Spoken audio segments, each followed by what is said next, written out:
Ever lost the magic numbers, and the magic number is 104.9. Oh. XFM. I'm Ricky Gervais, with me, Steve Merchant and Karl Pilkington. Right, 2 more shows. Till we're off air for, I don't know how long. Is that 2 more including this one? Yeah, no. 2 more after yeah, no, it's right, this is one, and then there's another one. Right, 2 and more that's shows. the last one, there's Okay, 2 more shows, yeah. Including this one? We're starting now. If I'd have said this at the end, it might have been ambiguous, but I've said it at the beginning, there's 2 hours, that's a whole show, right. So there's 2 more shows. 2 more shows including this one? Yes, well, obviously. So 1 more show after It's this only one. 1:05. After this show, 1 more. Yeah, one more, yeah. Next week there's 1 more show, that makes 2 altogether. Oh, no, it's only 1 more show. Good night. Okay. Now, it better be a good one, Karl. Have we got, Rockbusters? Yeah. To win those prizes? Check. Have we got Monkey News? Check. Is it a real Monkey News, or is it something that's slightly made up that you... What? Always is. Check. Okay, Knob News? Here we've got a bit of knob news, yeah. I'm worried that Knob News, because it's only about penises, is a little bit sexist. Have we got any fanny facts? Can we sort that out for next week? I don't want to alienate our female audience. Welcome to Minge London. Good, I'm glad that's out. Well, brilliant. We've got a song with a story? Yeah, doing that. What is it? I don't want to sort of tell you what it is yet, because the song isn't that great, do you know what I mean? It's not a song that's like an XFM song, but every time I hear it on, say, like, Magic or whatever, yeah, I have an argument. 105.4? Yeah, I have an argument with Suzanne that, you know, what I think it's about, and she says, don't be stupid, it's not about that, and I'll say, no, it is.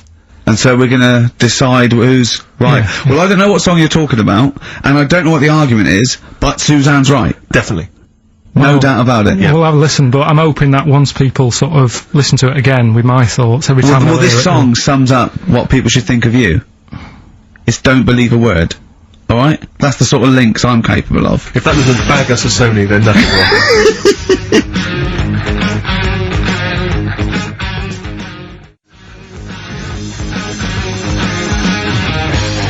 Thin Lizzy. Don't believe a word on XFM 104.9. I'm gonna miss this show. It's been good. You won't be the only one.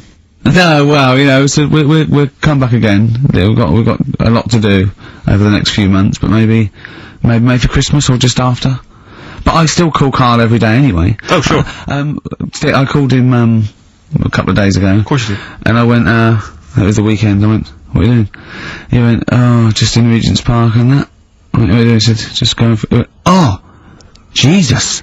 I went, what? He went, a caterpillar just fell out of the sky. I went, what? He went, a caterpillar just fell out of the sky. God, it's there, it's wriggling around. I went, sure a bird didn't just drop it. He looked at it and went, oh yeah. There's a bird. Of course he did. Yeah. For a moment he thought caterpillars were raining from the sky. I thought I was in Chicken Licking. Yeah. Unbelievable. Why did you think a caterpillar had fallen out of the sky? I don't know, it just startled me a bit. I love Karl being startled! I like the idea of him straight on the phone to Trevor McDonald. Look, Trevor, there's caterpillars, insects falling out of the sky. They're falling out of the sky now. Put it on the news, quick. Are you sure there wasn't a bird? Oh, there was a bird. Yeah, sorry, Trev. Bye. But it was after, like, I hung up the phone and that from you. I sort of, sat there for a bit watching it.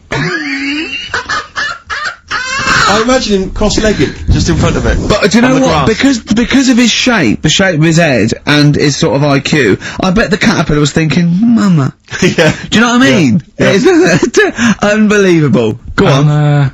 It was sort of running about all over the place, right, Steve? So the caterpillars have loads of feet and that, don't they? Wow! Well, they have 6 legs. They're actually larvae of insects. They have 6 legs. But they have little sucker things to hold on to the cabbages and that. No, they've got more than that. They've got, I'll tell you, they've got 6 true legs. Trust me.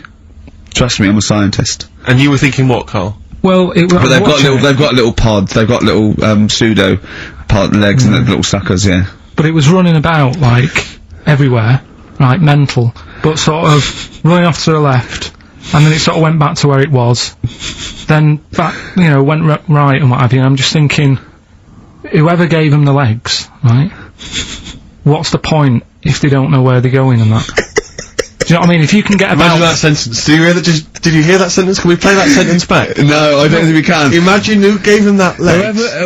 Whoever gave him them legs, what's the point if they don't know where they're going and that? And that. Always and that. And that, but maybe you just, to be fair to the caterpillar, with all its legs, okay, and you know where it's going, it had just been plucked from its house by a bird, shot up into the sky, and then dropped from 80 feet, hitting the ground. Onto the head of a weird, bold-shaved monkey. It was probably concussed. Yeah, it's one of them things again, though. But it still knew more about the world than you. How does that make you feel? I just think it's a waste of time having all them feet. It's the same thing as the, Feet now! It's got feet yeah. now! It has a nightmare buying shoes, doesn't it, Carl? all the, what was it you were saying about leeches and that? Because we were talking about insects. Well, they're not Just all insects. these- They're not insects. What are they? Well, I think they're probably, probably platyhelminth. Probably Yeah. sort of like a flatworm type thing. That's what you were thinking, wasn't it, Carl? Yeah, I'm not sure about that. I don't know what the phylum is, but they'd be, yeah. What was the leech, what was an interesting Well, leech there's an experiment, where you get a maze for a leech, and there's a bit of blood thing, and it eventually finds its way to the blood, okay, and then it knows. Okay. And if you put it back to where it starts, it knows where it goes straight towards it, because it's learnt it. If you liquidize that leech, Right. and feed it to some leeches who have never done the maze, because of a thing called chemical memory, they find their way straight to the blood. That is extraordinary. It's extraordinary. Yeah. I mean, it's incredible. We should try that at Hampton Court one weekend. but maybe with some tourists. We'll just blend up some tourists. Or the people on I tell you who would do it, those people who go on Celebrity Love Island. Any of them. They will do anything to get They will be liquidized. People have enemas, they will do they wank off pigs, they will do anything to get on telly. What about that? Be liquidized and fed to get one D-celebrity slapper, liquidize her and feed her to another slut. So we blend and see up if she Happy can Titmus. find her way, and see if she can find her way to Channel 5. Yeah. What a brilliant show, hosted by Jimmy Carr. Of course. That'd be amazing.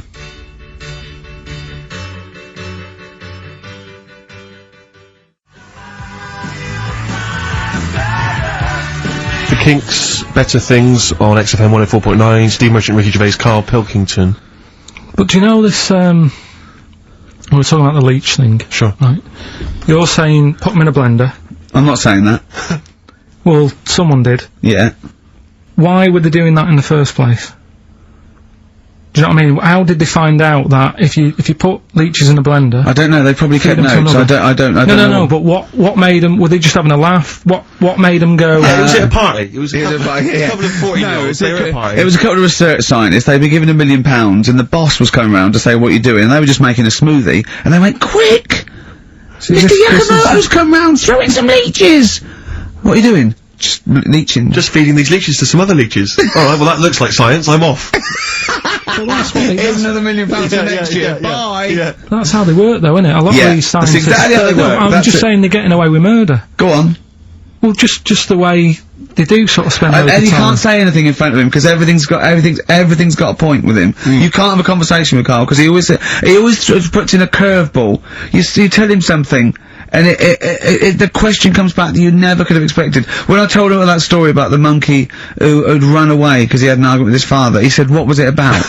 No one in the world thinks that. No one in the world would ask that question. The leech thing. Do you know how you said, show the leech the way to its better food, whatever it's eating or whatever, Yeah. in the maze, right? Yeah. It makes its way, Yeah. right? It eats the cheese or whatever. Right? Blood, right? And then you give it... Everything's a cartoon with Carl as well, isn't it? Everything is a cartoon. It's a leech with a little hat and a little baby bell at one end. But what happens if you got another one and move the bit of blood, right? So, feed those two leeches to one, then is it going to get confused, or... Do you know what I mean? Which way will it go if it's eaten two leeches Yeah. that have done two different ways? Yeah. Is it sort of stressed out? I don't know. It probably knows both routes. It probably goes, well, there's one over here. Oh, there's one over here as well.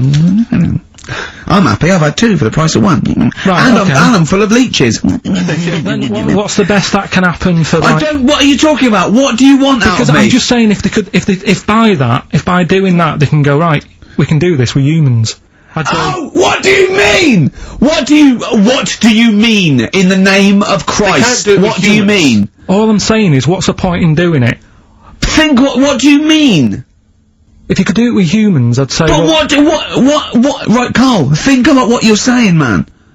Yeah, I'm saying... If you could do it with humans, do what with humans? Say if Einstein, right, didn't do all that maths that he did, right? Say if he got to E equals and then he died. Squash his brain, give it to someone else, say, right, eat that, and they go, right, it's E equals MC squared, isn't it? What I'm saying is... But they wouldn't, they'd go E equals, oh. Wouldn't they? If it was chemical memory, they'd go, oh, E equals, oh, yeah, same as Einstein said. Yeah, I just ate his brain. What am I saying? What have you made? Carl, think what you're saying. It's unbelievable. The thing is, right, you are what a scientist does. You just keep saying why, and what, and why, and what. But nothing's ever enough for you. Which is good. It's nice to have an insatiable... I get annoyed with all the amount of time and effort that's put into stuff that's useless. What's the next stage to squashing that leech? If it's not going anywhere, forget it, work on something else. It's the same way in some science magazine I was reading about... Is there anything smaller than a quantum electron or something? Yeah. It's like, if it's not getting in the way, don't worry about it. Why are they worrying about things we can't see? If you blended up Carl's brain and fed it to someone, would it make any difference? No, they wouldn't even notice, would they? You fed it to a leech, and the leech would go, oh, I don't know what I was doing, I don't know what... Where was I going? I'm even more confused. I don't know. Talking of leeches, did you see the dregs that they put into Big Brother last night? I've not been watching it. It's bad enough anyway. It's a house full of people you wouldn't cross the road to save, right? Yeah. But there's they've put in 3 more to spice it up a little bit. They've put in a low esteem model. Sure. Right?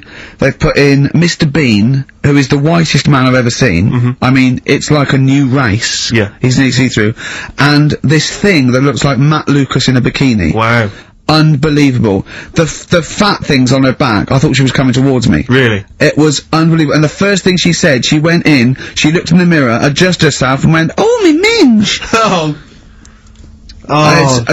the level, Do these people have relatives? Is there anyone in the world who knows them, claims to be a friend of theirs? Families. Do they have family there, or the family just... have they just moved away? No, they're probably, their family are probably quite proud of them, because they're on the telly.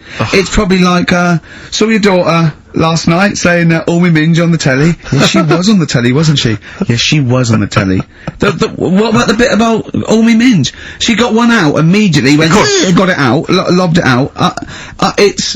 I mean, it's unbelievable. It looks like an experiment. I can't watch it anymore. It's just too much now. Because I can't relate to those people in like in the first series. I always remember it seemed like a genuine social experiment. Yeah, exactly. There was intrigue, there was drama. Yeah. It was genuinely great hypnotic television. Now it's like putting ants in a jar and shaking it. I don't know what's but even now I couldn't watch that once a night every week. No, I know. It's just it is unbelievable that what people are willing to do now on the title, because they've just put in people. I mean, it's unbelievable. It really is. You don't care about anyone. But I suppose what's good is that I think you watch it now because you want one of them to fall over and hurt themselves. Yeah, or just choke on a chicken bone.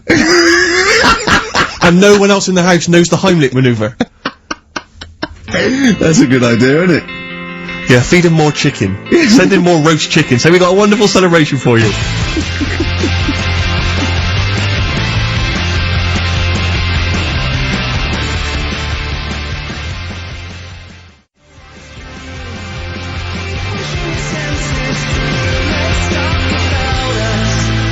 Pushing the Senses by Feeder on XFM.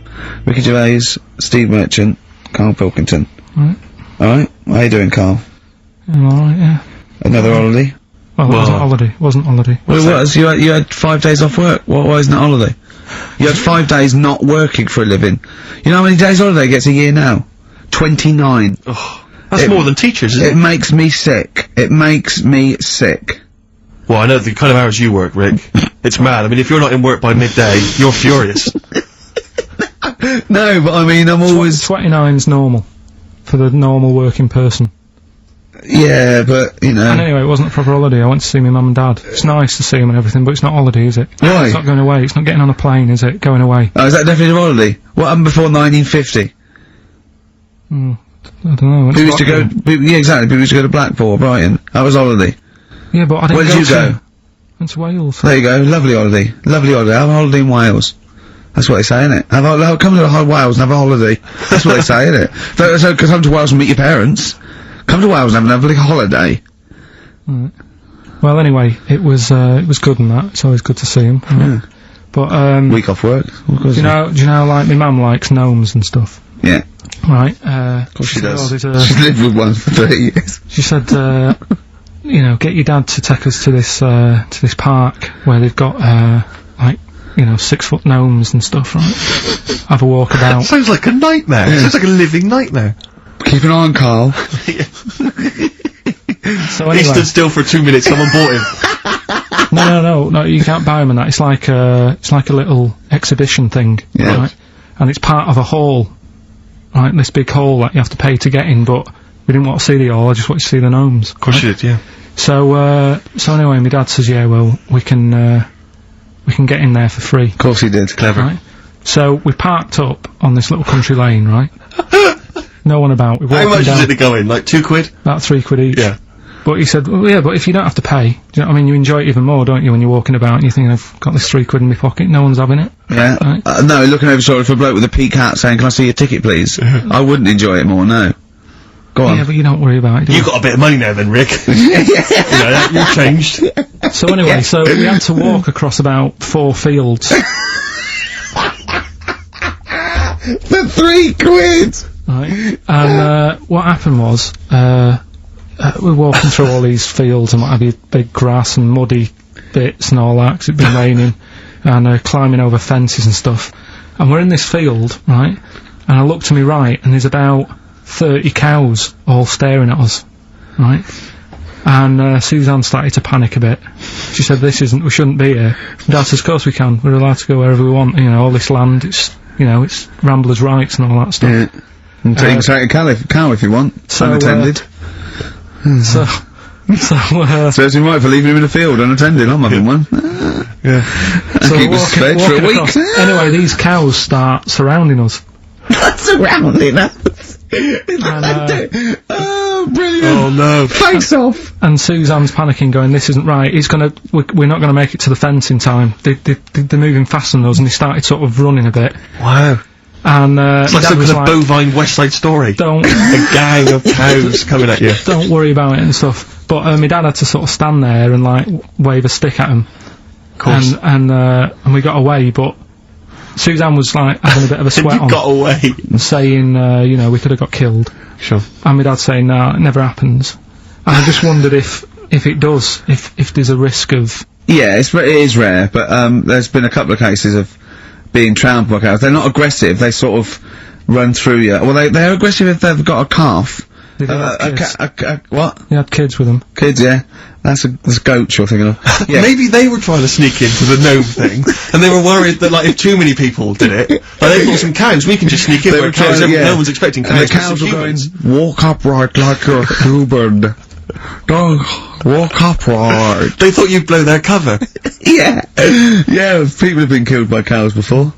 Yeah, that was like the highlight, and then, So when you arrived there, you were presumably covered in mud, looking like something that had just come from Glastonbury, staggering around this exhibition. It wasn't that bad, it was just like a woods, and it had like a funny sort of funeral, like a graveyard thing. Right. With bodies sort of hanging out the ground and that, and, we had What? these 6-foot gnomes. Right. And then we just set off again, walked back. But we You didn't sure have to this go to wasn't the a field. dream? No, it was good. But then I got back, right, Steve, and, called up Ricky, I said, right, you know, are you about? Have a chat and that. So he said, oh, I'll just come round, it's a nice day. Have a drink and what have you. So I got round there at about 6:30, right? Go up to his door, knock on his door, right? He stood there with his tackle out. Yeah, and what did you make of that? What was wrong with that? What do you mean, what's wrong with Why that? were you looking at it? was Why were you odd. looking at it? I tried not to look at it. But again, you're always sort of attracted to it, aren't you? Kind of like, I've never been attracted to another man's tackle. I don't know what you mean. you can't help but have a little sly look. Well, especially when it's there. When you ring the bell, and I mean the one on the door, right? And that's hanging out. And does he dress to the left or the right? It was to the left, wasn't Yeah, it was left, yeah. Just popped it out of my shorts. For him. Just popped him out of the shorts. Should have seen the state of him. Shorts on, no top, cigar. Looked like someone out of The Sopranos. It was a mess. And then, we sat on the balcony drinking wine, didn't we? Did you pop it back in, or was it still Yeah, I popped it straight back in. I've got the laugh. Sure. I've got the laugh that I wanted. Yeah. He walked in, he went, it's not that hot. Straight away. It's not that hot. Oh, brilliant. Was that knob news, or is there more? no, it's got more knob news. That's just a taster. Just a taster. Listen, let's play some adverts, let's play some great music, and maybe we should have some early knob news. Early knob news coming up. XFM. Once this big dog chased me.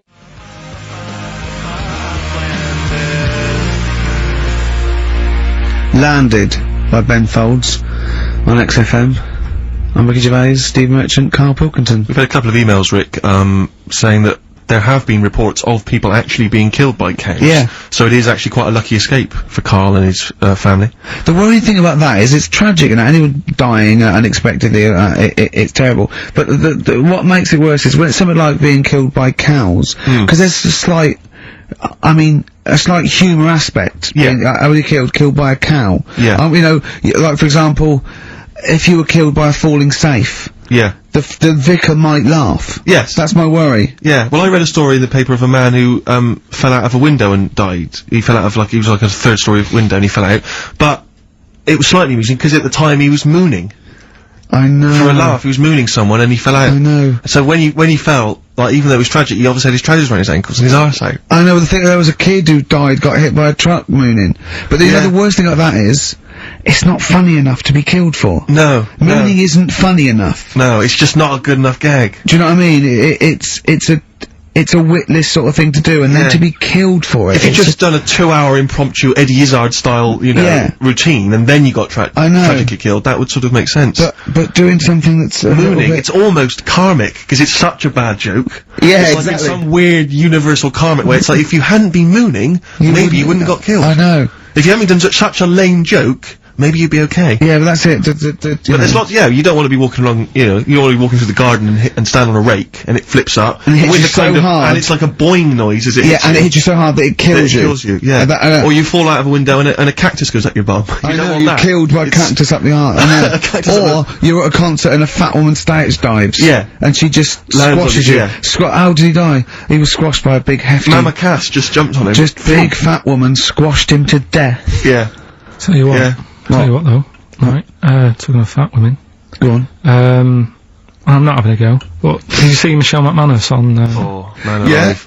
Yeah. You are what you eat. What has she eaten? Girls allowed? It was unbelievable. No, but to be fair, you know, she did you see her in her bikini one day? Yeah, well, yes, but she was always a little bit... Yeah, but a little bit. Well, no, she eats too much, right, but what I did like about it was that she had a go, you know, she did lose hard and that, yeah. Huh? I quite liked her at the end of it, really. Yeah, she's not an unpleasant woman, she's a lovely woman, but I mean, like I said before, there was that interview in the Heat magazine where she, I tend to eat 11 packets of Doritos a night. Yeah. 11 I mean... Yeah. Come on, Michelle. That's too much, isn't it? Unless you're trying to win some kind of competition, like trying to find some kind of, a golden ticket in one of the packets. There's no excuse. What could you possibly be trying to win to eat those every day? But it's not, it wasn't her who annoys me, it's that doctor in it, that woman, she does me head in. Yeah. I can't be doing with her the way, well, she's not actually officially a doctor, is she? No, and her bedside manner's not very good either. No, it's like the fear tactic that I think you want a little bit of... And what does she look like? I mean, she doesn't look like the sort of peak of health. She's got that weird sort of witch-like crone face. It can't be good for you hanging about all that poo all the time. She's always delving into that every day. I used to be told, don't mess about with dog poo because it can make you go blind. Yeah. She's constantly at it. Yeah, I know, yeah. Rummaging through it. And it annoys me the way it's like, well, let's have a look at your poo, let's see if you're eating the wrong types of food. The person's about 33 stone. Yeah. It's obvious. Yeah. Do you know what I mean? Yeah. Don't need to look at that. It just and I'll tell you the thing that, I've never had it done anyway, right? But the colonic thing. Did Michelle have that? I didn't see it. Yeah, she had that done. And they showing it, she sat there sort of lying down. She's like, oh. But I don't understand why people have that done anyway, unless you are sort of bunged up. Yeah, or you've got a cactus up there. Or Yeah. But the other thing is like the way, like it's a clear tube. Why do you need to, you know what I mean, why do you need to see what's whizzing past? You know what I mean? Yeah. Like it's some sort of generation game. You've got to remember what's going past. Everything, then you win a prize. Why can't they just look at it in the bucket after and go, right, yeah. Well, why look at it at all? Why do you need to look at it?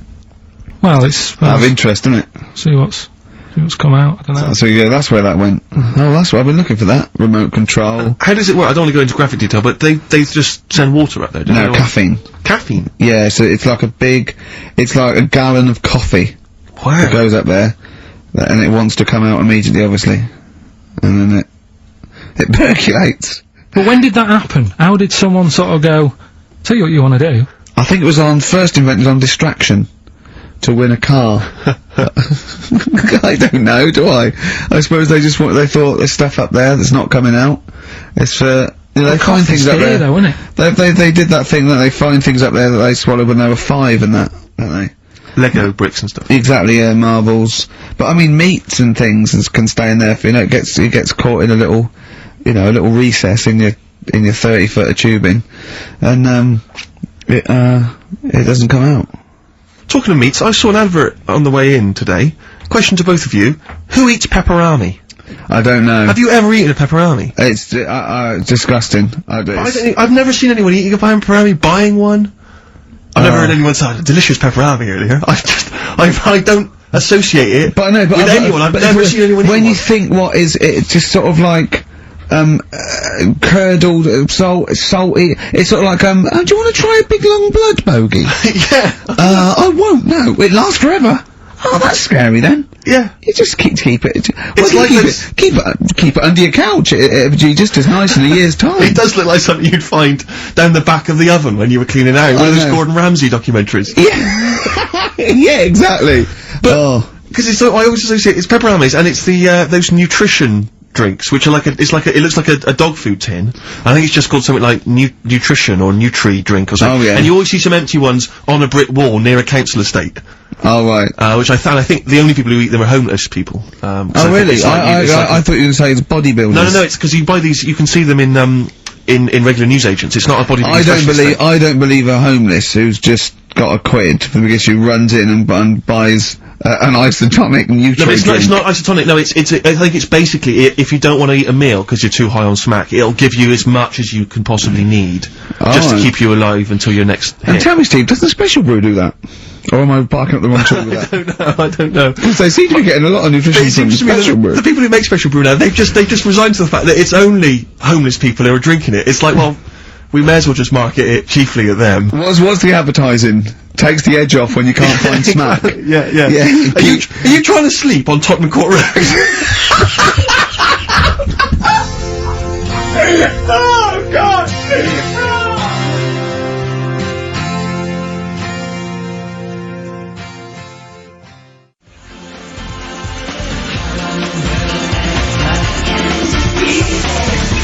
New Order, World, XFM 104.9 with Gervais, Steve Merchant, Karl Pilkington, and it's Knob News time. We're all very excited. Now, last week's Knob News was what, Karl? Do you remember it was a man who grew a knob on his arm? Sure. No, he didn't grow it there, did he? He put it there. Well, I know that, but, yeah. Just popped it on his arm. Yeah. Yeah. This week. That's just a recap of the week's news. Right now it's the headlines. Well, we've talked about it before. Do you know the little mouse that had an ear on its back? Yeah. Sure. Right. Well, he thought he had a bad time, right? Listen to this one. Mouse walking about, with us, sort of wearing a monkey's testicle. They're just having a laugh. This is what I mean about a lot of scientists. What are they doing? When's that going to come in handy? I don't know what you mean. Well, they were seeing if, say if a fella loses one, right? Yeah. Hitler or whatever. And they go, well, don't worry about it, we can sort you out. I don't know what the monkey's gonna do. Not if they keep passing them on or whatever. But the actual monkey testicle was put on the mouse. And it worked. It worked for the mouse. But isn't it, isn't a monkey's testicle quite large in relation to a mouse? Would it not look like the mouse was on a space hopper or something? Oh yeah, it didn't look good. Well, but they didn't put it where its testicles would be. No, they did. How could it walk then? The ear was on his back, so he could just get about. Well, I don't know, but Well, you don't know, do you? You just guessed. Did they grow the monkey's testicles where the mouse Well, it testicles looks would... stupid anywhere else, though, wouldn't it? Oh, whereas a mouse with monkey testicles, that's fine. Oh, you'd be showing off. You'd be alright. I prefer that than the ear. When that mouse gets put back in with the other mice, do the other mice go, George, you look different, have you had anything done? But the weird thing is, as well, apparently it still works as a monkey. What? So, What like are you talking about? Like the sperm and that was, it was still sort of monkey Of course sperm. it was. What are you talking about? But that's weird. But what? Carl, what do you, it's only a thing to give it nutrients. That's all the thing they're testing. It's like grafting at that level. Right, what's your question? Because I'm right. What do you think? It would change eventually, it would have changed into a mouse testicle, because it had been hanging round a mouse for so long. No, I thought the actual sperm of it, though, would be a mouse's. Why? Because it's hanging off a mouse. No, but your sperm is actually created in the testicles. So that's why it has to be outside your body, otherwise we put them in a nice little cage. I'm guessing then that they've done this operation so that they can do it to humans. Yeah? Why would I want a monkey testicle if my kids are gonna be monkeys? What use is it? No, think. That's no. That's gonna happen anyway, Carl. Yeah, but think of what you're saying. They've grown a monkey testicle on a mouse to see if it would still function as a monkey's testicle, okay? So they can do that to humans. So think, Carl, what they'd do is, they'd grow a human testicle on a mouse, and it could still be used as a human testicle. So what? To give you a testicle that you've lost. From a mouse? No, from another person who it was kept alive on a mouse. Because it's kept the nutrients alive, as opposed to keeping it in a deep freeze. Maybe bollocks go off after a week. I don't know. Maybe they get accidents. He had a little a card. Do you donate your testicles? Yeah, I'll tell you what. No one needs testicles yet. Let's keep them on a mouse.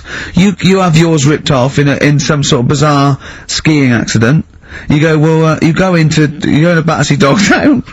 You pick the ones you want. They can grow them on anything. They can grow them on a Dachshund. Bulldogs are growing them usually that's where you see a bulldog. Usually that's waiting for an operate. What don't you understand, Carl? Hang on a minute, I thought this was knob news, not testicle time. I don't understand what this testicle time's not for another 10 minutes. Yeah. No, it's all sort of linked and that, though, isn't it? Well, sometimes it's linked to a mouse. But what do you think about, like, I don't know, testing stuff out like that? Is it worth it? Could you not just go straight from... But listen, Carl, I'm getting this information from you. No, if this was on Question Time and someone said, Dimbleby and Paxman or whoever said it, I'd think about it as a moral dilemma. You've just said you saw a mouse with a monkey testicle. What do you think of that? I don't think anything of it. I don't think anything of it is the answer, Carl, because I can't trust the info. I cannot trust anything that comes out of your mouth. Well, it's true, but it's just all this, it's the same thing, innit? It's the leeches in a blender, it's the fella looking at an electron. Yeah. It's the mouse with an ear on its back. Yeah. I don't know what the point is. But you don't read on. Because I've seen you read something, and you're going, look at that, man survives on eating knee. And I go, what else? You go, I didn't read on. You look at the mouse with the ear on the back, and you just think, that must be murder at a concert. You don't think. You don't think. No, I just think, is it worth sort of wasting You think he swallowed someone's ear? He gnawed it away and swallowed it, and it's just in his system? Yeah. No, I just get a bit sad about the mice. And I agree. I mean, that is sad, yeah. Of course, anything like that is awful. But saying that, I remember ages ago, they have a load of people on Oxford Street. Don't know if you've seen them, where they get you to sign stuff. Yeah. And the woman got annoyed with me, right, because she was saying about, drugs with animals, testing them out and stuff like that, which is bad. But, and I was saying, yeah, it's really bad, and I was looking at the pictures and that. But I said, what would happen, if like the drugs, aspirin, and the monkey's got headache, is it such a bad thing? She got annoyed, didn't want to listen anymore. It's a good point, though, isn't it? At what point is it cruel to test stuff out and things? Yeah. Give it some Nurofen. It's happy. Yeah, well, I bet that mouse had, headache. Because everything must have been loud. The other mice squeaking must have done its head in. Yeah. Oh, that would give him a Turn that Nurofen. radio down. Give him a Nurofen, please. But listen, are we going to get Rockbusters out of the way quickly? Go on then, Let's do quick it then. then. Give us a clue. It's not going to take long, is it? Go on. Right then. So, 3 clues and that. Yeah. Initials of a band and artist. Yeah. You can win some stuff. Steve can go through the... Ladder 49 better be in there. Oh, let So me I'll check. just quickly... It's Ladder 49. You get on with those clues and I'll tell you what's happening. And this is the last time. The winner of this... No, we'll do it again next week.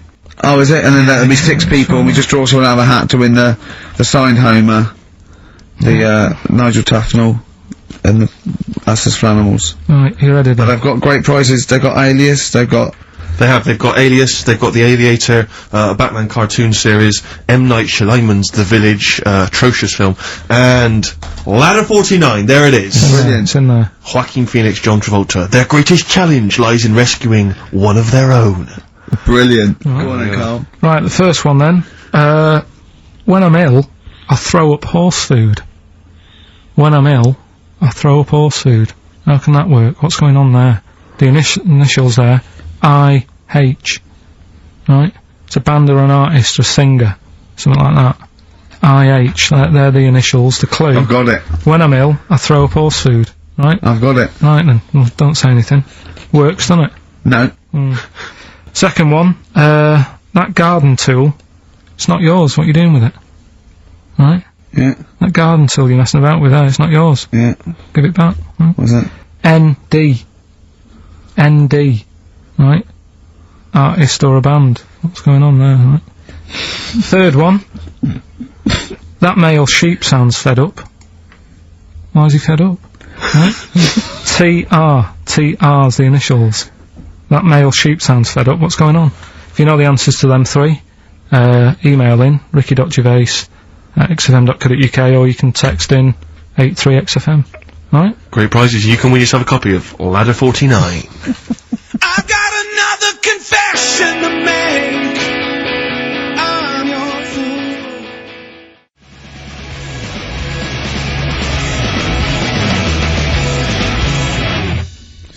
Foo Fighters. Best of You on XFM 104.9. Alright, Carl, you calm down now about science. It just does me head in, a lot of this stuff. I think I would have been better off sort of growing up in the 1940s or something. Why? Where there isn't as much science going on, people just live, don't they, for the moment. So You know what I mean? well, what if you'd had to go to war? What? What if Right, you- maybe 1945, then I'd be happier. Just after the war. Just that bit after the war and before they started What messing age? about. What year would you want to be born? When was the war over? 45. Right. 46 then. But there'd be Born rationing. 46. There's rationing for another 10 years. 56 then. But there's a lot of science going on. Oh, forget it. It just annoys me, all the messing about. They're always messing about with stuff, and I sometimes think, is it doing any good? Is what I mean. Mouse with ears, mouse with monkey's testicles. They're messing about with a mammoth now. Go on. Well, they're just saying, well, they're managing to knock one together. Who And you asked? just think, some scientist somewhere again, just messing about. Andy. No, but it's just, I mean, we've done it before about the do we need them thing. The amount of creatures and insects and that are knocking about. You got that caterpillar that I mentioned walking about, it doesn't know where it's going. Get rid of them. The mammoth. The world's busy enough, it's crowded, it's overcrowded now. How much room are they going to take up? Do you know what I mean? Why are they doing it, Carl? Do you know? All you know is that they're trying to muck around with Because them. they can, because that's all it is, isn't it? Because they can. They're messing about, someone's Yeah. being paid to do stuff. What else are we here for? If not to try stuff out. What else are we here for? What do you mean? Well, what are we here for? Just to enjoy life, isn't it? Well, some scientists enjoy knocking a mammoth together. No, but don't worry about the mammoth. It died out. Maybe it died out for a reason. Why didn't Noah say that if it was important? Because Noah, what do you mean? Noah's not true, is it? Well, I don't know. There might have been some truth in it. What truth in it? That he put 2 of every animal that existed into an ark. How big was this then? Why didn't they eat each other? Yeah, I know, I'm not saying... Imagine the noise, Carl. Yeah. No, Trying to get a bit of kip there. There's points to that where I go, that didn't happen, because where could he have been where there was a hamster and an elephant and a, you know, a crocodile? Where was he? Do you know what I mean? But none of I'm it's saying- true. What bit do you believe? What do you mean? It got a bit wet. What are we talking about? The mammoth or the... No. What is up with you? No, it's just that we had a No, lot... seriously, have you got brain damage? No, it's just that we had a lot of topics going on there. I just don't know which... No, we were talking about Noah. And then you suddenly go, I know where did we, what, the mammoth or Noah, what?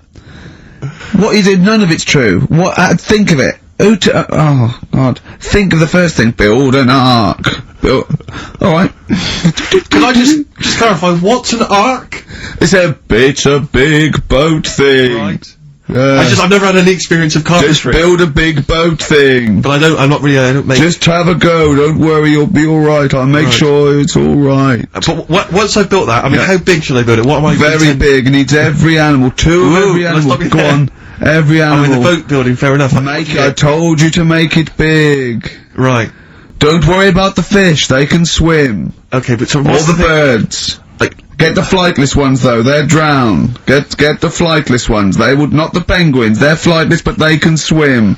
But all other animals... I should be writing this down.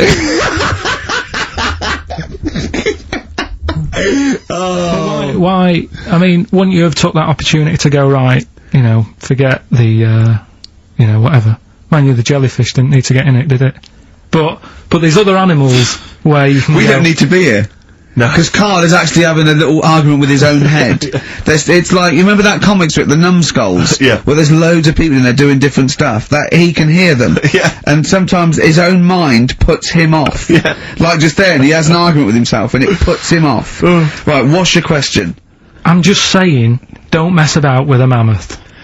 Whoa! Good, Okay. well, what a platform, it's good. You know, we've got a radio show, we've got our own radio show. People are spending money to advertise it, people are actually bothering to listen, and the words of wisdom coming out of your mouth is don't mess around with a mammoth. Brilliant. Great. No, but just going back to You like, sound just like Bob Geldof. Oh. I can't be bothered with this. He's trying to say- What? What can't you be bothered with? Just because I think I've got a good point. What? Don't mess around with a mammoth. That's not anything. the point. Don't put your daughter on the stage, Missing Roy. What are you talking about? It's just that I think there's too many animals knocking about. I mean, I know you love your cat and what have you. Waste of time though. What do they do? Well, they frighten you. Well, yours is mental though, isn't it? He's sitting there, and the cat right behind him, I think nearly shut himself. Well, your cat is crazy, it does go through, it loves, because it's got claws, big old claws. Of course they have, it's a cat! Yeah, but no, most cats don't come leaping at your ghoulies every time you sit down with a lovely warm hot cup of tea. Aren't they pointless though, Steve? Well, I've always had a problem with pets generally, the idea of But pets. cats the most. I was saying to Ricky about, I don't know why, out of all the animals that Dick Whittington could have took with him on his journey. Again! Forget the cat. Forget it. Okay, you've got to walk to London, because the streets are paved with gold. You can take any animal, what do you take? It wouldn't be a cat, because it would keep wandering off, you do double the distance. Trying to get it back. Come here, they don't listen to you. It's I can't be dealing with them. I agree, you don't get enough affection back from a cat. A dog, it loves you, it can't get enough of you, but cats, they're very snooty. Well, they're cool, aren't they, cats? They're cool, independent. I like dogs as well, I like all animals. What would you take with you?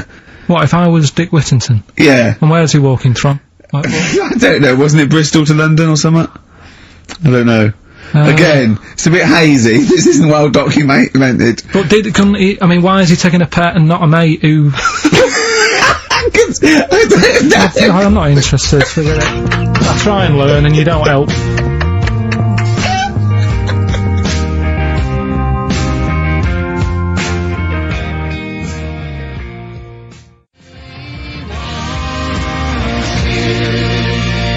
As a track from the new Amy Mann album, The Forgotten Arm, it's called She Really Wants You, XFM 104.9, Ricky Gervais, Steve Merchant, Karl Pilkington. Brilliant. Talking about, technology, sometimes being a waste of time. Yeah.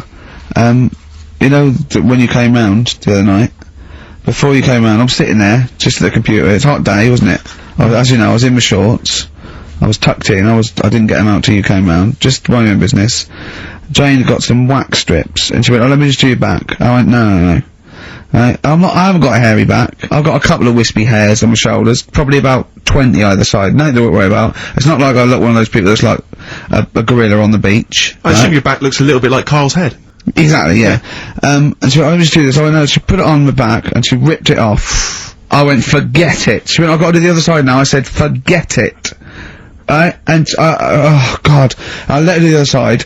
It's ridiculous. It's so painful, and I've hardly got any hairs on the back, right? So, it made me think of something that I'd heard about. There's a thing that you can do, and I don't know why, for people with really hairy backs, and people who are hairy all over, okay, called back, crack, and sack. They do your back, and there's some people that do look like little monkeys. Yeah, right? Yeah. They do your back, they do your arse crack, and they do your balls. Oh. In that order. Again, always a question that doesn't matter. No, it does, because what I'm saying is it done from the top all the way down? It's not done in one! What do you think? This is huge 30-foot Band-Aid type thing that you're wrapped in and then pulled. It's done a little bit at a time, isn't it? Right, well, again, it still matters which order. Because if it hurts your back, it's definitely going to hurt the sack. That's what I'm saying. I think... What is it called? Back... Crack and sack. Or sack, crack and back? No, it's called back, crack... I don't know. It's probably a marketing person said we've got to do it in order. You can probably choose which order you want them in, Carl. It's back, crack and sack. It should be sack. Sack, crack, back. Definitely. It should be sold like that. Why? Because like I say, if you're lying there, look, you've had half of your back done. If you went, oh, forget it, right, there is no way you're gonna have the sack done. Is it? No. I'm sorry, I wouldn't have the crack and sack done anyway. I don't know why people I'm not are doing gonna have a back done, it doesn't need doing. Where are people going where they've got to worry about the condition of the sack? At what event do you go to and you go, well, I've got to look sharp. I've got to look the part today. I don't know. Having the sack done. Nudists? No, because they're about being natural and that, isn't it? Normally they are airy, like that woman on holiday. Yeah, the women are, the men aren't. I don't know. Yeah, they all are sort of pretty airy. They believe in just leaving the body as it is. I think little gay fellas love it, don't they? Why are you looking at me? I don't know. I don't know. You're a little gay fella, and you've had it done. Yeah, just text in. What's the text thing? 83XFM. Just text in. You know, tell us what. I don't know. Is there any information that we're missing? Is it painful? I assume so. Of course it is. Why did you get it done? That's the question. Why did you get it done? Yeah. Why is it important to have a hairless arse?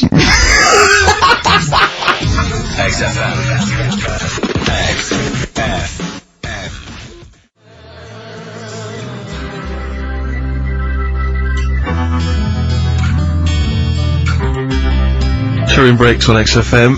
Ricky Gervais, Steve and Karl Pilkington. Karl, are we doing your story with a song? Is that what you want to do? Yeah. Well, excited about it. Like what was it the other week? We did Babushka. Babushka. Yeah. Pinball Wizard. You said if he's deaf, dumb and blind, he doesn't even know he's playing pinball, which is... I just said don't bother putting money in it. That's all I'm saying. Let him play pinball, but don't waste 20p or whatever. Good point. This week, right, do you know how I was saying... It is a good point, actually. It is a good point. Again, though, it wasn't a documentary. It was just, it's not, didn't really happen. Yeah, well, do you know how I was saying sometimes I listen to song, I like a song to be obvious what it's saying. Pinball Wizard was a good story. You need a song to be obvious. In the ghetto, you know, it's a kid growing up and all that, rough area, gets killed for nicking cars and messing with guns and that. Living in the city, growing up in New York, rough area, how you cope with it and that, right? But they've got to be as simple as that. Otherwise, I'm not that I've got a brand new combine harvester. It's about like the machine. It's brand new. Yeah. It's brand new. But even though it's new, he's willing to lend it out to other people. No, but what I mean is, if you start trying to be clever, the story's lost on you, innit? Yeah. Not necessarily me or Rick, but yeah, sure. Go on, we know what you mean. Go on. On Primates, yeah. Well, this song here, right, it's not an XFM song, and you'll probably hate the song, to be honest. Go on, what is it? What's the song? Yeah. It's Wonderful Tonight. Right? Eric Clapton. Okay, it's alright. It's a sort of bluesy sort of ballad from the late 70s. Yeah, it's alright. But I'm always arguing with Suzanne, because every time I hear it, I'm getting different pictures in my head. Yeah. Of, like, what's going on, right? Okay. And I'm convinced it's about, like, this little crippled fella in a wheelchair, right? and is knocking about with his wife. And We don't say cripple anymore, do we, Steve? Do we say cripple? I don't think we've said that since, 70s? I think it was the 70s when we stopped. Alright, just a little fella in a wheelchair then. Okay. And the story is all sort of, you know, how he's being pushed about by his Again, wife. that's not literally. By his wife, she's wheeling him about, what do you mean? He's wheeling him about, they go to a party, everyone sort of looks round and looks at him. What makes you think that he's in a wheelchair? What's the clues? What's the words? There's loads of little things. There's Go on. like, well, like I say, something about his wife walking around with me and all that. Well, of course she is. She's pushing him about. But walking around. If someone said, "Oh, she was walking around with me," I'd think they were both walking round. There's a few. But that's not. There must be another. There must be a reason why you suddenly thought that fella's in a wheelchair. Right. My wife's walking around with Put on me. your makeup, and I feel alright. No, and she's always saying, "Do you feel all right?" And that she's always asking him how he is. Yeah, but she's Just listen. Let me play, right?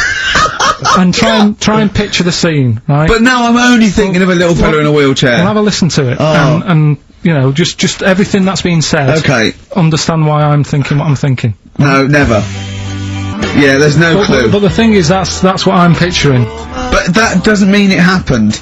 You picture people that are half man, half moth. It doesn't mean it's possible.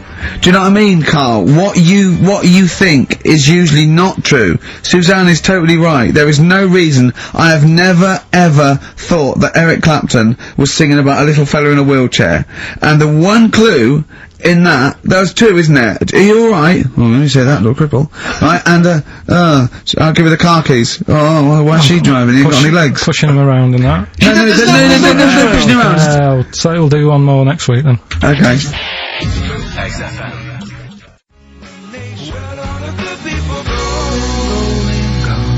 Jack Johnson on XFM. Carl. Right. Yeah, we were talking briefly earlier about something that you'd been reading. Well, it's just that you're always having a go at me, saying, you know, you're never happy. True. You know, what cheers you up? What's the best thing that can happen for you and stuff like that, right? Sorry, I have never said to you what's the best thing that can happen for you. No, but I'm like trying to encourage you. Steve's, yeah, and you have a bit. I've started reading more and doing more science stuff, even though some of it does me head in, like I say. Knowledge is almost annoying. Right, knowing about that mammoth is Think of that annoying. being a quote. Yeah. Think that if I have seen furthers cluster on the shoulder of giants, we will fight them on the beaches. E equals MC squared. Knowledge is annoying. Yeah. That's an amazing one. Karl Pilkington, 2005. No, but it can get you down, can't it? Go on. Knowing stuff that's going on. Yeah, knowing stuff. But sometimes I don't want to have stuff in my head. When I read a horrible story or someone tells me, I wish I didn't know it. Yeah. Yeah, that's all I'm saying. But at the same time, there was something in the paper about things to do before you die, and it was just stuff that I sort of looked at. I thought, don't want to do that. Cross that off. Not bothering with that. At number one, you always know what's at number one. It's the same thing every time. Swim with dolphins. Yeah. Don't know why. Do you want to do that? What's going on down there that it's so good? What do I we don't not know. know about? I mean, yeah, it'd be fun. I'd love to sort of encounter most animals, to be honest. I mean, there's be a few animals on the top of the list. I'd rather hang out with a bunch of chimps. I wonder if I it's. love I wonder if it's you're down there with dolphins and you're swimming with them, and then they sort of they click away, click.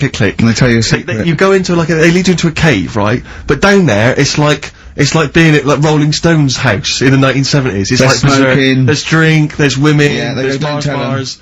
There's like They're eating tuna. They're loving tuna. they love it, but they can speak. They go, "Oh, this clicking stuff, it's nonsense." We're Yeah. in a wild time, then they go berserk, go crazy. It's 24 hours of non-stop debauchery, I think it's spiritual, but isn't never it? That- mention it to anyone else. It's incredible because you know they're so intelligent, and you know.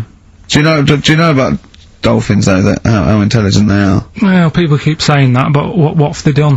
Do you know what I mean? Why? What has someone done that they've gone? They spoke. You know, I've read a book by a dolphin or whatever. What have they done? That makes them so bright. It's the same way they go. You know, they look after you, they save you, and that. There's got to be one bad 'un in that bunch. Of course they. Sorry, I wasn't suggesting they're all flipper. I'm not just they're constantly going round the oceans trying to save people. I mean, they're intelligent. you know. In what that could- way? What do you mean in what way? Well, what do What you mean, why do, because why they do pass people keep tests, saying they're bright? because of the things they can achieve and learn, Like and, what? and, well, they can tell shapes, objects, colours. Sorry, Carl, I mean, they're no match for you. They're not as clever as you, they're way down this, that. But it's all relative, isn't it? For a non-human, they're doing okay. They're up there with chimps, you know. So what do you want to do before you die? Any achievements you want to have? Well, if I'm ill, I'd prefer to go to the doctors than to go with the dolphins. Yeah. Why are you suddenly ill? It's not, when they say things to do before you die, they don't literally mean the day before. They mean you croak. that you want to experience life. You can do it over the next 20 Is years. that what you thought you meant? Like, literally Is the that 24 what you hours meant? before Like you a die? priest there going, give me the lift. What is it, Grandad? Dolphins. You know, no fit state, Grandad. Get me in the water. Get me down to Brighton. What do you think that list means? Well, yeah, that, you know, before you die. You're incredible, Carl. Amazing. You're all this time. Things to do before you die. That's why he doesn't want to do any of them. Didn't you think it was a bit extraordinary that you So had to what try and you- swim with dolphins and visit Disneyland Well, and climb Mount Kilimanjaro why I all in was the same saying to you, afternoon? That's why I said to you, I would be in no mood for a dip. That's incredible! Always a new twist on things. Always a new twist on things. But you say about travelling and that, you like travelling and stuff, but why? Because I've seen and experienced extraordinary things. You know, I went to Kenya once. I met a man who was a vigilante. He was cleaning up his neighbourhood because the police were too corrupt to do it. Carried a sword, and you know, he was extraordinary. He'd been attacked, but he didn't care. He fought them off. He was trying in this little slum area to try and instill some law and order. He had to arrest his brother-in-law once. It was a fascinating story, and he was an extraordinary man. I went to Manchester and I saw two lads with big heads and webbed feet looking at a house. There was a horse in the living room. I mean, That's living. Leave it then. Listen, I didn't realise it's like 7 minutes to, right? well, come on then. Well, let's do Rockbusters on Yeah, do Rockbusters, and you got Monkey News. Well, we'll see if we've got time. No, we got to do Monkey News. Listen though, Justin, if he's out in the office. Oh, look, just quick, do the Right, listen, Rockbusters right. answers then. Have you got a winner? No, I don't even know the answers we'll to pick it. one. Alright then, the first one. right. I just got Chaos. the plastic cup. Right, the first one was, when I'm ill, Yeah, I throw up horse food. Right? Yeah. That's the clue. The initials were IH. I got Right. this one. And that I must was, say, too. that was I sick haze, because when you're ill, you're sick. What do horses eat? They eat hay. I sick haze. I sick haze is the answer. You got that. Second one, that garden tool you've got, it's not yours. What you doing with it? Right? ND, That was different. that was what's a garden tool? A rake. Right? If it's not yours, what have you done? You've nicked it. You've nicked Drake. You've nicked that rake. Nick Drake. Nick Rake. Right? So that's ND. So you got that. I don't know where That's to start. fine. No, that's fine. That's fine. The third one, that male sheep sounds well fed up. Go on. What's up with it? That was TR. That was that ram. It's a ram. That's a male sheep. It's fed up. It's moaning. Ramones. The Ramones. So they got that as well. Well, let's give it to Jenny McKean from Isle of Wight, because she's got all three of those answers, and, Right, straight on to Monkey News. They better no, let's play a record. Let's play a record and we've have got to Monkey do News. Monkey News. It's only 5 minutes to go. We've got time for a record and then some Monkey Yeah. News, surely. Oh. Bit of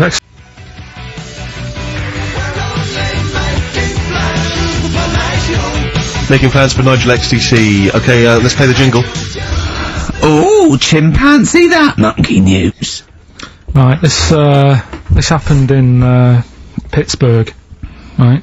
There was a rock band, and they've got this studio in Pittsburgh and what have you, and they're laying down tracks and stuff like that. And in the studio that they use, right, there's this monkey works there. Right, I love the way he throws that in. Like he throws that in, this monkey works there. no, it's just got a little gig there. He sort of it carries the equipment in, guitars. Stuff like that. It doesn't. He does. No, it doesn't. He just sort of cleans up after the band. No, he doesn't. Emptying the ashtrays. Doesn't that sort of happen. stuff. It Doesn't does, happen. That's the gig it's got. Anyway, right. Gets women out of the crowd that they want to, go visit with. With one arm. Drag them back. So anyway, right. So the band's in the studio, right? And one of the band members brings some A&R fella to the studio to have a listen to the latest track. Right? Yeah. So they hit play, and they're all there going, yeah, brilliant, this is good. Oh no. Anyway, so the fella says, yeah, I like the track. I especially like the bass on it. Right? Right, this is bullshit. So This is rubbish. So And they hadn't laid down a bass track? so this is. Have you heard it? So Carl, weird please thing don't is, do this right, to so me. the A&R fella goes, and Yeah. it's like, the band members are stood about, and they're going, that's good that he liked it. And I'm saying, yeah, but what's he on about with the bass? So they played it No, back. this is rubbish. This is absolute rubbish. Let's Where'd just you get hear this it, from? please, 'cause we never get to Where'd the end. you Let's get- hear it, This let's is hear it. absolute nonsense. So they played it back. Yeah, right? and it's the chimp playing bass. Definitely not. So they were like, that's weird, we haven't got a bassist. Anyway, so they go, well, whatever, right? So We they haven't leave. got a bassist. So, They so, go, whatever, let's go home. oh, forget it. XFM.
and Little by Little. This is XFM 104.9. I'm Ricky Gervais. Who are you? My name's Steve Merchant. Good to see you. Thanks. With us, the producer in the studio is Karl Pilkington, and he'll be doing the buttons. Yeah, you made a good effort there, but once again, Got bored. Words are your enemy, Rick, and they defeated you once again. Just run out of steam with the sentences. Every week I think, well, I'm really gonna make an effort now. I've chosen some records. Yeah. That's it. That's it. That's as far as Yeah. it goes, isn't it? Yeah. Maybe you should write out what you're going to say at the top of the show. Write that out. Get a nice big that would crayon. I like to keep a little bit of, you know. little bit of something, a little bit of spark, Yeah. a little bit of liveliness to it. Sure. How are you? Good to see you. Yeah, it's great. It's great to. It's great to be out of the house again. Yeah. Oh yeah. Just I was going to say, because we've been doing this for a long time now with a little break. But XFM are bringing new listeners all the time. I've heard 4 or 5 a week. Really? Yeah. New listeners tune in to XFM 104.9. Radio 1, beware. Yeah, yeah. And yeah, we might take it for granted the people that know who we are, know who you are, know who Karl is. Sure. Now, certainly. if you know, if you're a regular, then you know exactly who we are. But for those of you who don't, I'm Ricky Gervais. Ricky Gervais, a BAFTA award-winning actor and, and writer. Steve Merchant, all those. A friend of yours. Yeah, yeah. And this is the important thing. Karl Pilkington. Absolutely. Our producer. I say producer, he was the bloke who was lumbered with a job. When I said, listen, I used to run the desk in the old days when I was like, I used to press the buttons and run the desk and everything. And now I said, listen, I've been on the telly, I do not press my own buttons.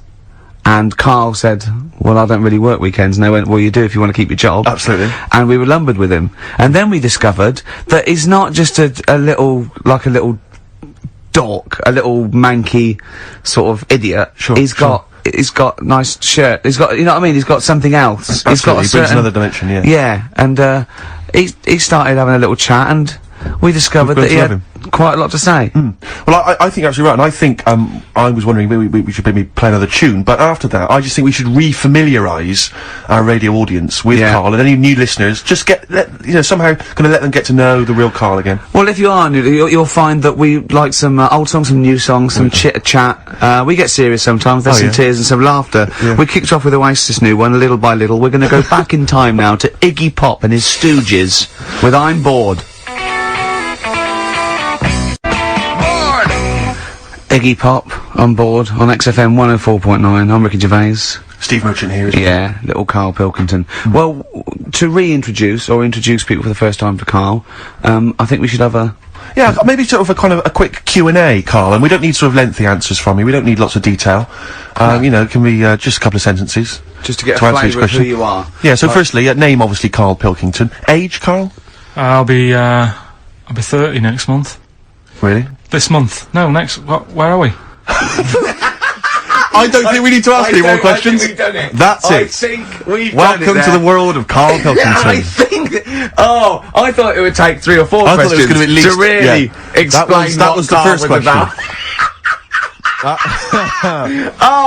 Absolutely God. incredible. But you know, we can't really leave it there because we haven't got enough else to do to fill up the 2 hours. So let's pursue this line of inquiry. Yeah. Age? What was the age, Karl? In a couple of months' When were time? you born? I'll be 72. Right. What month? What day? I'm on the cusp. You're on the cusp of the day. Well, 23rd of September. okay. 72. So anyway, okay, right, good. And you were talking there about obviously a star sign where you're on the cusp. Yeah. You believe in that, do you? Nope. You don't believe in star signs?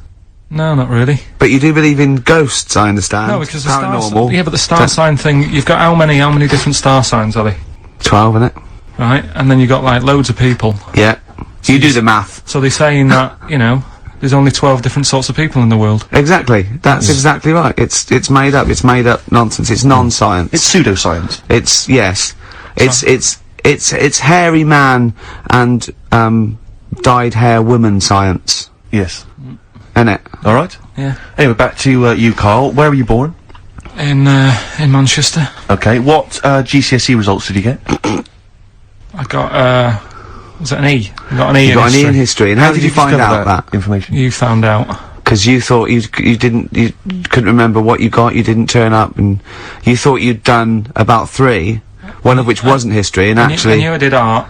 Yeah, you didn't. I'm telling you, you didn't, because we checked. Yeah. You did 1. You turned up for history, you did history, you got an E No, in I history. definitely did art. I made a little clay man. Yeah, you've got to register for O-levels. You don't just do it and then phone them up and say, how was that? Yeah. And they go, I'm "We don't-" sending you a clay man. See what you think? Send me a grade. Yeah, there's forms to fill out and things like that, Carl. Anyway, Yeah, go on. Who was your closest childhood friend? Closest? At what age? Well, when you were young, when you were a I kid. remember this. It's a fella. Is it someone making, isn't it? Well, he wasn't really a close mate. Darren Buckley was me. Darren Buckley? Yeah. He was me. Tell us close briefly mate. about Darren. I've forgotten about Darren. He's the one who, all the girls liked him. He Did had, he had permed hair. He used to have his hair like a footballer. Sure. His Were you jealous of him? Were you dad was a copper. Did you hang around with Darren, like, in the hope of getting maybe his kind of cast-offs? Nah. It's weird with me, and I wasn't that bothered about having loads of mates and that. I sort of... Sure. I had lots of mates, but I could do without them. You had a magpie, didn't you? had Alex? a bird, didn't I was happy playing with my magpie. Yeah, what happened to him? It flew away. Yeah. But I wasn't bothered, because it was giving me grief towards the end, wasn't it? It was popping me grifter tyres and that. Yeah, sure. Flying down, pecking me head. Sure. Now, you went to school with a number of different interesting people. Some of whom two were of which, freaks. I understand, had big heads and webbed toes. Is that right? Yet they were not related to each other, and they weren't friends with each other. Why weren't they friends with each other? Because that'd be obvious. Did they wear shoes, or did they walk around in their webbed? Were they good at feet? swimming? Were they good at swimming? I don't know. I don't think they ever went swimming. Did they ever talk? Did they ever look over at each other and think? Yeah, we should hang out more. I told you something in the week as well. There was another lad at school had a pigeon chest. He had a what? Can we come back to this? He had a pigeon I think chest. we should play a record, Carl, because I think we've hooked them now. Yeah. I think There's no one switching off now, Rick. No, play a record. Blair, coffee and TV. Carl, I said it's not the best Blair song when it was playing. You know, don't want to diss it, but you know, it's not the best one. I mean, that's Absolutely not. fact. Sure. You know, Carl went like the video though, a little milk carton. Yeah. Bit sad, it's tragic, isn't it? He went, this is all to himself, I'm not even joined in. And then he went, yeah, but it's alright at the end. He goes to heaven, he finds a little girl milk carton. Just lives out a little thing and is that like you on your paper round, that little milk carton, walking around like that? I imagine you. Oh, people don't know about it, if you just tuned in, Carl had a paper round. It's his favourite job ever. And he maintains it's the best job he's ever had. Isn't it, Carl? Go on. I don't know what's so weird about that. It's a paper round. Yeah, but look, forget It's not all the most that. fulfilling of jobs. Look at the way it works, right? You get it out of the way at the start of the day, so you got the rest of the day to yourself. It's the same as signing on. Your own boss. You know. Same as signing on. Well, you're not your own boss. The guy Yeah. at the news agency, your boss. Yeah. Yeah. But That's great. You've proven me wrong there. Yeah. Yeah, that's great. Nah. Yeah. Nah, not really. Would that stand up in court? Where you were found with the dagger? Nah. Was I? when are we playing the new game?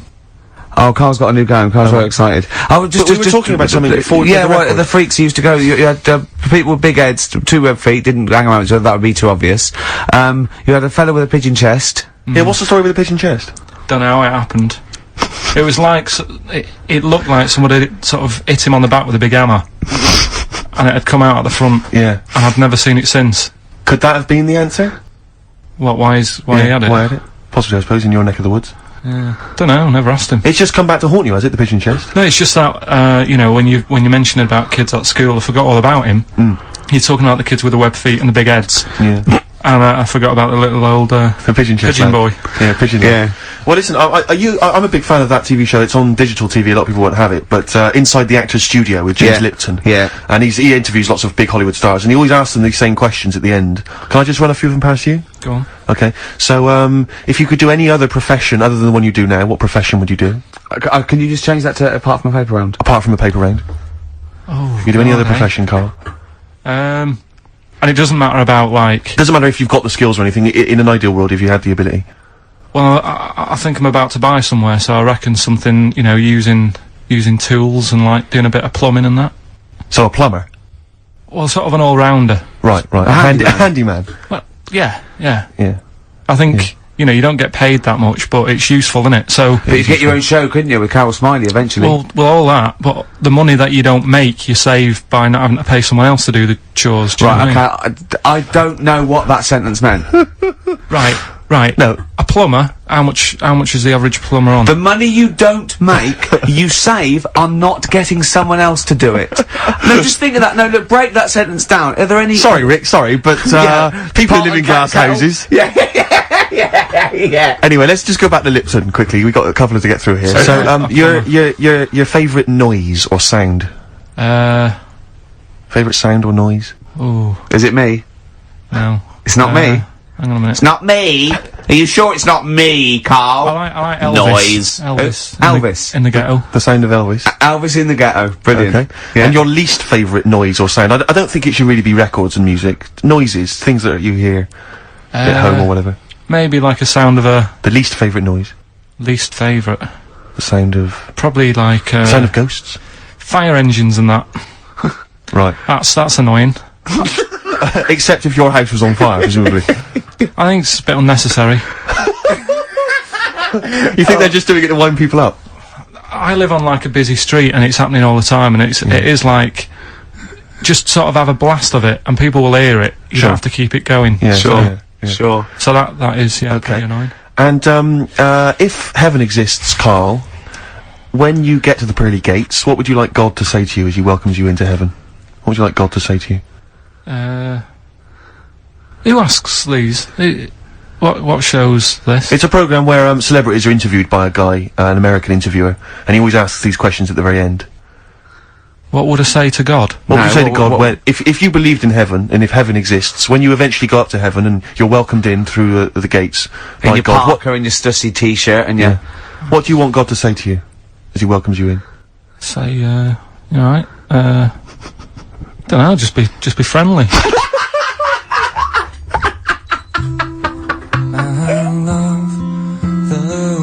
That's the reindeer section. Beautiful. Yeah, nice stuff. It's a kind of Scottish supergroup. Lots of different artists from Ben and Scottish Sebastian bands. have got to be involved. Is it the lead singer Arab from them? Strap. It may well be, yeah, on that particular track. There's different people.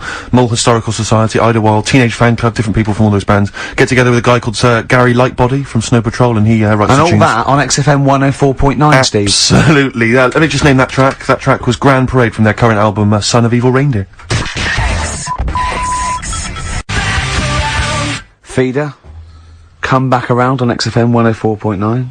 I'm Ricky Gervais. But who are you? Oh, thanks for asking, Rick. Steve Merchant. With us, Karl Pilkington. Well, Karl, now I know I shouldn't, but I met Karl in the week again, I Steve. told you shouldn't do I this, know. you know, you should But wait then till when the he weekend. starts saying things like, oh, is this loud with the people? I go, no, save it, and we just sit there and I'm scared to talk in case he comes up. But, you did tell me a couple of little things, didn't you? True stories that, you know, that I mean, I enjoyed. Can you tell, Steve one about the doctor? Right. Oh, God. No, Is this something that happened to a friend of yours, or is this, I read about it. you read about it? Okay. There's this little lad, right? Okay. First of all, it's years ago, right? When Right, they old times. didn't have decent doctors in like every town and that. Yeah. And this little kid is dead ill, right? Yeah.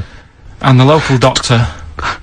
Well, there's a phone call involved, so I don't Yeah, really well, let give me the get to impression it. that it's like medieval. times. Yeah. Yeah, but I didn't say that. I just said it's years ago. Go on So then. this kid's ill, right? Yeah. And he's lying in the bed, and he's all going funny colour and that. Yeah. And his mum says, I'm going to get the local doctor round. The local doctor comes round, and says, so I don't know what's up with him. He said, leave it with me. With me. He Well, the doctor said that. I'll have he said I'll phone up a top doctor Okay. who was in America or somewhere like that.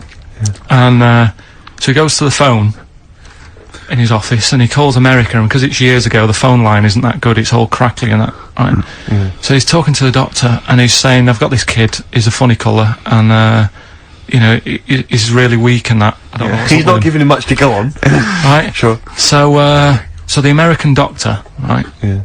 He goes, yeah, what you want to do? And it's all breaking up, right? He goes, what you got to do? You got to, it's all breaking up. You've got to give him some, parrot's blood. Right?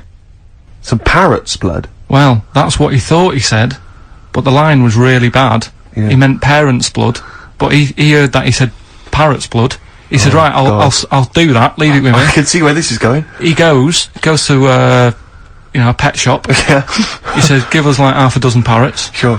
Takes them round to the kid's house, takes the blood from the parrots, puts it into the kid's fine.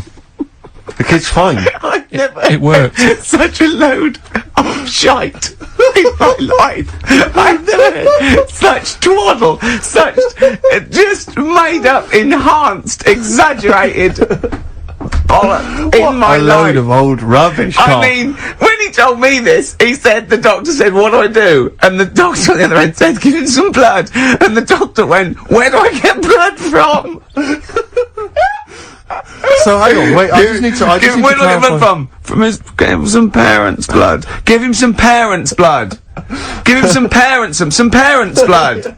Yeah.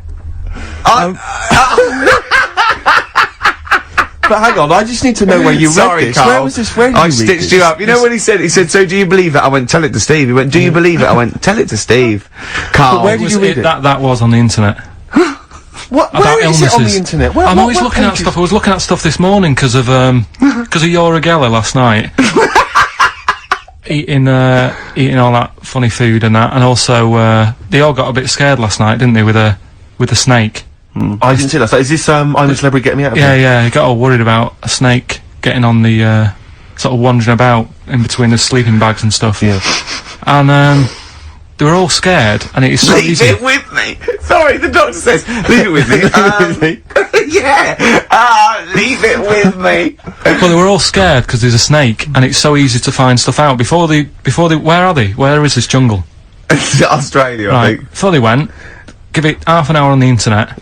I found out with snakes, you don't need to worry, right? They're deaf, they haven't got any ears. Right. So as long as you're really quiet, Creep it'll, around, it'll yeah. probably leave you alone. Yep. And also, they don't have eyelids. Uh-huh. So they were suggesting if one's coming towards you, just like kick sand in its eyes. Because it can't blink, and it leaves it a bit like annoyed, and it wanders off. But they didn't do any research before they went. Yeah. And that's, I think your knowledge would hold you in good stead. I don't think you need to know any more than you know.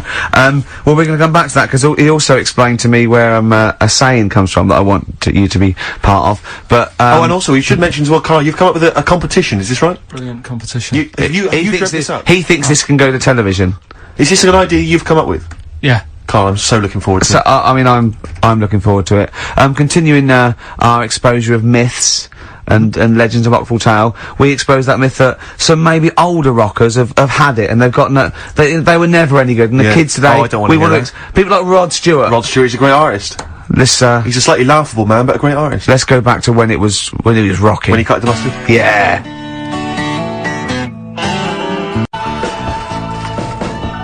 Rod Stewart, You Wear It Well Great tune. on XFM 104.9.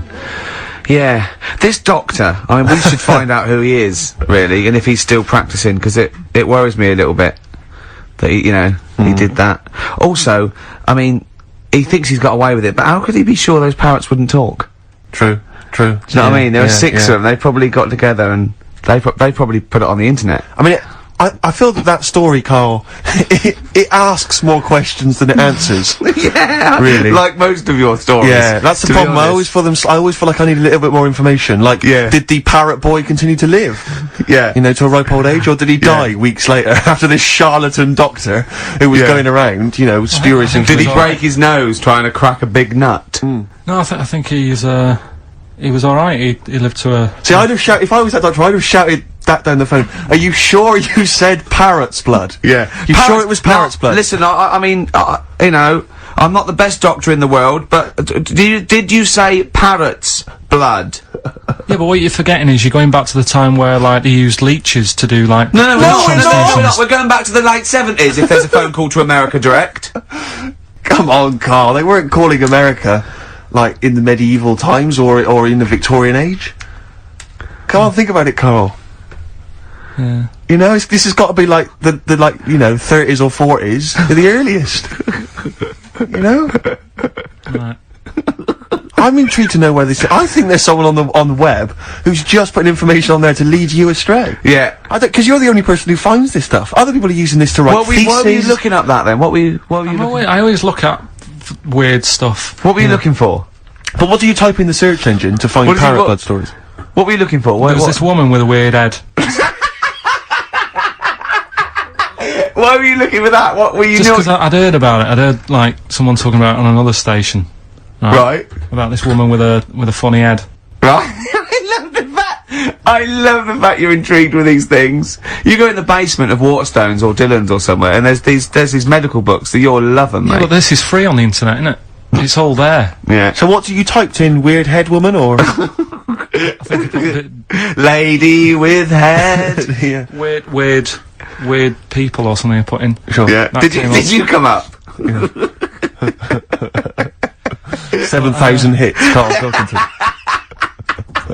But it's all there, isn't it? It's interesting. The one that I was telling you before about, what's the name? The lost letter. The lost letter. What's this? Lost postcard that's just turned up. Some woman sent a postcard years and years ago to a niece or something, right? Yeah. And her niece was like 3 years old back then. And just now, like I think like yesterday or the day before, it turned up. The postcard turned up 74 years late. 74 years late. It took 74 and that years. 3-year-old girl's been living in the same house that whole time. Well, yeah. Sure. There's not weird You see about what I that. mean? But there's always a question you can ask to just scratch the credibility of these stories. Yeah. There's always, it's like the apocryphal tale. Was this the slugs? Was this those slugs from last week? Yeah, well, that they were hold it stealing- back because they're slow. Because the postman slug is useless. His round takes him 74 years. Then he's got to go back to the beginning. He's got 74 years, and they can't carry the bag. That's why they go. That's why they turn to glue. That's why they turn to glue. Oh, it's pitiful. It is pitiful. So you don't believe that someone sent a postcard years ago and somehow it's been stuck in the bottom of a post bag or something and it's only just Stuck in the bottom of a post bag? Yeah. That means that there's like a 95-year-old postman who's still Yeah. wandering around. Did you have to pay like the difference on the charges? Because presumably it was It wouldn't have had Queen Elizabeth's. it was a picture on, penny would it? black. Presumably, was it? Yeah. What would be on the stamp? It would have been invalid, surely. don't know. See, these are the questions you should ask yourself. Because Go if on. it's the postman's fault, the There was post a office postman can't turn who was around. only He's 3 at dead. the time himself, wasn't he? He was No, he is dead. Yeah, he'll Yeah. be well and truly dead now. Yeah. But the fact is that the post office made an error, right? They lost this letter. Sure. It's only just turned up. They can't turn around and say, sorry about this, I hope it isn't urgent. It's turned up 74 years late, and by the way, you owe us 25 pence. Yeah. Yeah. They wouldn't do that, would No, they? that's So- true. That's true. So that's there true. you go. You're asking questions, though. You see, that's true. You see. So, you're interested in like where sayings come from as well, aren't you? Because you told me one in the week. What that? I don't know if Steve's aware of that. Do you want to tell Steve this one? What's this a saying? Can we do this quiz? We'll We'll do the quiz later. I know you're excited about the quiz. Let's do that later. But what's this saying? Right. What is the saying? Chucking a baby out with the bathwater. Yeah. Have you heard that phrase? Don't throw the baby out with the bathwater. Well, yeah. Yeah. Yeah. Right. How would you use that? Well, how would I use that? Don't throw the baby out with the bathwater. I suppose if maybe you've been discussing something, you've come up with some plans, but you're slightly worried, and you might abandon the whole plan, whereas there might be some ideas in there which are still worth retaining. So you don't want to throw the baby out with the bathwater. There might be something you can just change, and you don't. Yeah. There might be a few ideas you can salvage from an otherwise worthless one. Well, the saying, right, comes from like years ago again, and Pre or post phone? and ages and ages ago when like the bloke worked in the house, he was like the coal man, and then you had like No way. It's important. then like the mum is like she stays at home making the dinner, looking after the kids, Yep. and you've got like the little kid who's just growing up, just messing about and stuff. So what happens is, back then they didn't have like fresh flowing warm water every day, so all they could only afford to have like one full big bath of fresh water. So they'd fill up the bath, right, and then the dad would come home and he'd say, oh, I've had I had a tough day at work and that down the pit. And his wife would say, it's alright, I'm putting the dinner on, you're gonna have a nice warm bath. So, because he gets the bath first. Because he gets the bath first, because he's the grafter. and he's right? covered in coal. He's covered in coal, so the water's like minging by the time he's finished. Yeah. Right? And then the wife says, oh, after all my cleaning the house and doing the cooking, I'm a bit sweaty now. I She's think covered in dust and grime. She has the next one. I'll have a bath, right? At the end of the line, there's a little baby. Yeah. It's been playing out all day. Also got like little grubby knees and stuff. Needs to have a bath. Yeah. It goes in the bath, right? But because the water's so dirty, Sure. they go and empty the water out of the window. Can't see the baby in it. Chucking the baby out with the bath water. That's where it comes from. I don't know what to say, Steve. Because I heard this. I'm just. What do you think, Steve? Steve. So firstly, that sort of, I mean, that doesn't explain Where do you why- start? Well, You're struggling, aren't you? You're struggling where to Well, start. firstly, I can't see how we've now applied this to, I've you been know, the thinking of example this. that I I've been thought thinking of earlier. this for days, Steve. Waiting for you to hear this one. These coal mining parents did Yeah. be negligent. Yeah, I love They've the fact left their that- baby in the bath, unattended. That's the way round to do it. The one covered in coal. Yeah. You go first. Sure. You go first. Don't wash the baby and then get in that. Yeah. You one covered in coal goes first. Yeah. That's the best idea. Yeah. Second most dirty one goes second, and then the clean little baby. Yeah. I think we should do him last because he's done nothing towards this family. But more than that, Rick, leave him to his own devices. Yeah. Jack, I'm just going to throw the water out. Yeah. In the bath. Don't check first. Have you checked that the baby's not in there? Don't No, check, I'm not don't even going to waste bother. my time You'd checking. see it, you'd see I'd it. be able to see You'd a baby. see a baby in if there. a baby was in here, Yeah. I'd be able to see it. I'm Yeah. just going to throw it out. Yeah, I'm not even going to look, to be honest, Jack. Not We've all even had gonna our look, bath. yeah. If the baby's in there, Yeah. then it should be, Be making careful, something. Jack. We have lost 3 children this way. Don't worry. Where did you read that?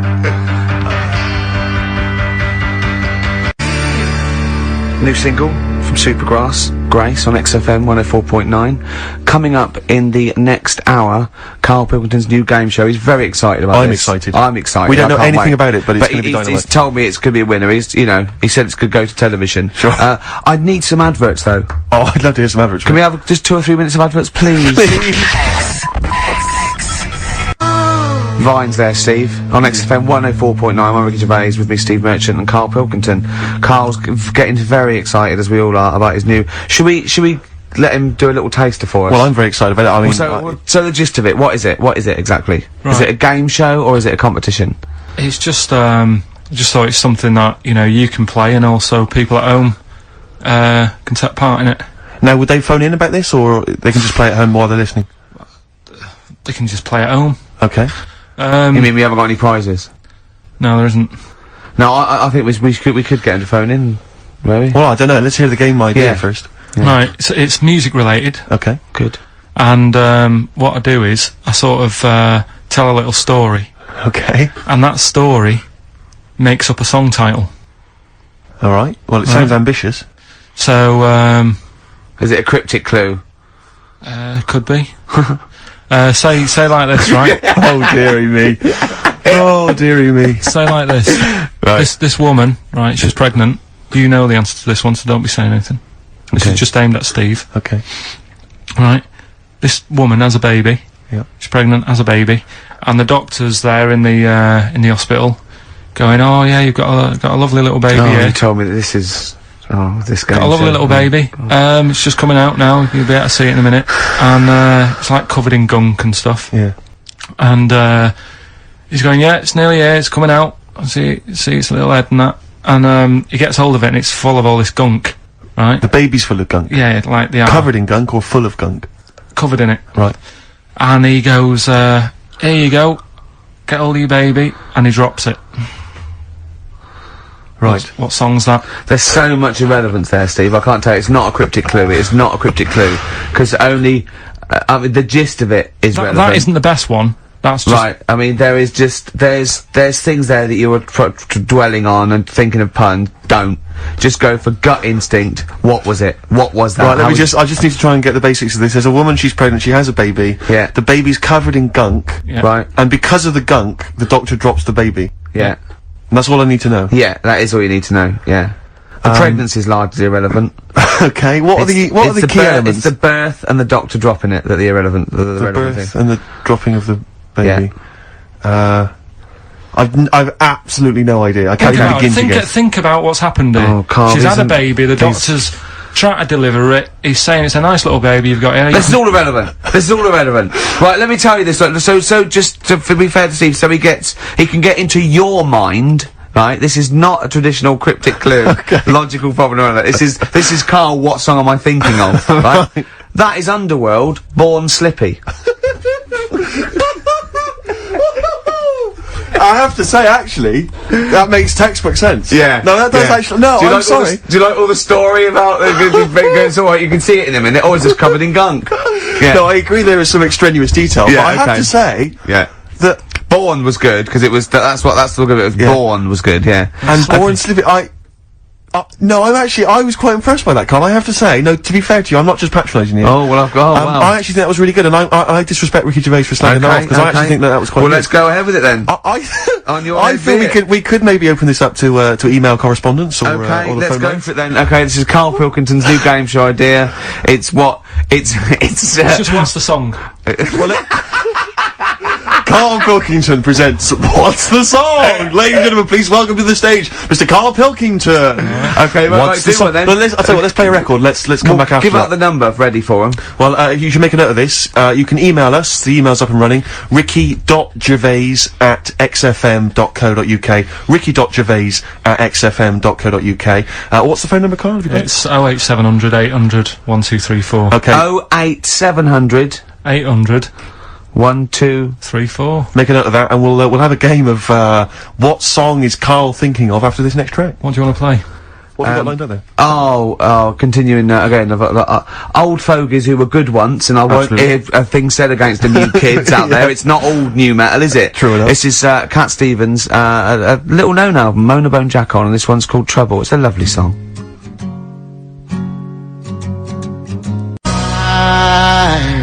Cat Stevens, Trouble, from Mona Bone Jack On XFM 104.9, playing some new songs, playing some old songs. True enough, true enough. Playing some old games, some chit-chat, some tears, some laughter, and Karl Pilkington with his brand new show, What's the Song? What song am I thinking? Now, I mean... You're nervous about this, aren't you, Rick? I am. You're worried. Well, because I've heard some of these clues before, and they're ramblings, sometimes they're close to ramblings of a fool.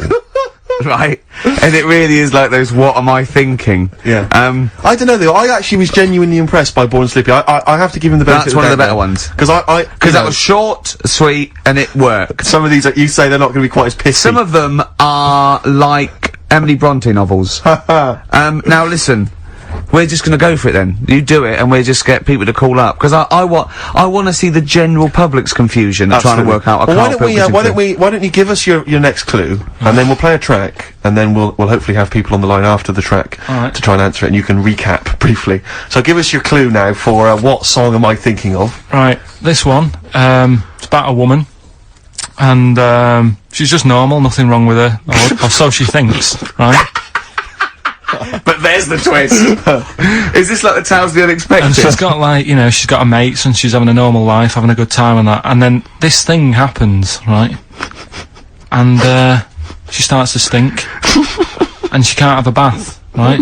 And she really wants to have a bath. She's dead sweaty and stuff. She's going about her daily stuff. She can do everything else normal. She can eat, she can talk, everything.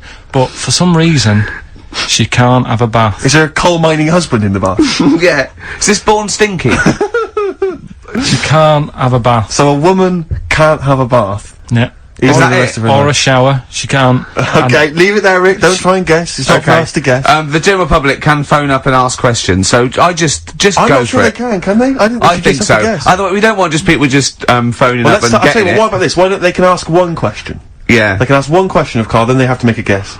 Okay. 08700 800 1234. Have we got someone on the line now? We'll just go. Let's do it. Let's go for one. Let's go for one. This is edgy radio. This is letting Karl stuff. live. Go on. Hello, XFM. Hello, I'm ringing about, what's the song? Absolutely. What do you think? Well, I'm going for Dirty Diana. Dirty Diana. See, that works. That's a great guess. It does, yeah, but it doesn't work, because why can't she have a bath? Okay, so the answer is in I was going to ask you. Well, that's your one question. That'd be the answer. That would be the answer, I'm afraid. What was your name? Shelley. Shelley, thanks very much. Shelley, I should tell you that, that you should never take this personally, because no one can really get into the mind of Karl, so don't, beat yourself up about this. I don't expect anyone to get these clues. No. So well done. That is a fine guess. Thank you. Thank you. Okay. Anyone else there? That's hello, XFM. Who's that on the line? It's Chris. Hello, Chris. A question for Karl? Before you give us I haven't thought of a really good question or anything yet. You just want to go for the guess? Well, no, what I thought was, I'm sure Simon Mayo used to do this when he did the breakfast show on Radio 1 years ago. No, he didn't. So you've just pinched this idea, Carl? If you're gonna rip someone off, Carl, do not rip off Simon Mayo. I haven't ripped this off. I thought this was a new idea. I was going to do it with sound effects instead, but that's he used to do that, and he used to get his team to play other characters. You idiot. Well, no, hang on. Not you, Chris. I'm saying you idiot to Carl. Yeah, but nothing's new anyway, is it? So I'm not getting annoyed about it. True. What do you think the answer is? Is it Cornflake Girl by Tori Amos? Good answer. She couldn't have a bath because she'd go all Go floppy and then go down the plug hole. Good answer. She's all soggy. Yeah. So is it Cornflake Girl? No, it's not, but that's a great answer. It could have been. Alright. Okay. You're already seeing the error of this, aren't you? I think this is great radio. I'm really hooked on this. I'm genuinely excited This is really like that, those, so-called lateral thinkers. A man got into a field and dies. Why? Yeah. He ran out of there. No. Yeah. Not the one I'm thinking He was of. shot. Well, No. That was a good answer, but... Couldn't, like, Simon Mayo, sue you or something for doing it? Will you stop? Don't mention that. Yeah. Listen, I think if you're going to steal ideas from someone, it should be a brain box like Mayo. I mean, he's the man. The only example of one I can ever remember hearing on his show, because I was quite young then, was some people were pretending to tap someone's phone or something, and then they got caught, and the answer was just bugging by whistle, because they were genius. That was absolute genius. That's absolute genius. See, Carl, that's the sort of standard you've got to come up against. Yeah. Thanks very much, Chris. The phone lines are hot. Hello, XFM. Hi, is it Candy Perfume Girl? Is it what? Candy Perfume Girl. Candy Perfume Girl? Yeah. Candy Perfume Girl. Is it? Well, who's that by? Madonna. No, it's... That sounds like an obscure album track. No, it's one of her songs. Just think about it. She stinks and everything. She's a normal life. I didn't say she was a sweet or anything. But for some reason she can't have a bath or a shower. Is this a big song? Just to give him a clue. It's a bigger song than Candy Sweet Girl. Thank you very much indeed for your guess. It clearly is right. Thank you. Cheers. Sorry. Okay, one more, then we go to a record. Come on. Okay. Go on. Hello, XFM. Carl, Yeah. is it High and Dry by Radiohead? High and dry. High and dry. Now that's great. She smells, which is another word for high. She's dry because she doesn't have a shower. Carl, if it isn't that, yours will never be as good as that. He's the winner. Whatever you're thinking of, that clue is brilliant. What's your name, mate? It's Richie. Richard, I mean, you can't beat that. That's a bit too lateral. Don't be stupid. It's perfect. He's made yours into a clever clue. He's made high, she smells, dry, she never gets in the bath or shower. It's not that, is it, Carl? No, it's You not. don't even get that, do you? Not Have really. you ever heard of the word high being used to mean sort of smelly? No. No. Oh, what? That was where you went wrong there, mate. Richard, well, I'm declaring you the winner, even though that isn't the I answer. don't think Thank we should you. give up this early. Can we just What? let's play a song and, Let's play a and song. give it one more chance, because if people think about it, it is really easy. I'm not going to find out the answer now, because I've got to go out. Okay, we'll do it very quickly. Stay in for 10 minutes. We're just going to play a new Coldplay track, aren't Okay, let's hear Brilliant. Coldplay and then we'll come back with this.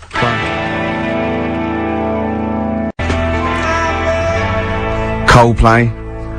One I Love. That's for, Nick, Neil, Olivia in Tower Bridge. Absolutely, and also Nikki from Bromley who emailed in, she's enjoying the show and she wanted a bit of Coldplay. That's the B-side of the current single. This is a great show, isn't it? We've got great music, we've got laughs, tears, we've got requests, we've got Simon Mayo games. It's just like Radio 1 for less people. Exactly. Radio 1 for less people.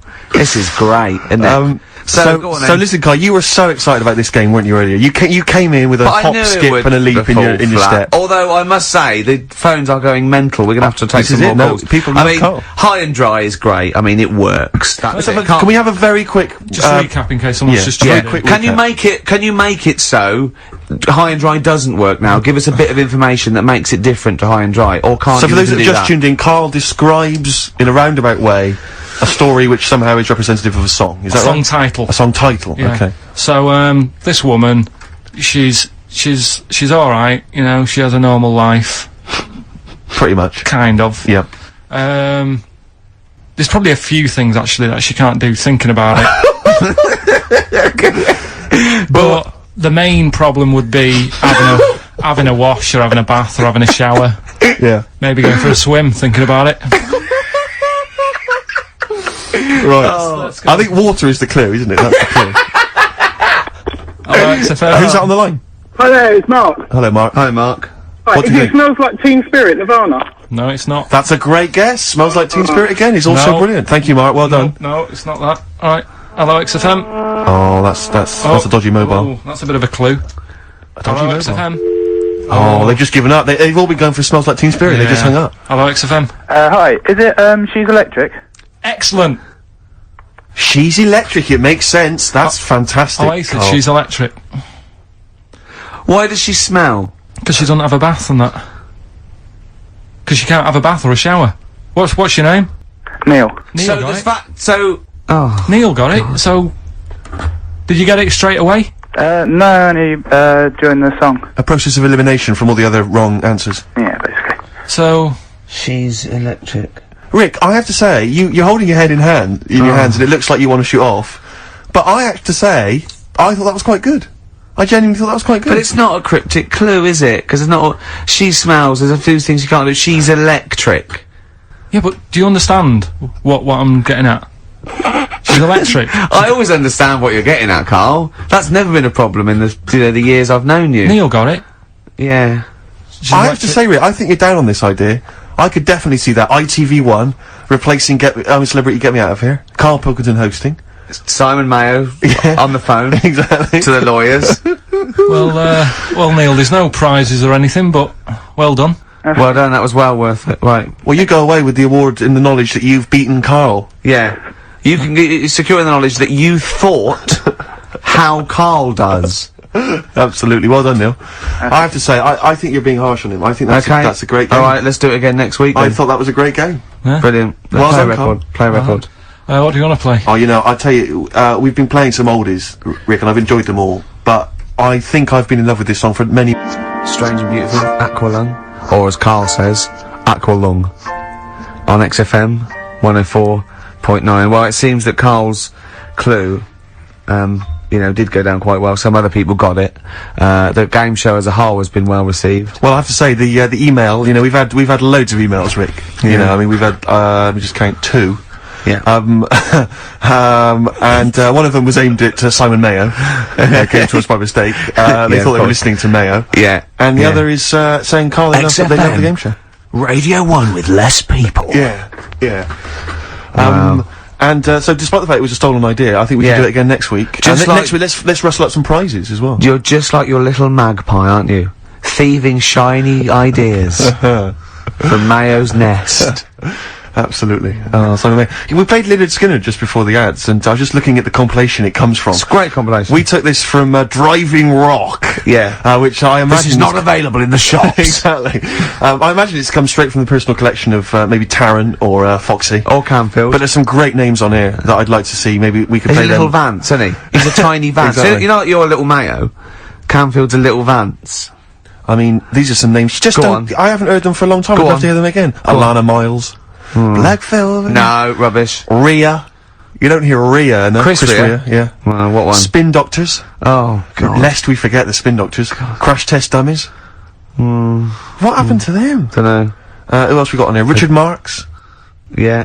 Mr. Big. I didn't. He's guilty in that song when he goes, I swear I did, and all that, and the police came around. Well, there's no smoke without fire. I reckon he did it. To be honest. I reckon he murdered her. You're absolutely right. Go on. Legs, ZZ Top. She knows how to use them. She does indeed. She knows how to. It's what it is. It's electrical impulse from the brain. Yeah. How is she using them? What's she up to? She's just. It's the brothers Do Beer on here as well. Oh, isn't that? There's nothing wrong with them. Absolutely no. Starship.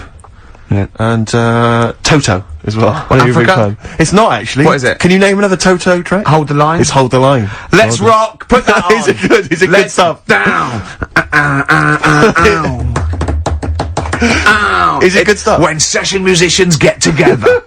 Oh, Can we hear a quick little blast? Oh, It should go be. on. Is that disc Oh, still in play there? a little bit. Hold the line. It's That should great. be. That's DJs. Okay. Oh, what can we and have? there's some great ideas out there, I'm sure. I mean, if you want to, like, any fix-it's done, if you may want to eat a packed lunch on a roller coaster. On a roller coaster, yeah, with some Boy Scouts. Or dance with Bananarama. Yeah. Then Yeah. we're Yeah. Or 5 Star. yeah. I love the fact 5 Star have reformed. There's 3 of them. Have you heard about this? No.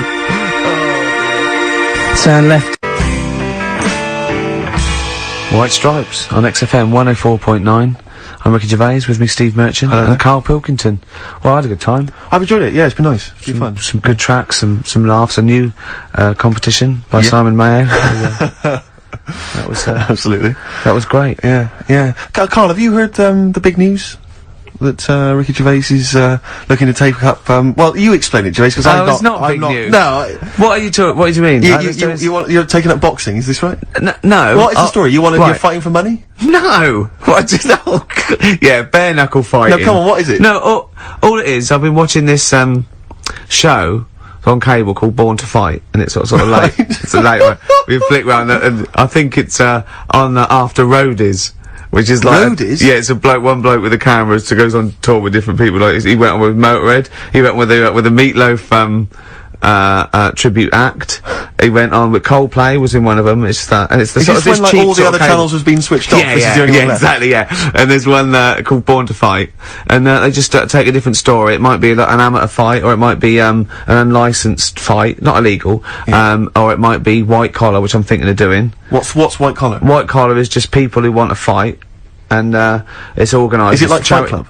Yeah, but it's charity. It's safe. It's a charity do. You know, having like big events, and it's just two people that aren't boxers, aren't amateur boxers, and they get in the ring and they do three 2-minute rounds, and they just lay into each other. They've got head guards on, and Rick, I don't mean to alarm you, but we work together obviously, and we make the office and stuff. Your face is my fortune.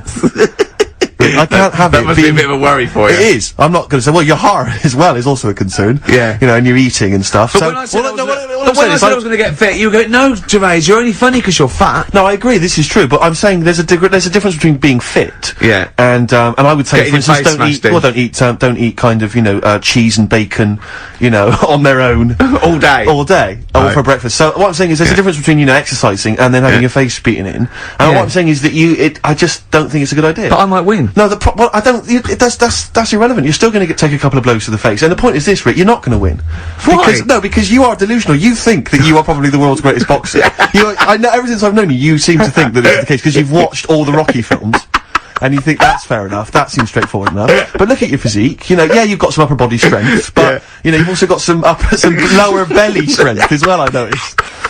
And my concern is you're going to go in there and you're not only going to be a broken man when you realise that you're just not as handy in the ring as you thought you were, but also you're going to incur some injuries. This is fighting talk. This is fighting talk. The first rule of Fight Club is don't talk about Fight Club. This one's me want to do it more now, just because of you. It was the same when Adrian didn't agree that Rocky could beat Clubber Lang. Yeah. Oh, she made that mistake, then she made the same mistake with Drago. At what age? She turns up at the end to take a bit of the credit, didn't she? When you were this kind of thin, nimble youth in your makeup and your eyeliner and all the rest of it, I bet you had no thoughts about boxing. It never came into your mind, did it? So at what age did you suddenly think, wait a minute, I've taken the wrong path in life.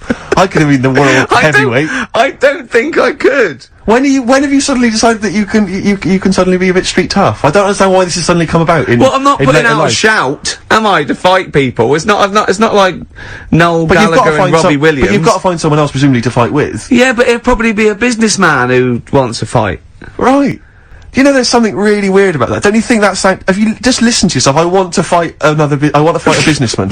Please may I fight a businessman? I don't want to fight a businessman. You just said. I want to fight someone who wants to, it's just not. I want to fight them though. I want to fight somebody. It sounds a bit mad. Bring them on, I want to fight people. No, but it's more the effort and the training, the commitment to it, like climbing a mountain. I mean, I think climbing a mountain and doing a marathon is ridiculously macho. It's not the fact that you can do it. No, that's not macho compared with boxing. It's macho, isn't it? There's no reason to climb a mountain, there's no reason to do a marathon. If you can run a mile, that's all you need. The fact that you train is whether you can do it yourself and achieve something. And this is more like the training and the learning skill and then seeing if it works. I don't want to get in there but aren't you concerned about you might get beaten? Or you might get beaten up, I should say. No, what's the worst that can happen? You'll get black eyes, bruises, and bruises. Gervais, let me just remind you of the time we were working in your flat, right? And you immediately, right, I don't know to this day what happened, but you started choking, you clasped your chest, you were breathing, wheezing, right? I leapt over to you, I remember screaming, I don't know the Heimlich manoeuvre, if you've swallowed something I can't help. You gained your breath, you gained your composure, I said, what happened, did you eat something, did you go down the wrong way? You said, no, I swallowed some dust.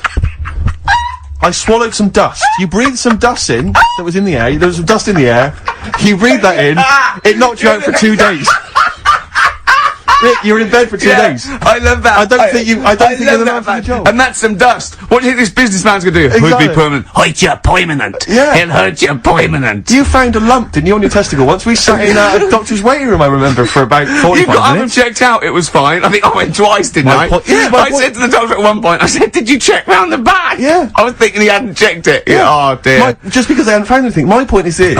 You're something of a hypochondriac. You know you're something of a hypochondriac. You know that already. So, why do you think this is going to be any different? Wow. If you take when you take the first blow to the head, you take the punch, you'll immediately think that you've got some kind of, brain disorder. No, I've I've always wanted to do it, but I just thought, I wanted to make sure, I wanted to know that I definitely lost my looks.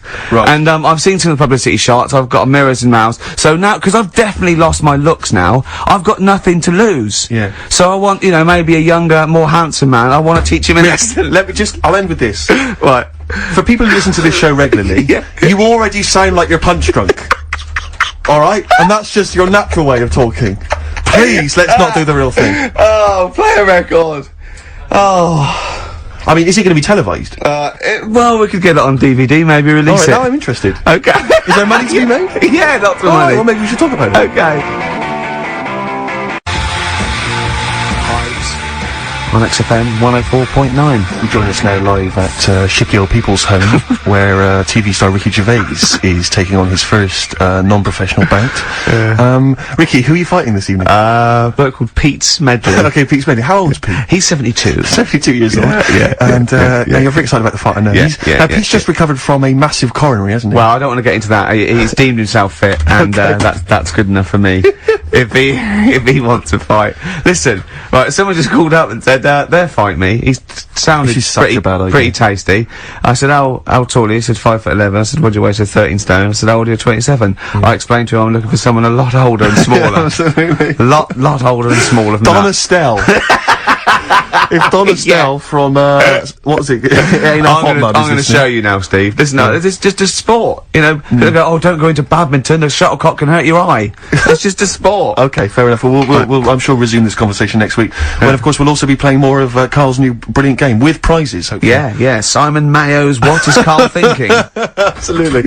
I'll leave you with a song for the ladies, Rick, if I may. This is by my friend Harry. You may know he sends me tracks every so often that I should listen to, and this is a particular favourite of mine. Pretty Please, it's by Kevin Tahista's Red Terror. I don't know if I've pronounced that right, but enjoy that, and we'll see you next week. Chào cả mọi người. Vào nay bên em lại về một chiếc Hyundai Elantra, chiếc xe sản xuất 2019 bản 2.0 tự động phiên bản màu đỏ.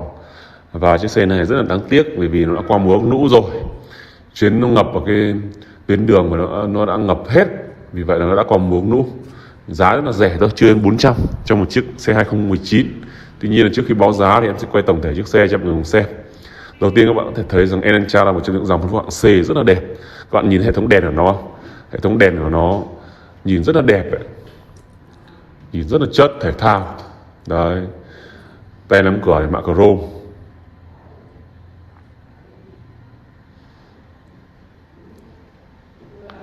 Lốp la răng thì còn đi dài dài, nhìn rất là đẹp, rất là chất. Đấy, đèn hậu rất thể thao. Bọn con này nó cạnh tranh trực tiếp với Honda Civic, với lại Altis, nhưng mà nó là phân khúc hạng C, nhưng mà thấy là nó rất là chất. Đấy.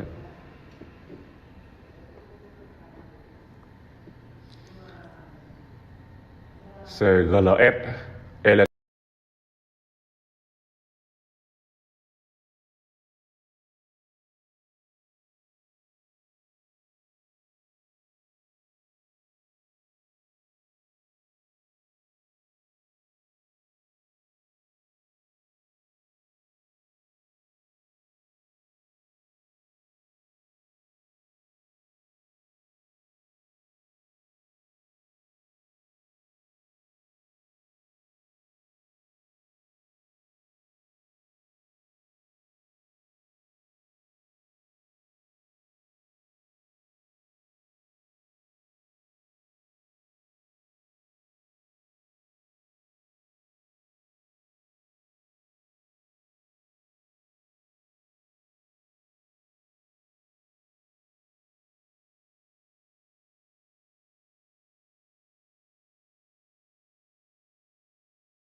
Pete Yawn for Nancy on XFM 104.9.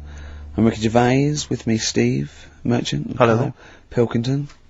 Steve, you got any other toilet-related anecdotes? Rick, my life is just full of toilet trauma. Yeah. And Carl, you may not realise this, but a while back I used to host, this is bizarre, I used to host a radio show on the BBC World Service, right? Now, if you want someone who's the voice of integrity, the voice of intelligence, the voice of a nation, you're gonna come to me. That's obvious. And I was broadcasting to, now they've got listeners of something like 50, 60 million people around the world. It's mental, the listenership of the World Service. And I used to host this show with someone It's a big place, Steve. The World? Yeah. You're absolutely right. And anyway, so I had to be into Bush House where they broadcast from 10 o'clock every Friday morning to broadcast around the world to 50 million people, right? And one week, went to the toilet in my house, right? Everyone had left. I got there a bit late. I got up a bit late. Already against me. The clock was already against me. Had to be there at 10 o'clock, broadcast around the world. And we got 2 toilets in our house, downstairs one, right? And the door had already been a bit dodgy. It was one of those doors where you had to give it a bit of a kick as you went in. It was getting a bit tight. I don't know what the wood was expanding or something. You know, I'm in there. And same thing again happens. No toilet paper. I think, oh God, I'm going to have to somehow kind of make it up. Why don't you check first? I normally do, Rick. I normally do. It's just on certain occasions when I'm bleary-eyed or something, I forget, or occasionally I forget. Normally I do check. Right. And you've got to bear in mind that it's not like this is happening every week. This is over the course of many years that these incidents have accumulated. So you've condensed them for the purposes of this anecdote. Sure. Yeah. Yes. And great. You're just brilliant to keeping the pace up of an anecdote there, Rick. You've just drawn in. I don't know where I am now. Anyway, I know where I am. I'm trapped in a toilet with no toilet paper. That's where I am. And I'm thinking maybe I peel off some of the wallpaper, you know, things like that. But there's nothing I can do. I got to go upstairs. Newspaper. Well, exactly, but I have to go upstairs and find toilet paper. Was there any?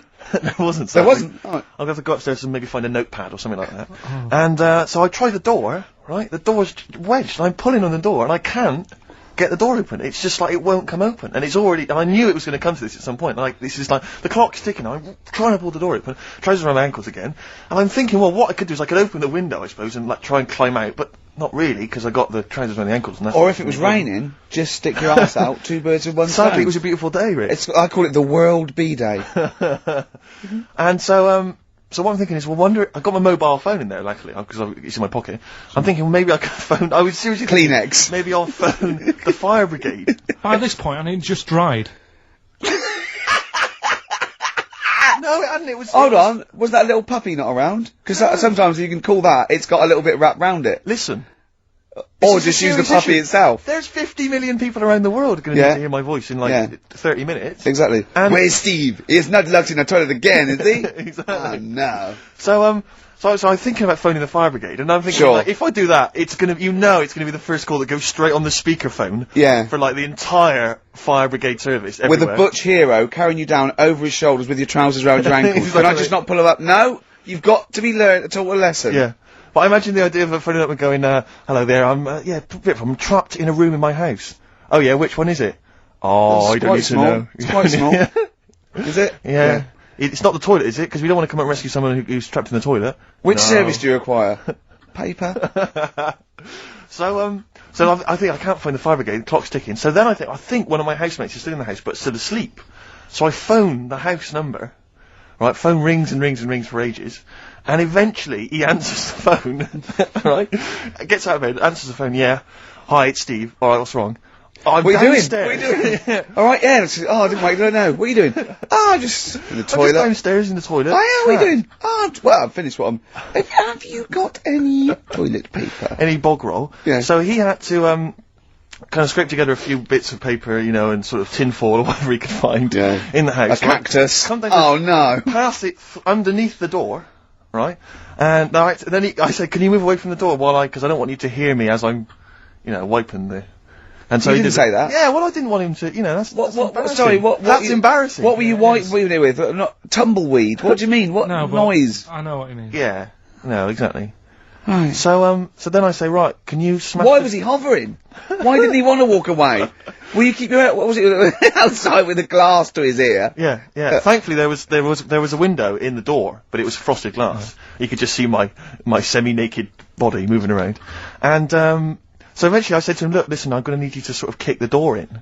He said, well, I don't want to kick the door in because you're going to have to pay for it, aren't we? I go, yeah, but I got to go to the World Service. Well, yeah. And he was a lovely man. He's the weakest man you've ever come across. It's like if there's one person you don't want to have to throw their body weight against the door, it was him. It's like he'll snap before the door will. So he's smashing against This the door. sounds like a fetish to me, though. He went in there, and there you were naked with lots of toilet paper. And you go, oh, you've broken the door down, and there I am naked. Again. Oh, you've rumbled me, Rick. I wish I'd not told that embarrassing story on the radio. Like it wasn't embarrassing enough, you've just got to make it slightly more seedy. Oh, so did he get it down? He did it, yeah, and I got to the World Service with like minutes to spare. Oh. And interestingly, I told that story to 50 million people around the world. Joking. Yeah. Did they understand? I think so. I mean, is that a bit of a problem when you're on the World Service, like thinking of things that everyone can understand? Yes.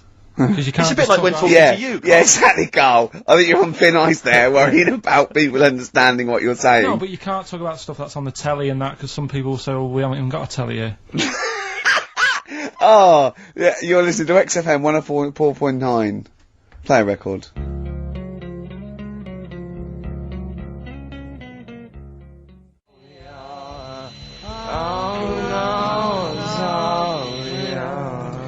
Nirvana, All Apologies on XFM 104.9. I'm Ricky Gervais, obviously, with me, Steve Merchant, Karl Pilkington. Well, Steve, I met up with. I know it's forbidden, usually. I don't know why you Let keep me just doing explain to the listener. Me and Steve have got a little bit of a pact. We're not allowed to talk to Karl during the week because he comes out with too much dynamite, and we want it to be fresh, and it's just unfair. And if he sees us laughing, he clams up a little bit because he knows something's wrong with his head.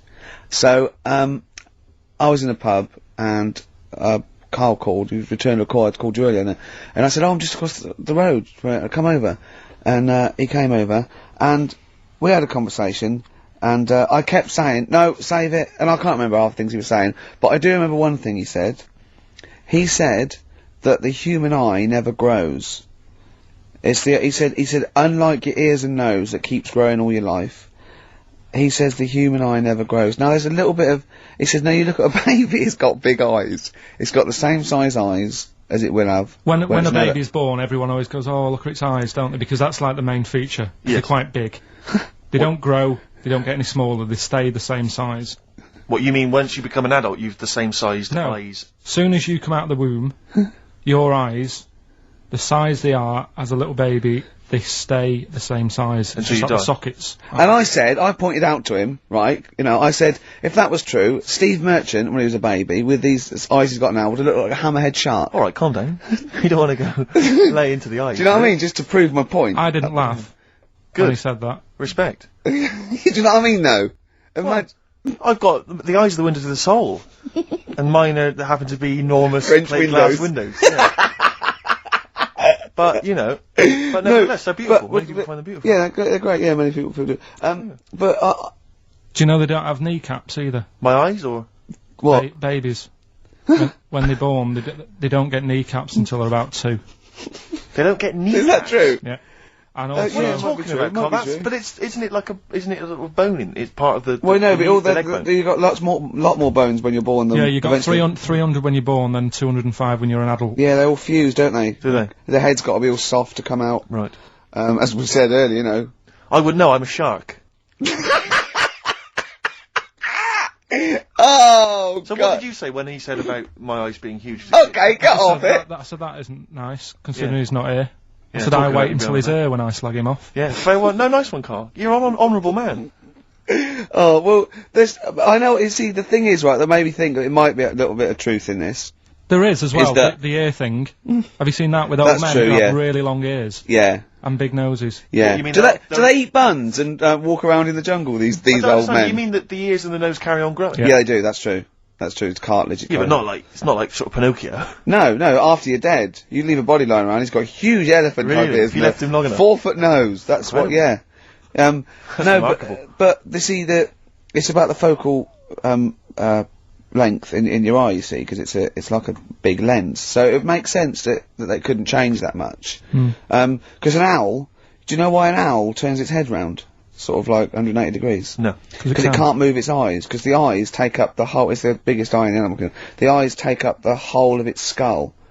Really? Yeah, and it has to move its, yeah. Has it got a brain in there as well? It's got a brain in there, yeah, above the eye, yeah. When I say the whole of the skull... Quite, yeah. There's also some space for the brain. What I meant is, the two diameters of the eye is the diameter of the. You've lost me there skull. with diameters. And You didn't like maths, did you? no, don't like maths. Never understood it. Couldn't get to grips with maths. I don't know about you, Carl. Did you do maths, Carl? Now, how did you do in your exams on the maths? Did you turn up? I bet yours was rather like my theory, which is why do you need to figure it all out when you've got a calculator? Exactly. Yeah, I knew it. Yeah. You're And right. I agree. Well, let's play a record, and afterwards I'm going to be testing you on your homework this week, Carl. Could we do White Van Man first? We could do, they've got to know just to what remind they're people. dealing with, yeah. Carl's homework was to read all about, as you know, Che Guevara. Absolutely. Last week he did well on Rasputin, didn't he? Did very well on Rasputin. Yeah, passed with flying marks there. Let's have a bit of Wu-Tang, shall we? Then let's have White Van Man. Yeah. White Van Carl. No. Yeah. Don't erase none of that good shit.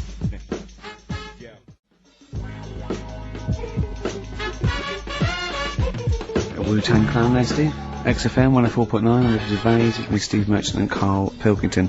Now, I just, reminded something else, Carl's in the week. I know it's forbidden to talk to him, but I'll tell you this. He was very excited about the Friends reunited. He was a bit nervous at first, wasn't he, last week? But then he was really getting into it.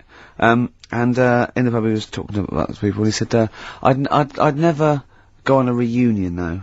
So I'd never do that. What, a school reunion? Yeah, and he wouldn't want to see anyone.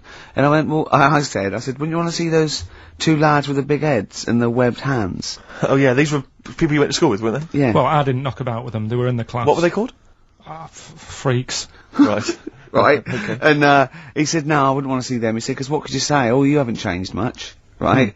And he said, and they wouldn't go anyway, would they? I said, why? He went, well, they didn't have any friends. Right. And I said, well, weren't they friends with each other?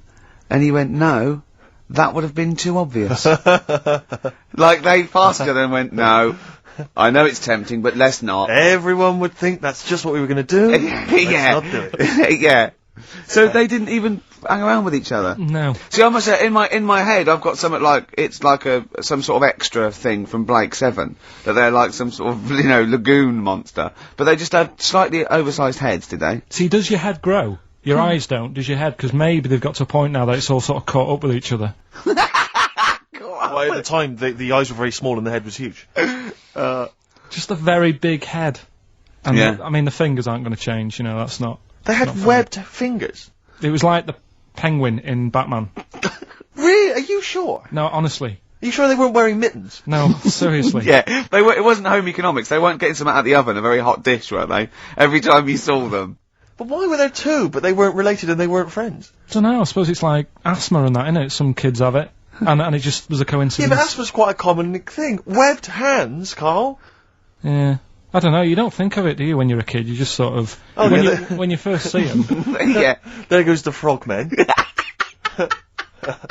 Anyway, Carl, look, let's have a little quick session of White Van Man. For those that don't listen to the show regularly, The Sun, as you may know, has a section called White Van Man where a member of the public gets asked their opinions on the week's big political and social hot potatoes.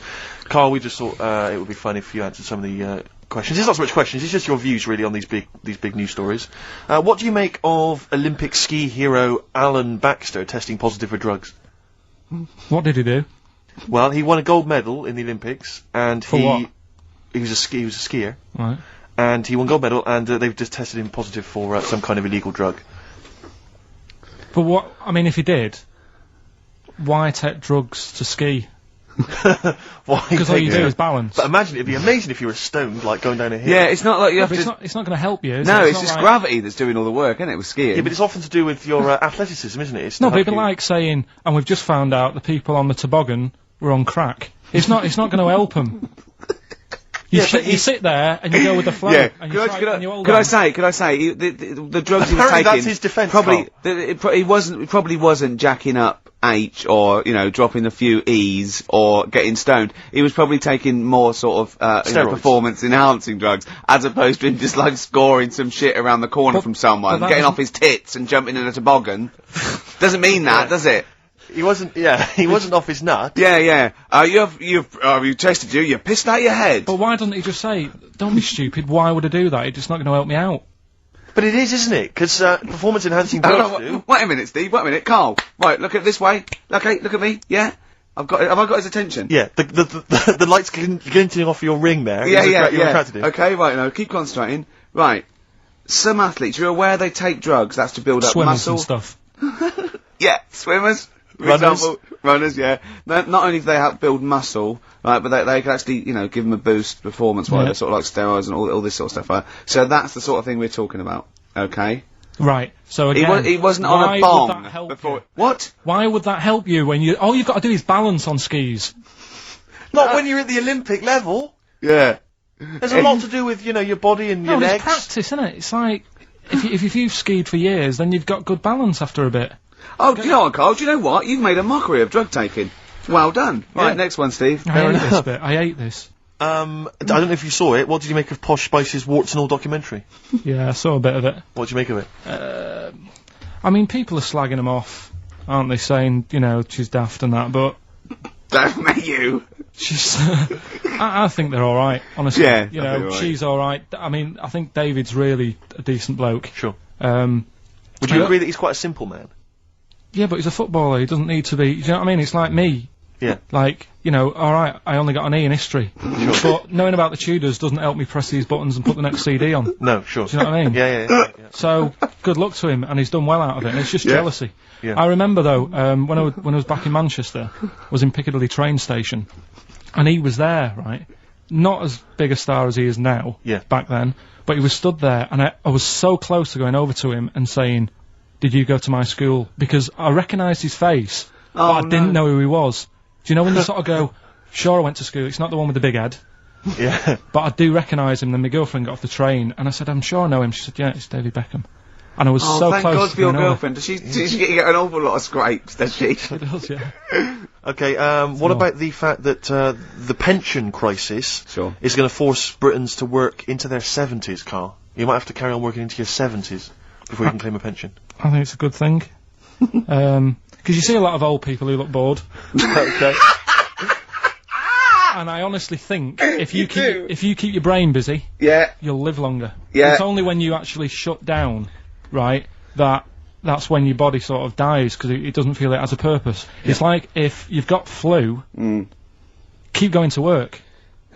If you have a day off, you just feel worse, you'll mope about at home, doesn't do you any good. What about, where do you draw the line there, though? What if you, say, lose a finger? Pop into work? Depends. If you can't concentrate because it's painful. But what if you're a typist? Or You're not going to pianist? type as many words, but you'll do more at work than you would having a day off at home. Sure. Okay. Tony Blair turning trendy with his Paul Smith designed naked lady shirt. I don't know if you've seen this. It's the one with the pictures of naked ladies on the cuffs. And, you know, I mean... Okay. And finally... how's that? See, this is what annoys me about this feature. It's just, what's that? So what? Yeah, but it's the Prime Minister of this country wearing a trendy shirt with naked ladies on the cuffs. Alright. Okay. And finally, what do you make of the fact that Top of the Pops have banned Will Young singing both tracks on the #1 slot, and consequently he wasn't on there at all, they had to show the video. The first time anyone's ever made this demand. He wants to sing both the A and B side. Well, he can't. It's double A, yeah. Double A side. That's what they wanted to... That isn't how it works, is it? Yeah, I agree, yeah. And the thing is, which one... I mean, at the end of the day, loads of people have bought it, haven't they? And it's Yes, like one of the yeah. best... So it doesn't really matter what it does, because people have got it, they can listen to what song they want at home. Doesn't matter about what Top of the Pops do. Yes. And it's just annoyed me now. It's... Who's annoyed you? Just what goes on in the world. I'll tell you, you're better off not knowing. It's better being in my little world.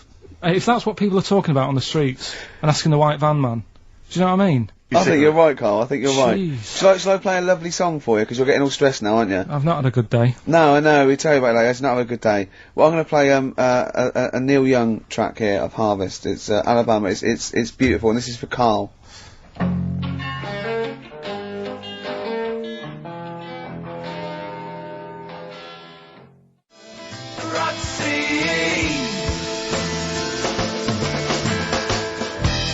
Athlete, West Side. I still like that one. It's a good track. Yeah, I was worried it's a bit novelty. It would go off very quickly, but it's good. No, Very it's not melodic. bad at all. On XFM 104.9, I'm Ricky Gervais, with me Steve Merchant, Karl Pilkington, Steve. Well, we were talking about the news just now, and there was a story I heard in the week. I think it was on the radio, and I don't know all the details. But what I heard was that a number of, I think it was Falkland, maybe Gulf War veterans, were, I think, suing or complaining to the government because they wanted compensation for post-traumatic stress disorder. Now, I don't know all the ins and outs of it, but it seems to me that if you're in the army and you're a soldier, a certain degree of trauma is kind of inevitable. I mean, after all, if you're any good at your job, you are going to see people getting killed. So I don't understand what the ins and outs of it are. I don't know why. No, when it came back and Tony Blair met him and go, alright, well not really, no. Go on, what's the matter? Well, there was people shooting at us and everything, it was all muddy. Well, calm down, don't cry. Well, I will. There was a drill sergeant just kept shouting, saying, look at you, stupid boy, where's this he's gun's got a not train, clean? And I hasn't just he? cleaned the gun and it was fine, and now he's telling me to clean it again. Yeah, and the boots, they were shiny. fine, he was Well, he's showing. got to do that, it's more His discipline. neck was as big as his head. Well, yeah, but you don't know what they, you know. I don't know what the ins and outs of it are, but, what you got to do is make sure you know what you're going into. That's what I do. You got to check the small print. So if I was, you know, going over to like the Falklands or you know the Gulf, I'd put my hand up and go, will it be horrible? I go, you at the back, yes. Will it be horrible? It will be horrible. Yes, it will be horrible. There will be shooting and lots of death and everything. I go, right. I'm not going to go. And they go, Exactly. okay then. Okay. that should be fine, yeah. Should be fine. Yeah, just like that. Is anyone else scared about this?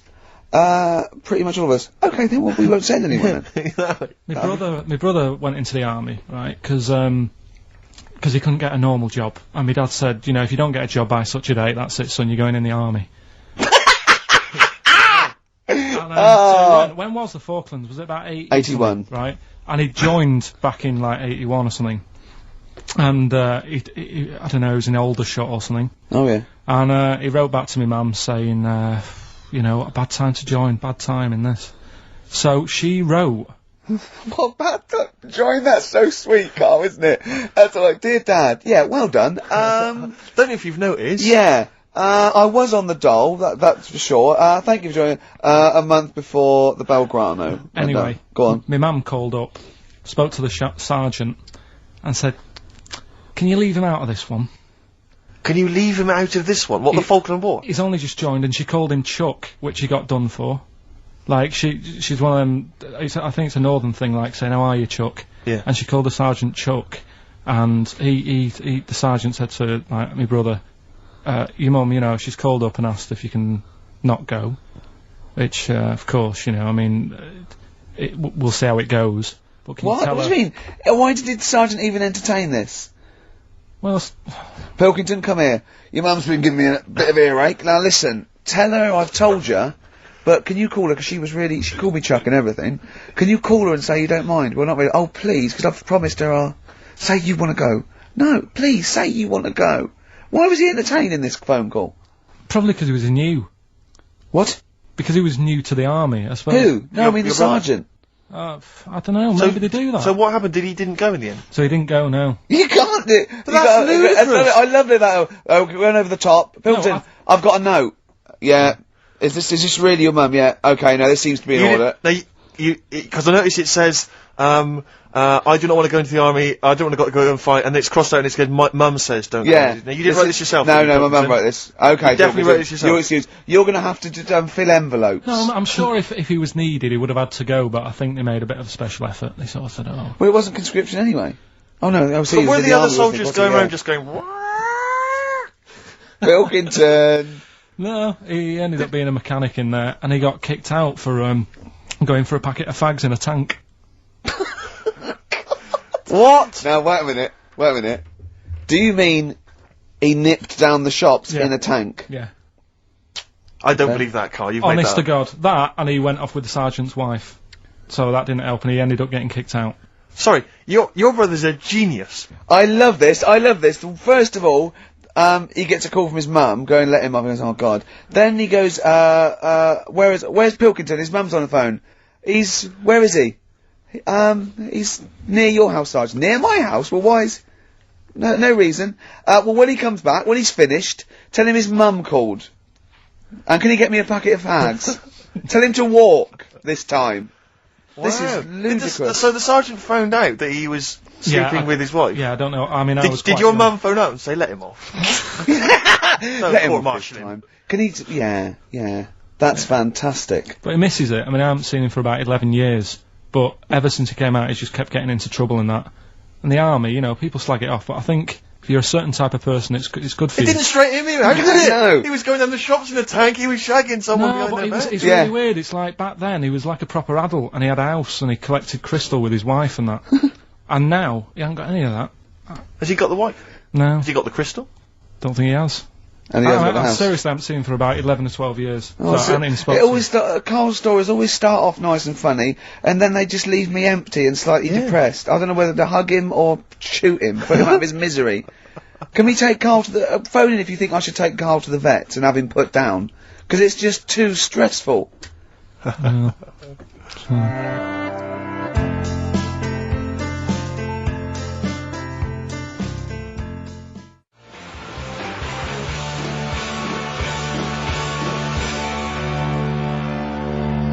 Hyde's main offender, XFM 104.9. Wow, it's that time in the show where I test Carl on his Homework. yeah, for the week. History, the re-education of Karl Pilkington. As you know, we found out last week that he'd taken one GCSE and he'd got an E, and it was history. Do you know, Steve, I haven't told you this, went shopping on Sunday, buy some new jeans, was in a shop, saw an old lad who I haven't seen for about 2.5 years, went, "You alright, mate, how you doing?" First thing he said, "Sorry to hear about your exam results." God. Had he listened to the show, or someone had just told Yeah, him? he was on a train listening to it on the way to a football match or something. He knew that you were on the show, did he? He was a Yeah. regular listener. First thing he said, Wow. "So sorry about your exam results." Haven't people have been coming up to you in the station going, "You Yeah, alright, alright. do you want to talk about it?" Or God. I know. well, you did take it pretty badly for a 29-year-old man. Just a bit of a shock, because it annoyed me that... It wasn't a shock. You No. knew you hadn't got any. No, I thought I'd have got a bit more than that. I wasn't expecting, you know... But you didn't even think you took history, so that must have been a bonus. Yeah, that's what my girlfriend said. Yeah. So, well, Didn't yes- she say something quite philosophical, which was like, you know, you didn't even have an E this morning? Yeah, she said yesterday, you know, you didn't have anything Yeah. today. Exactly. Which was good. Yeah. Mm. But anyway. Anyway, okay then, well, you were tested on, Che Guevara. Right, Carl. We should just, hang on, we should just remind people what happened, because This last is a week little we gave- series. I've got a lot of these little books, right? They're about, like, 2.5 inches long by about, 2 inches wide. Those tiny little things you see in the, sort of, on the front counter of Waterstones or Smiths, and it's, the Life and Times, a series of all the greats in history. Last week you read about Rasputin, he wasn't impressed. No. This This week... book's a little bit thicker than the Rasputin one. No, it's the same, I think. Was it? Maybe the writing's Thicker smaller. writing or something. But, okay, Che Guevara. Who was Che Guevara? Now, you learnt to pronounce it, right? And how do you remember? You told me the week how you remembered what his name was. Che is like shake, and his surname is like guitar. Right. Shavara. Okay. But anyway. Right. Tell us what you know, and we'll ask. Right, first of all, his name isn't really Che. Right. It was something else, and Che means buddy Okay. in wherever he's from Argentina. Mm-hmm. Right, that's right, isn't it? Yeah. Yep. Right. So anyway, he was born, and he was. By the way, Carl's not reading this from a book now. This is all out of his own head. This 'cause is not pre-planned notes. No, this is. I mean, I know never it held sounds written, but he's just Right, riffing here on we this. go. Here we go. Go on. He was born. He had bad asthma as a kid, Right. which I thought was quite interesting because they didn't have cars and that back then, and that's what they're blaming asthma on these days. The bad build-up of traffic and that. Well, they So, did have cars, Carl. not as many as they have now. Okay. So that was something I picked up early in the story.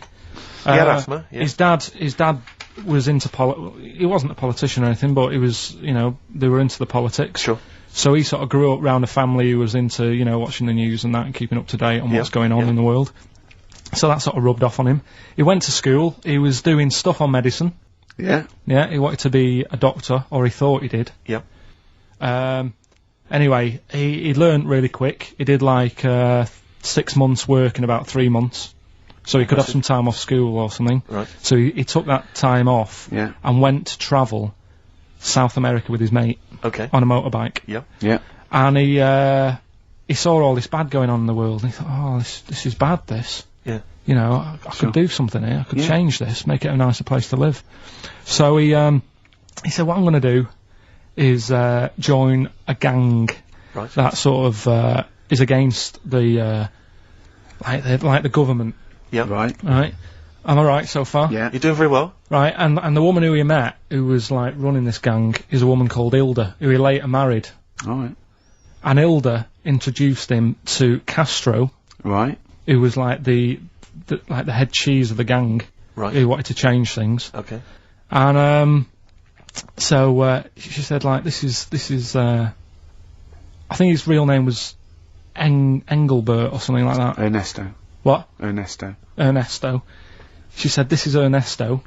He does medicine. Should have him in our sort of army. Yeah. So when there's injuries and that, he can make people better. Yeah. So he said, yeah, alright then. So he joined the gang and they went like, went to sort of, I'm chopping it down a bit. No, sure. You're condensing It's not in real time. No. So anyway, so they go It feels like it.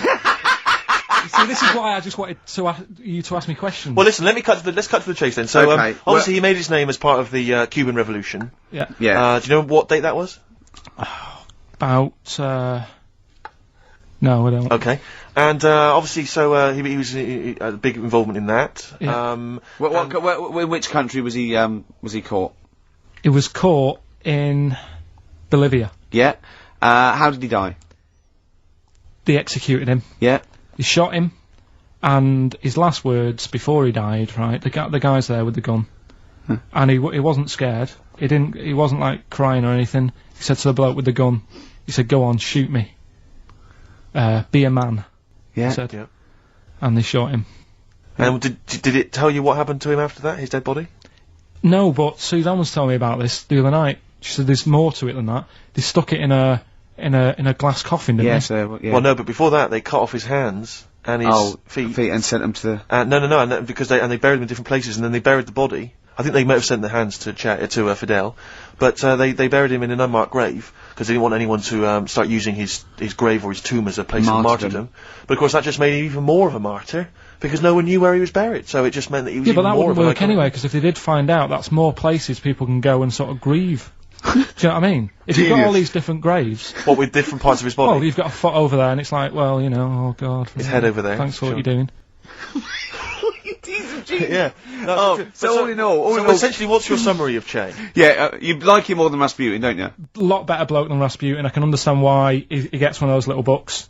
Well worth knowing about, and good bloke. Did a lot, you know. Crammed a lot into his short life. Yeah. But, yeah, interesting bloke. But just on the subject of Che Guevara, Steve called me up in the week because he was going through the duty log. We love the complaints on the BBC duty log, and someone had written in because one of the Blue Peter presenters was wearing a Che Guevara T-shirt. And what did the bloke say? Yeah, this is a series of people can phone in and write and complain to the BBC about different things. Why would you complain about wearing something? Well, this was the thing. Is you can phone in, but the best one. I mean, there's been some amazing complaints. Oh, there's some great ones. The best one, my favourite one that wasn't a complaint, but was actually just someone had to phone in, was what an excellent edition of Kilroy this morning. Yeah, but there's lots of that. There's things like Esther was superb. Yeah. Woman call one. Woman called. There was a brilliant one I remember once, which was Robbie Williams was wearing a Nike T-shirt on Top of the Pops last night. Product placement on the BBC. It's just all so things like pathetic. that. Yeah. But anyway, this was one phone call. There was a presenter on Blue Peter. She was wearing a T-shirt with Che Guevara's face on it. Right. And someone had written in and said, or someone had phoned in and said, very worried to see a presenter wearing Che Guevara's face on a T-shirt. Are you trying to turn my children into communist revolutionaries? Yeah. Imagine that. Imagine who's thinking that. Who's bothering to phone up with that information, Carl? Yeah. Who knows what they're going to say about this show? Yeah. I mean, you've been championing the work of communist revolution. Luckily, no one listening to this show can either write or operate a phone. So I think we're pretty safe. So thumbs up for Che Guevara. Yeah. Well done to Carl there. Yeah, no, I thought it was I did brilliant. alright, didn't I? But the thing Yeah, is, you keep saying to us you don't understand why history's interesting, and yet you're clearly interested by that. You remembered that Carl, information. I've got another. I've got a few in the series. Can I give you your next week's homework? Go on. There you go. Oh. Read it out. Hitler. Hitler, the life and times of Hitler. 1889 to 1945. Yeah. Yeah. Do you know much about him? What was the significance of that last date? Why did he? What was that last date, Carl? Why do you think he died in 1945? End of the war. Yeah. Which I'm interested in. So this. Yeah. This will have stuff about Anderson shelters and that. It might not be covered in the Hitler biography, the Anderson Shelter, but Just check if there was a special Anderson chapter. Anderson Shelter chapter. Well, I'll look forward to this. Yeah, It'll be interesting. Powdered Egg is page 4. Yeah. Excellent. Well, we're going to play a hip-hop. Yeah, it's time for a hip-hop hooray. People are absolutely in love with this feature, Rick, as you well know, and I know you're somewhat jealous of it. Yeah. This week, I know that Outkast are currently on the playlist, aren't they, with their new single, Whole of the World? Is that all? The Whole World? Anyway, this is a track from the big compilation, Outkast. It's just a sort of compilation of all their greatest hits. And this is a good one. It's called Rosa Parks. Play it, Carl. From their greatest hits album, that's Outkast, and a track called Rosa Parks. Like it. Yeah, enjoy it. Now, we just had a call, from someone, impressed by Karl, and Karl's very pleased, because this guy has actually done a PhD on Che Guevara. So, in theory, whatever subject he chose, in theory, he's probably one of the experts in the world on this particular field. Now, hello, are you there? Yeah, I'm here. Hello, what's your name? My name's David. David, now where did you do your PhD? Did it at UCL. Did it at UCL? Mild college. And what was the actual title of the PhD? It was Che Guevara's influence on class struggle in Europe in the 60s. And what did you think of Karl's performance? I thought he did really, really well. The only thing, I'd never heard those last words before. So Karl actually knows something you don't know. Yeah, possibly. Although you presumably not take that as verified information. You probably wouldn't take everything Karl said as gospel. You'd probably look it up yourself, would you? I probably would have a look, yeah. Did you know about babies' eyes? Sorry? Did you know that babies' eyes don't grow? I didn't know that. You see, that's why you shouldn't take things Karl says as gospel. Because it come out with something, you know, vaguely intelligent, and then say, "Did you know about babies' eyes don't grow?" Any questions that you'd want to test Karl on? Any thoughts? Any things he missed there on the history of Che Guevara? I think he did really well, and I think he should be congratulated. Because Karl has problems with understanding why people are interested in history, and even though he's been reading these books, he keeps saying, "Why does anyone care about history? Why is it important?"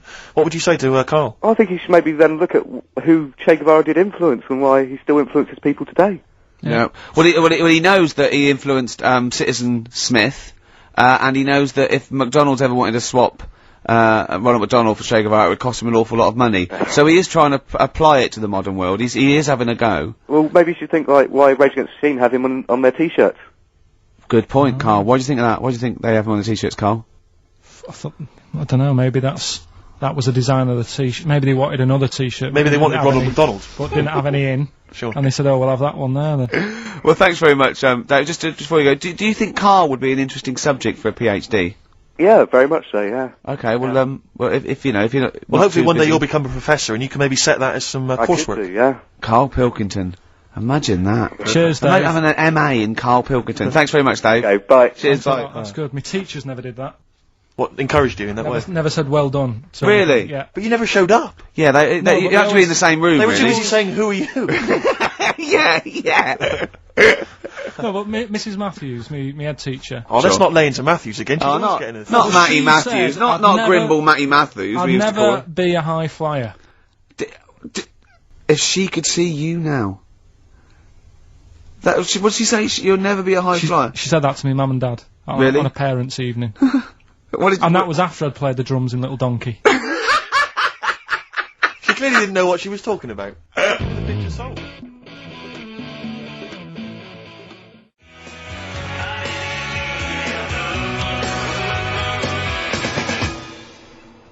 R.E.M. with Orange Crush on XFM 104.9. Well, nearly through, only 20 minutes to go. I'm Ricky Gervais, with me Steve and Karl. Karl, what did you point to me then? Just reminded me. Go on. Orange Crush. Do you know we were talking the other night about contraceptives? No, you said to me, I've got to do lots of homework. You look up how they in the olden days, how they used to use elephant dung as a contraceptive. And I went, what? And he went, no, look it up. You give me those things. I said, I don't know. Was it they put, when you're running around with dung on the end of your knob, no woman really wants to go near it. Is that how it worked? And he went, come on, you give me things to do. If you've just written a PhD on how to use elephant dung as a contraceptive, please get in touch. And Karl will give the number in a minute. It's not elephant, it was crocodile. Oh. Why? But, yeah, Orange Sorry, Crush. no, you can't. No, whoa. What? Back. What do you mean? It was crocodile dung. How do they use crocodile dung as a contraceptive? I don't know. Right, go on, Orange Crush, yeah. So Orange Crush, what it was, I was trying to look up that thing about, crocodile stuff, using it, and, I came up with another one saying that they used to use a lemon, sort of shaped right, and the put it on, and the citric citric acid in it would kill the sperm. Right. So they would wear the lemon on the end of the knob. Was that erotic? It works. Listen, I'll try anything, Carl, mate. If that works. Yeah. If the ladies like that. I mean, could it be anything? Could it be like, a melon? Kumquat? Yeah, maybe. In my case. What's those hairy ones? Yeah. Anyway, that just reminded me when Orange Crush. Well, thanks very much for that, Carl. It's, and that, I didn't even ask him to. No. research that. He just. So Orange Crush reminded you of the lemon contraceptive? Okay. Jolly good. You could use it as a little lemon squeezer, couldn't you? It could be like a novelty lemon squeezer. You just stand in the kitchen, and then when someone wants to just come along and go on the end of your... Did you make this lemonade yourself? I did. It tastes funny. It tastes funny. Okay, yeah. Would you, Carl, this is a quick question to you, would you ever sort of find yourself in a situation where you might confuse a woman's breasts with mountains? Is that a concern for you, do you think? No. Not a problem for you? Well, not if they're small and humble, I wouldn't. That's what I'm hoping. That's what, fingers crossed. If they were small and humble, then I'd pretty much not confuse them with mountains. Thank God, but I mean, if they were large and sort of pendulous. And with, like quite rocky with snow on top. Exactly. Then I'd go, hold on, love. Wait a minute. Hold on, love. I was into this, but now... Exactly. I feel like I'm alone. Carl, do you know what we're talking about? Who has done that? I'll give you a clue. One more time. See, my breasts are small and humble, so you don't confuse them with mountains. Shakira. It's a lyric that taking me and the Steve are nation obsessed by with. storm. It's quite a nice song. It's got it's very much like, it sounds a bit like Men at Work Down Under. yeah, it's got the panpipes. Is this what's its kid? Who? Julio Iglesias. No, it's Shakira. Consequently, the word Shakira there being mentioned. I haven't heard of him. Okay. She's a big Latin star, apparently, big Latin American star. And anyway, just sing it again for us. See, my breasts are small and humble, so you don't confuse them with mountains. Which is a concern. It was always a concern. Definitely. A number of times she's woken up, and there's been a fat bloke with a beard and a little Sherpa. She goes, "What are you doing?"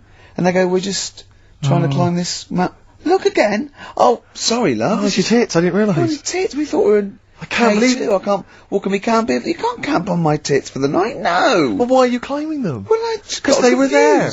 Well, they're small and humble. Are you mental? Look at Carl. I love that look at Carl. Carl is looking back and forth. You know when you sort of you go to a cat and it looks back and forth between two people. That's very much like Carl's looking at us now. Or when like a child sees a midget or something in the street.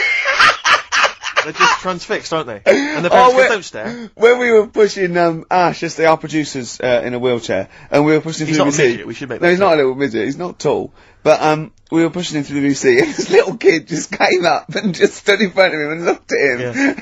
I just laughed. It was funny. Do you do that? I imagine that you get caught staring at him. Yeah, do you go up to people with problems and go, "Mummy, is that a monster?" Well, I was telling you one about when I used to go with my dad in the taxi. Oh, yeah, What tell us happened? this story. Well, your father was a taxi driver? My dad he had loads of jobs, which they did back then, and they don't do that anymore, do they, people? They don't sort Have of a do variety of loads jobs? stuff. Sure. But, at one point, he had a black cab, and I used to go with him, used to get a beer crate and put it in the front of the black cab, and sort of sit just next to the meter. And, anyway, we got this call, and, the guy on the end of the radio said, "Oh, you've got your son with you, haven't you?" So he said, "Yeah." So it's just like, we've got to pick up at number 11 Village Lane or whatever. And he said, "Oh, right." And it was this woman. It was like a woman version of the Elephant Man.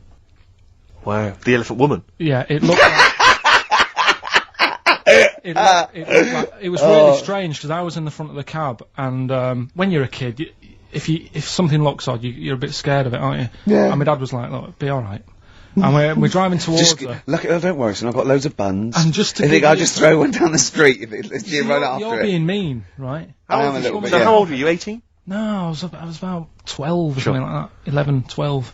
And as we got closer to her, it looked like she was holding, like, a bag of spuds on her shoulder. For a snack?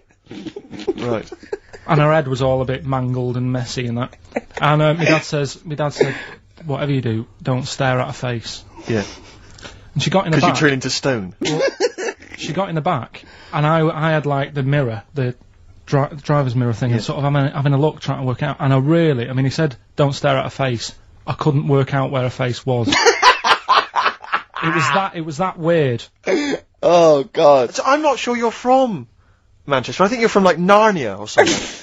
Yeah, you got frog boys walking around. The Lord of the Rings. That got like the claws of a lobster and the head of a toad. Yeah. And you got women getting in with spuds for heads.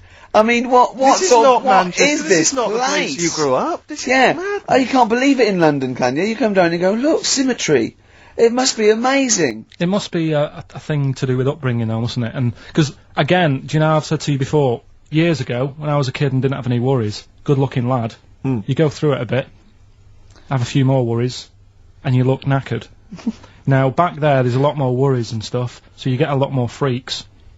Whereas in London, everyone's like happy, aren't they? I love the fact that stress can cause your fingers to fuse and your heads to grow. No, but if She must have been really stressed to have a head like Yeah, yeah. She was Like was she an accountant or something? You know what I mean? But what did she do? What did she say? Where when was she she got going, in? by the way? She couldn't speak. London Zoo, please. She was going to like To a the pet fair. shop. Seriously, honest to God. On my mum's life, she was. Because at the end of the day, that's a good thing with animals. They don't judge you, do they? She's not She an was an animal. animal. She's a human She's being. not actually an elephant. No, but You know the Elephant Man was not actually an elephant. You understand that? He's got no elephant genes in him at all. No. That was just a cruel name people gave him. Yeah. No, it's the name of the disease, isn't it? Elephantitis. Look, so listen. So this woman, why was she going to a pet shop? She was going to a pet shop. What, to find a husband? Is this true? No, it is true, yeah. Oh, But God. I'm not taking the mickey, because it must be really bad for Of you. course it But is. Carl, Oh, I we need to haven't- ask. I'm going on to you today about cutting myself shaving. Yeah. I was going on about that. To think that she's probably not alive now, but to think, But you're saying that you're going to say this is a worse problem than a little cut shaving, aren't you? yeah. Yeah. Do you know what I mean? I The think you're things right. that Carl, we worry about. there's a couple of key questions I need to ask. One, if she couldn't talk, Yeah. how did she tell your father where to drive it? Did she have Probably it written got on a some note? help Did she for that point home. with her nose? Yeah. Right, this has got silly. Pick your song. But and also, Is finally, it- where did you say she lived again? It was like in a village, a little small village. Right. Just hidden out of the way. All I'm saying is we could maybe get like some sort of coach, book some coaches, get a coach party up there to have a look at her. Take some photos. And now You can make some lemonade. the offspring of a woman and some spuds.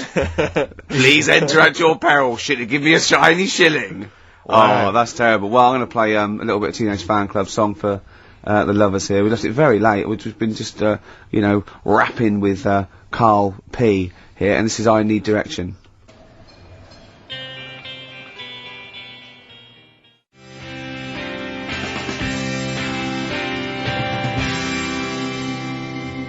Teenage Fan Club.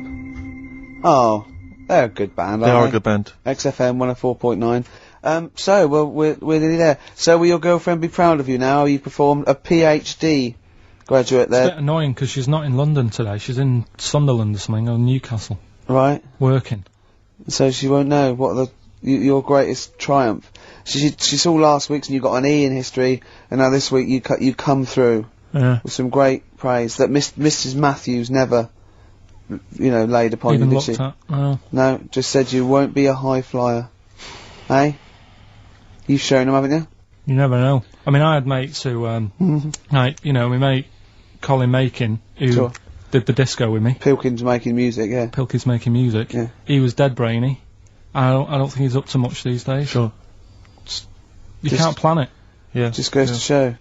Well, I mean, you can do there's a certain amount of planning you can do. I mean, driving a tank down to the shops with some fags, Yeah. never going to mean you're a high flyer. You know? And that woman who you picked up in your black cab, she's in a circus now and she Yeah, can happy. fly, which is good. Am I confusing that with a film? You went to see a film this week, didn't you? Mm. What did you did you see? The Monsters Inc. Oh, Did you yeah. have a little argument? What was the argument about? Did you have an argument with your girlfriend or something? Because of Well, the history thing took over last weekend, to be honest, when you found out my results. That was like the talking topic of most of the weekend. And, why? What did she you know, say? you brought it on yourself. Why didn't you take it serious?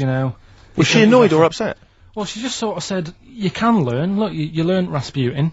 Mm. If only you did You've that done at that. school. You've done Do you know what I mean? Rasputin. She said, you can do it. if you're told to. She said, you know, it's only because Ricky's told you to read the book that you're reading it. Does she think we're sort of like taskmasters? Does she think we bully you? Nah, she knows it's just a laugh. Yeah. What did you tell your parents about your? Nope. No. Never. Because they never even questioned where my results were, so I don't want to tell them that, you know, I didn't get any. No. How did they do it at school?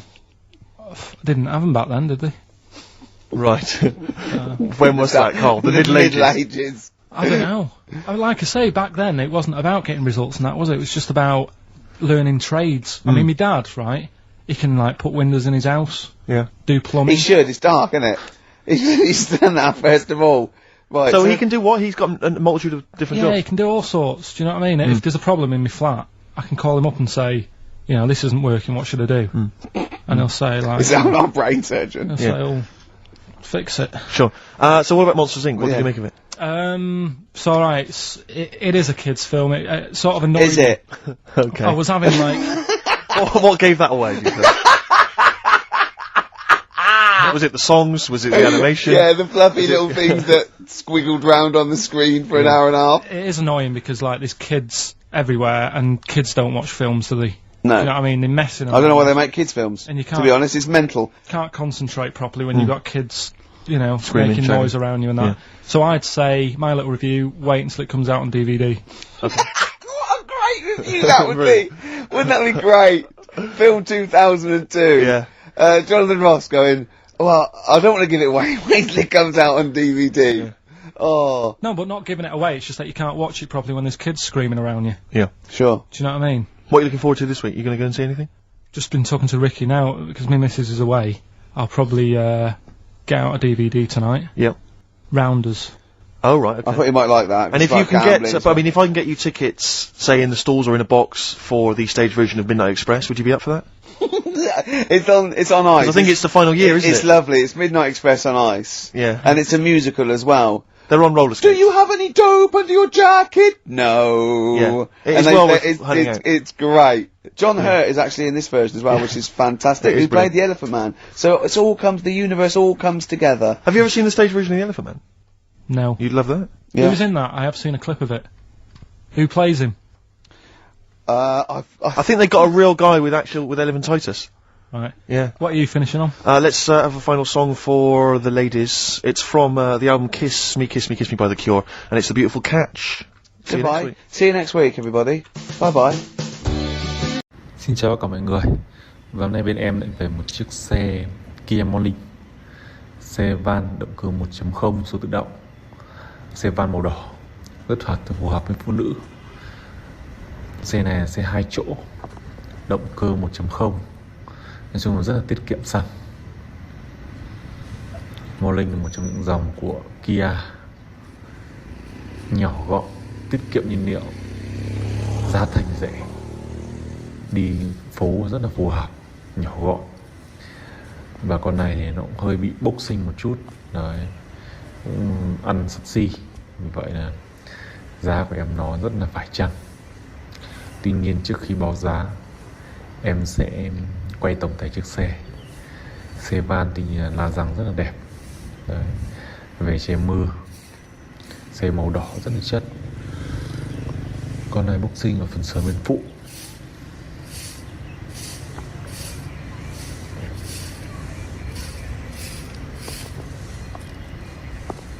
Kia Morning.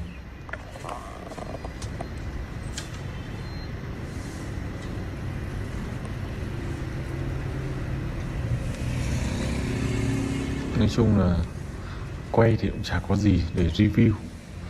Còn về phần tổng thể mọi người xem, mọi người biết thấy rằng nó còn khá đẹp. Tuy là nó đã bị đâm đụng nhưng mà đã làm lại, vì vậy là còn khá đẹp. Đèn đi cũng rất là sáng. Và lốp la răng cũng rất là đẹp. Nội thất bên trong thì các bạn có thể thấy rằng vô lăng thì chưa bọc, DVD theo kem nổi, cần số rất là mới, phanh tay, da ghế chính thì đã được bọc, hàng ghế sau thì đấy, thì nó là xe van, vì vậy là xe chở đồ 2 chỗ thôi.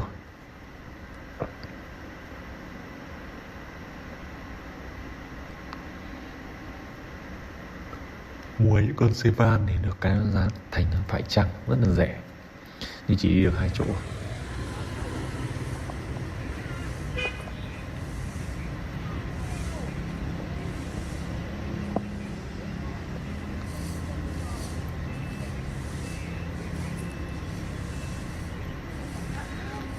Đó, xe chỉ có thế. Em quay rất là chi tiết luôn.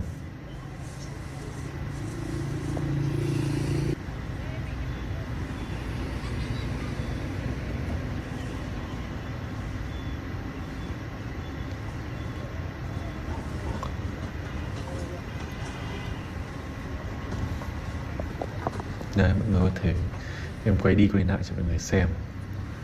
Đèn rất là sáng, mặt ca năng.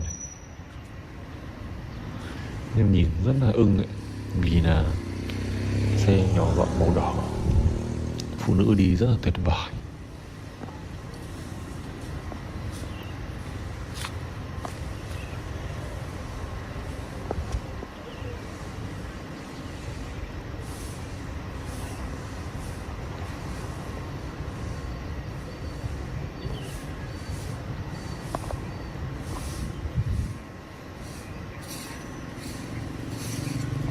Nói chung là rất đẹp.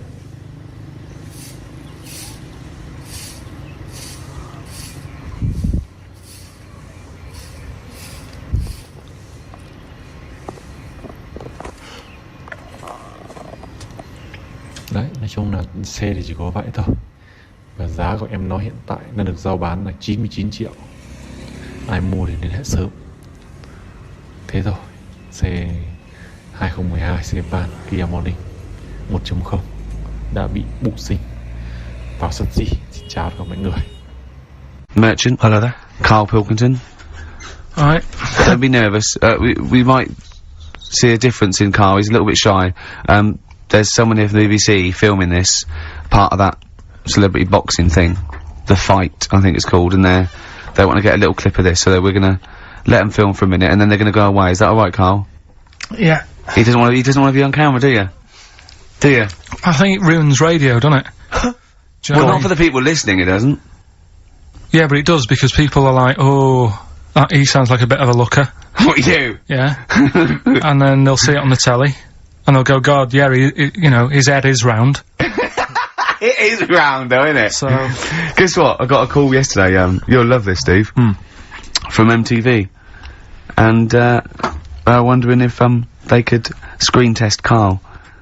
That's outrageous. I'm loving it, and I was going, yeah, and I said, yeah, it's fine. I'll come down with him, and I was saying, what about this and that, and they were loving it. I called him up and went, oh no.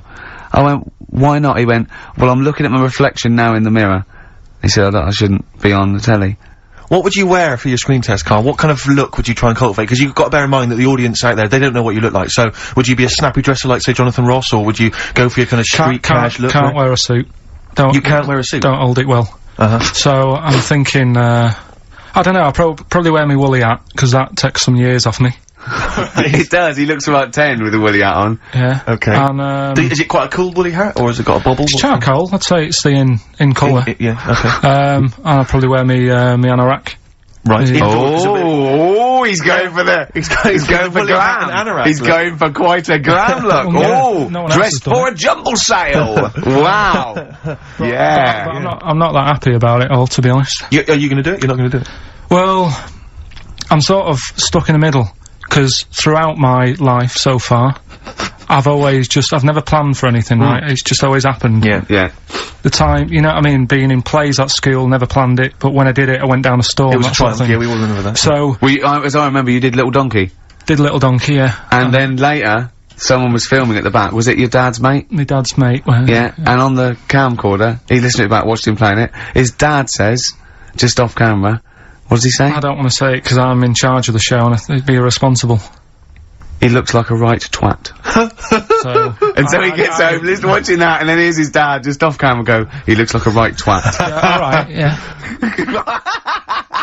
What are you worried about? Your dad saying that Sorry, on the can I word. just interject? Because I'm really worried about this idea of Karl being on MTV, because the problem is that, you know, let's be honest, Rick, I mean, we're getting by the skin of our teeth, aren't we, really? It's only Karl that's keeping this afloat. Yeah. And if he gets on MTV and the world sort of gets a sense of him and they understand him, and he won't be ours anymore, we won't be able to control him, it'll be out there, it'll be in the public domain. That's the thing. No, that's the thing. That's the terrible thing, though, isn't it? It's like Karl is my pet, but I realise I've got to release him into the wild. And you know, because I love him, I know he's got to go free. Sure. But I wanna. It's like Kez. Maybe someone will beat him to death, and we won't have to worry. I'll have you on though. I'll have you on as a guest.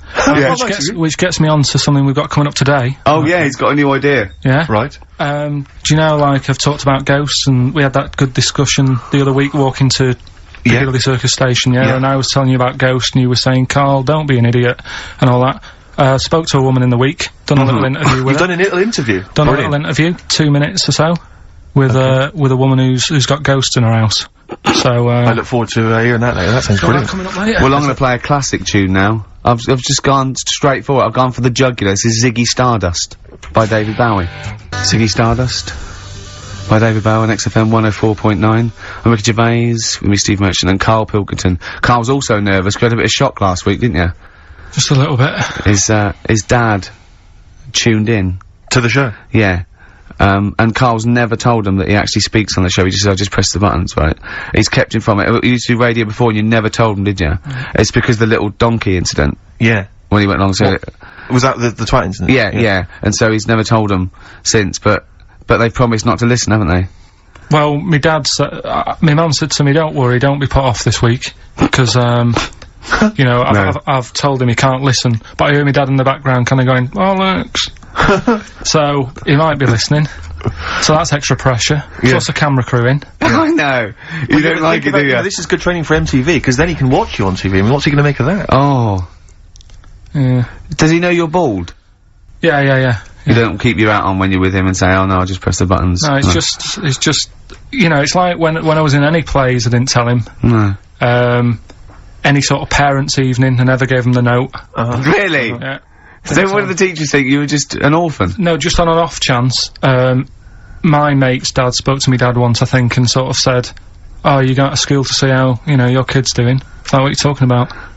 So there's a parents' evening, so he went said, what kid? He went to one, and that's when Mrs. Matthews said I'd never be a high flyer. How wrong was she? Well, I think we should call Mrs. Matthews and make her eat her words. Well. She'd turn on to MTV when, I don't know, like their slamming session. Yeah. And they go, that's young Pilkington. He's bald, but it's definitely him. I recognise that woolly hat. Yeah. Did you see Celebrity Fit Club yesterday? I missed it. I didn't watch any TV this week. The only TV I watched was, Are You Good in Bed? I already knew the answer. What was it? You had to have to tick points? Yeah. Right. It was no. I was off the scale. Well, talking off the scales, Rick Waller. Really? Is he off? What's well, what he did is he lost weight and they couldn't believe it, and he had a big argument with Harvey and they said go, never come back to it, right? And then he got to weigh and he'd lost sort of like 10 pounds or something. And, they were really, they said, you've been starving yourself, haven't you? And he admitted it. And, I thought he just wasn't wearing his underpants. yeah. But he was whinging all the time. He was watching it, he was doing it at press, it was going, I've hurt my arm. Then he was going, I feel sick. Then he was going, and he was just lying all the time about whether he was doing the routine and what he was eating and stuff. And I thought, that's me with this celebrity box. It is, because it's sort of like, and they go, how's it going? Do you have a drink this week? And I go, no. Haven't had a beer this week, no. Did you do the exercise today? And I go, yep. Yeah, I've done all that.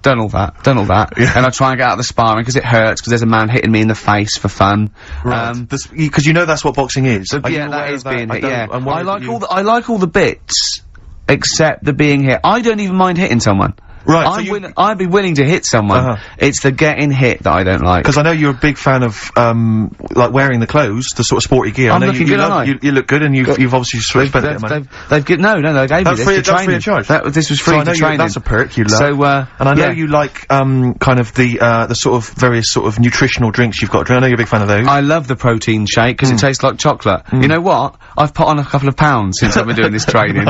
I think it is the extra meal, and, so you're adding the protein, but not what working out enough to take it off again. Yeah, but I think I have actually changed a bit. I've got an inch on my chest, but an inch off my waist. So even though I've put on weight, there must be a little bit of muscle happening somewhere. So just to recap there slightly, you're enjoying all the trappings of boxing. Yeah. But not the boxing. Not the getting hit in the nose. Right. That's the one. And you are aware that that's what will be happening during the actual fight? Because I've got a cunning plan. Okay. I'm gonna duck and dive. And bob and weave, dance. I'm gonna dance. Well, I read in the paper yesterday, I don't know how much truth there is, that Grant Bovey has recruited celebrity hypnotist Paul McKenna to help him win. Yeah, so I don't know if that's of any truth, because I know you've got Spit the Dog. You've got a couple of ventriloquists and an impressionist on your side. I've got Pork Pie from Desmond. Yeah, exactly. Just getting me tuned in your corner. mentally. Yeah. Well, I don't know. It's all a bit of fun. What do you reckon, Carl? Do you think he's what's McKenna going to be doing? Is like Grant Bovey going to be turned into a chicken and? You know what I mean? He's going to do an Elvis impression. Yeah. And take off if I say the right words. No, I think he's probably going to just help him focus and. I think there's lots of sports psychologists out there at the moment getting people. So I'm sure it's valid. If it's true, I'm sure it's fine. But I've been getting tuned mentally, learning how to hit. Yeah. That was my method. Eating and hitting, I think is. And do you work out to any music? I mean, do you put on the Rocky soundtrack? Because I know you've got a special CD with music from all 5 films, haven't you? No, we don't. It's I think they have the radio on down there, but you don't hear it. It's all you hear is people shouting, saying things like, "That's not like a fighter," and me going, "I'm not a fighter. I'm a comedian." And is it quite intimidating down there? I mean, do they? Yeah. I mean, I'm sure they're nice people, but I'm getting used to it now. But it is a different world, and I was quite scared, and I didn't. When you say I mean, is it like they're gangsters? I mean, is it kind of? No, I don't mean. I just mean, has it got that feel? You know, when you see it in films, they walk into those places, and you know, they're hard nuts, and there's that feel like. Well, they're all they're all ex-boxers and stuff. So yeah, but I mean, but no, they're not. No, that's not. I mean, I suppose it's like they're real men. Well, yeah, and they don't understand really that I don't like getting hit on the nose. And they say, well, no one gets hit on the nose. And it took me a long time to get over that. Just taking a couple of punches. Yeah. I wanted to rule it out. Yeah. And but you know, it's okay now. And of course I know they're mollycoddling me. They're not. They're using about 25% power, and I'm still. And you wear the headgear, do you? Oh yeah, and the gum shield. Yeah, I wanted to wear a crash helmet, but they said no. And carry a baseball bat, and they said that's technically illegal. But I'm looking for a changed man, Carl. What we got coming up? Got a bit of a Death in Vegas with vocals from Liam Gallagher. Final question for you, Rick. Do you think you'll carry on boxing after this is finished? Competitively? No, just the training and stuff. Yeah, I do the training. Yeah, I love that. I love the training. I love learning the skills, and I do enjoy the training. I don't relish getting punched around. And I'm not worried about the fight at all. I'm really looking forward to the fight, because Grant's a novice like me. It's just when you get in with an ex-pro who, you know, could destroy you so you're scared to hit him. And you know, they never lose their rag, and they're really cool, and they're really nice, and they've never even hit me by mistake. But even just tapping you like that in the face hurts. I was walking down Finchley Road and a couple of sixth formers said, "Oh, you lanky goggle-eyed freak," and I just wondered if maybe you could pop round and have a word with them. I will. Some of your friends. An enemy of yours is an enemy of mine. Good. Scorpio Rising, Death in Vegas on XFM 104.9, Steve. I'm Ricky Gervais. Carl's a little bit less stressed now. There's a camera crew have gone, his dad's not listening, we think. Well, yeah, who knows? Who knows? But, you're chilled. I tell you what though, my mum was loving it. Do you know Rockbusters? Do I know Rockbusters? I love Rockbusters. I think I dream of it. She was taking part. I mean, she doesn't know a lot of the new bands and that, but she made some up for some older bands and that. Oh, she did some herself? She made some herself, sent them in the post. So are you going to use those today? She's not quite got the hang of it.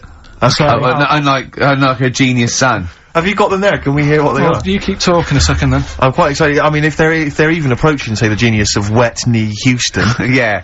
There was another one which was something to do with a trench, Carl. What was that? Oh, that was Dandy Warhols. That was a good one. Dandy Warhols. I think that was his finest moment. Yeah. Incidentally, I've got an email here from someone called Sauda, if that's a he or a she, but let's assume it's a she, just for glam's sake. Yeah. She says she saw an old man eating a Twix last week, Carl, so that blows your theory out the I'm not having it. Okay. So if you are a bloke, he's calling you a liar, so maybe you want a little rumble later? In fact, if you are a bloke, he's calling you a girl. Yeah, exactly. Right. Yeah, then. These are ones that my mum's made up. Brilliant. Right, just in case you're a new listener, I'll give some initials out and a cryptic clue. and it makes up a band, doesn't it? Yeah. Or a solo artist. Not so much cryptic as what you're thinking. Go on. My mum sent this one. This group would be good at doing your hair. This group would be good at doing your hair. TP. Is there a group called the Hairdressers from the 60s? This group would be good at doing your hair. TP. TP. Is it the something? The Platters. The Platters. Yeah, that's all right. Yeah, so that's alright. Nice. Let's have a look. This group sound like dinosaurs. Group sound like dinosaurs. T-Rex. T-Rex. Yeah. I see what you mean. They're not so much cryptic, are they? This group. Leave her alone. They're good. This group likes being by the sand and the sea. This group likes being. Are they the Beach Boys? Beach Boys. This band are called the Beatles. The Beatles. Hang on. We just have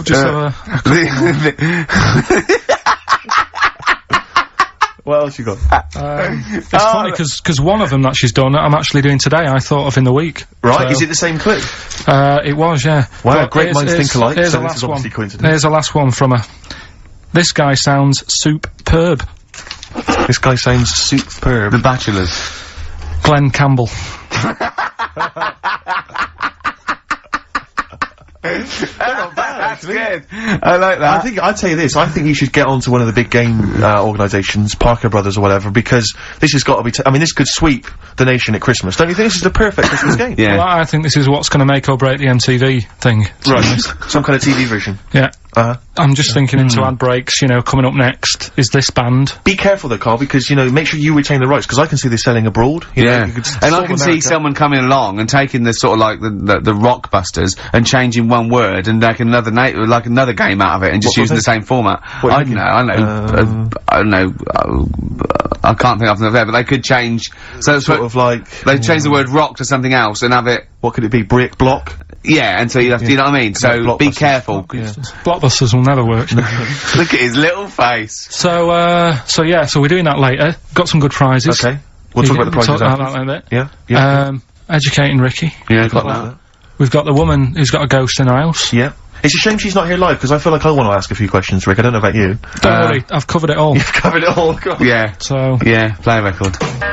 Rick, I know probably you, like me, are just too busy really to keep abreast of new music, aren't you? Yeah. We're busy people, we've got, you know, important showbiz parties to go to and stuff. That's why I have friends of mine who send me compilations and stuff. That's one of my, quarterly compilations from my friend Harry, and that's All Downhill From Here by Jim O'Rourke. I've got a new track coming up later, actually, that I think you might like. So, you know, we're inflaming each other's desire for new songs as well as going back to the back catalogue, some classics. Sure.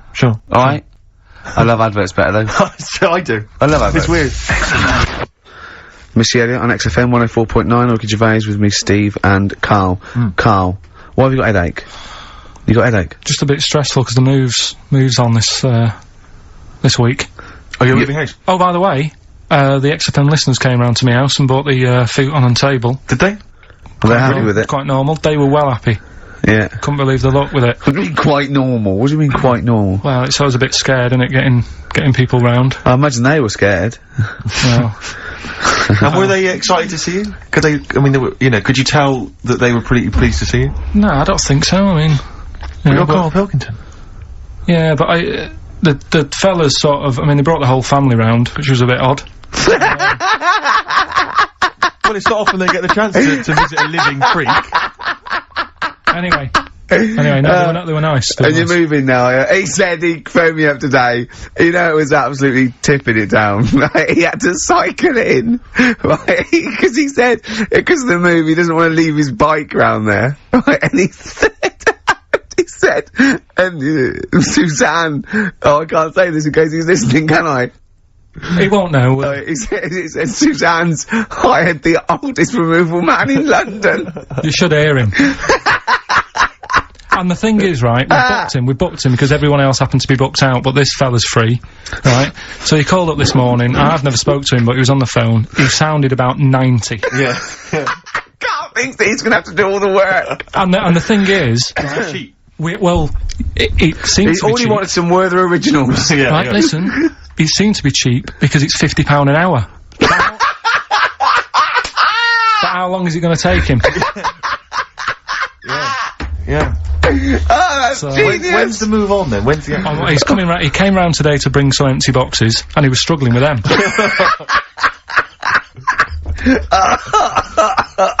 So, it actually happens on Wednesday. Oh, God. Anyway, Oh. so, Rick, I noticed that you were laughing and almost had a heart attack. Doesn't bode well for the boxing match, does it? Cough at the moment, haven't I? I've had my Lemsip. Anyway, what we're doing now, Carl? well, I teased you with it before. You gonna get it out again? I'm always like trying to get you, you know, thinking, opening your mind up a bit to ghosts and stuff. Yes. So, this woman who I know, she said she'd come in and I could interview her to try and sort of, you know, get the belief out there. Okay. So Yeah, I because there's thought not enough belief in the occult and rubbish out there. So does she think she has a ghost? she has, yeah, she's got a had a She few. has, no, it's fact. Yeah, no, It's fact, sure. yeah, she has. So I thought maybe it's a new feature we could try for a couple of weeks, see how it goes down. You know Parkinson. Uh-huh. What about Pilkington?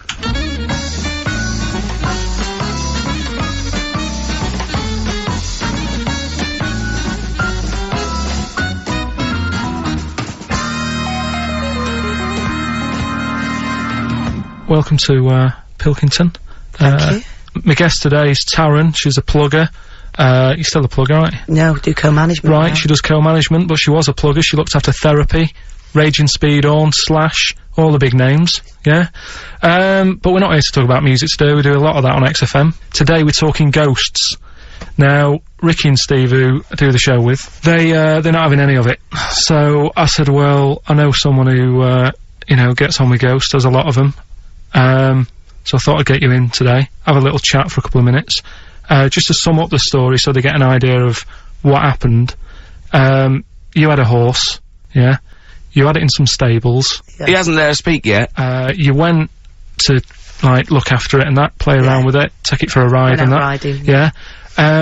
Two of your mates were in the stable where your horse is. Not my stable, in the opposite stable. In the opposite stable. And I heard them giggling and They're getting messing up to about and something. that, yeah. You heard them having a laugh. So you thought, right, what are they up to? So you go in, and they're messing about with a Ouija board. Yeah.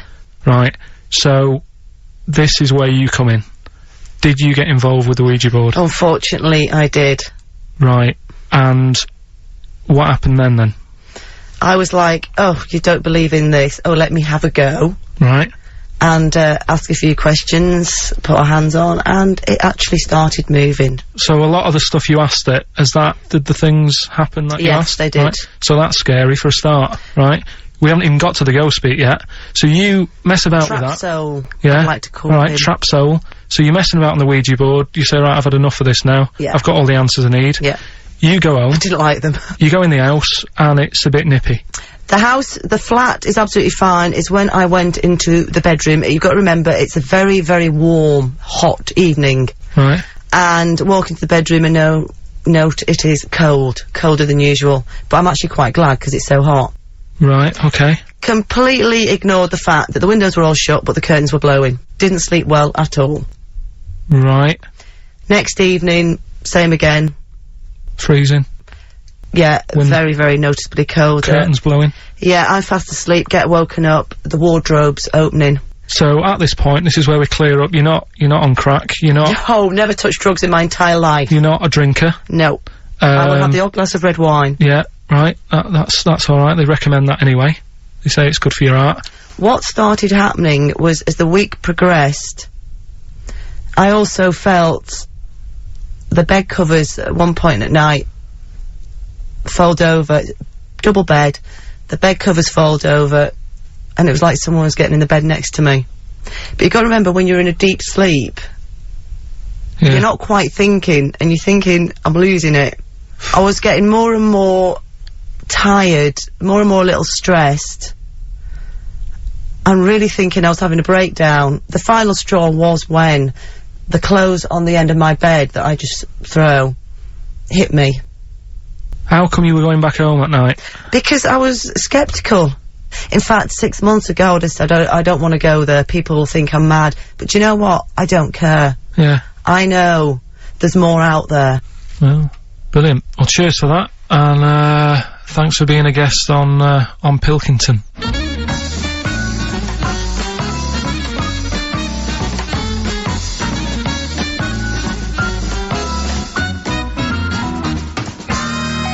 incisive investigative journalism there. I like the fact that you've learned a lot from Parkinson, even stealing some of his questions, like, are you on crack? Which I know he always asks his guests. Yeah. I like the fact that when she went, I don't know, I have the occasional red wave, well, that's alright for you. Good for your art. That was great. It was brilliant. That is the best interview technique I've ever heard anywhere. I feel like there's still some questions unanswered. Yeah, it hasn't proved it to me, I'll be honest, No, Carl. It it's hasn't proved me the existence of ghosts I have to and say, Rick, that poltergeists. I was worried as soon as she got involved with the Ouija board. I was thinking, please do not get involved with that Ouija board. Yeah. I was worried when she said I heard some giggling coming from the other stable. Yeah. Don't go over there. Don't go over there. It's, what questions did she ask the Ouija board? You didn't ask her that, I noticed. She didn't wanna... She didn't want to say? No. Okay. Do you think it was something like why that you did to try and confuse the computer, and the spirit world got really annoyed, and they got confused, and they came back and started messing up her clothes? But what do you think then? What do you mean? What do you mean, what do I think? What do you think? What about what? There's nothing I can answer there. There's nothing I can answer. Alright, she said... Well, I'll just keep saying I don't believe in the existence of ghosts. Because of the impossibility. Right. Now, when she said... I mean, the interview I did for 50 minutes. You did for how long? 50 minutes. 50? But I thought, minutes? yeah, we might use that at Christmas or something, right? But the thing is... Well, that's the best you got out of 50 minutes? Yeah, they're the highlights. No, I'll be honest. MTV are not going to call again. I'll tell you what, right? It did get a bit dark, and I didn't want that sort of stuff going out, Saturday right? afternoon, yeah. But I can understand the heating thing. I said, well, you know, in the full interview, I was saying, you know, that could be anything, couldn't it? Heating broke or something. Now, she said what else was she talking about? Someone got into the bed next to her. Yeah, I mean, I sort of said, well, you know, how did that happen? Yeah. And she couldn't explain it herself, but I said, but it did wake you up. Maybe you're a little bit sort of, still Although tired. the only explanation I can think of, if she didn't actually see anyone, is well, it was a ghost. Yeah, well, that She's probably got a ghost getting in But bed. what about cupboards opening and shutting? See, again, the only explanation for that is a ghost. Yeah. Well, I can't think of anything else. Play a record. It's got to be a ghost. It is ghost. I think you've proven it to us. Yeah. A spirit. Yeah. Street spirit? Yeah. Nice. Street spirit. Radiohead. So, turns out ghosts do exist after all, Steve. A woman what Carl knows proved it. I've got egg on my face. Yep. On XFM. Instantly, Rick, I should just encourage you and everyone else listening. I really have got egg on my face, is that what you're going to say? Yeah, I've just been eating an omelette. James Randi, a hero of yours and a hero of mine. He's on TV this week on Horizon, I think it's maybe Thursday, check press for details, trying to expose the nonsense that is homeopathy. Oh, yeah, I saw that, yeah. So, I look forward to that. Do you know what that is, Carl? Oh, go on. They've got a theory that, if you, say you got something, an essential oil or something, in a solution, 1 in 10 solution, and it does something to you, actually does something to you, they've got this thing where they dilute it till there's nothing in it, but because they're using the same water, and the water still has the same effect. It's sort of like a placebo that you know works. You know, that's the sort of theory of it. What time's that on? Check the papers, but I think it's, sort of 9 o'clock Thursday, something like that. It'll be interesting though, Carl. It will be interesting, mate. Trust me. I'll tell you what's also interesting, Rick. The prizes we're giving away this week on Rockbusters. We got for you David Attenborough's The Life of Mammals. I don't know, is this a new show? Is this on TV at the moment? Is this like anything? So that looks just like a double VHS thing there. We've also got a U2, the best of their 90s videos, even better than the real things on there. Mysterious Ways, Beautiful Day, Electrical Storm, the new one. Stuff on there, that's on the video. We've also got a couple of CDs, The Smashing Pumpkins. I think this is sort of alternative versions of a lot of their hits and stuff, live versions and stuff like this. Johnny Cash's current album, possibly his last, we don't know, because apparently he's not very well at the moment. That's an album of covers. Yeah, well, not all covers, some of his new stuff as well, but he's done covers of things like Personal Jesus by Depeche Mode, and Desperado, and Bridge Over Troubled Water. And the great thing about Cash is I read an amazing review where it says it's like he always makes them his own, do you know what I mean? It's like you can't even remember the old versions. But Desperado by the Eagles? By the Eagles, yeah. I'd like to play that, just to hear that, because I haven't heard that. We'll play that and then give it away. These are actually good prizes, Carl. Good prizes. We've also got, including a small, miniature 3-wheel car, an Only Fools and Horses video. I think this is the, special that was on Christmas TV last year. So if you're one of the the people who didn't see it. I mean, wasn't there like 22 million people watching? Ridiculous, yeah. If you're one of the people who, you know, desperately wants to see it again, I know I do. And wants a small yellow car also wants a small yellow car. Then there it is. And, also, another of these, compilations, arbitrary compilation albums, the best chill-out album ever, Rick. Sure. If you're a fan of the Levi's Freedom ad, I love the Levi's Freedom ad. Then the track that I hate the music to it though. No, well that's a shame because it's included on here. Rick, how much do you love the Volvo TV advert? Love it. Because that's hate the music again though. Why? That's a shame because is it the music? Oh, okay. Sure. But there's also stuff on here. There's some interesting stuff. There's Pink Floyd. There's Coldplay. There's Roy Scott. So you know, it's probably worth it. I love Pink Floyd, except the music again. So it's a bit of a bind for me. That's a whole heap of treats. And that's the winner of Rockbusters. That's the winner of Rockbusters. Coming up after the adverts. Okay. Doves, Caught by the River on XFM 104.9. We're into the second hour now. This is when this award-winning show really kicks into gear. When you say award-winning? We haven't won them yet. I mean, we will win some. Hang on, let me remind you. Wasn't there a bronze in the Sony Awards? Oh yeah, we got a bronze. I don't go for bronze. It doesn't count. No, it doesn't count. It doesn't count. I'm Ricky Gervais, obviously, with me, Steve Merchant, and Karl Pilkington, which is, what Heat write about, really. Karl's the main man. Think of Karl, a year ago, he was just sitting in that room going, alright, I've done this. XFM. It's good, isn't it? Yeah, it's like a music bed. Brilliant. Comes on the show, we start taking the piss out of him.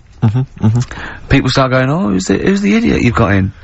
And we go, he's Karl. And they go, we like him, he's a fool. I go, yes, he's a fool, he's a pet buffoon. And they go, well, let him speak more. Right? And they're going, don't let him talk, XFM, the fat cats. Oh. And I said, I'm a rebel and I do it my way. Rick, can I ask, did you stick it to the man? Yeah.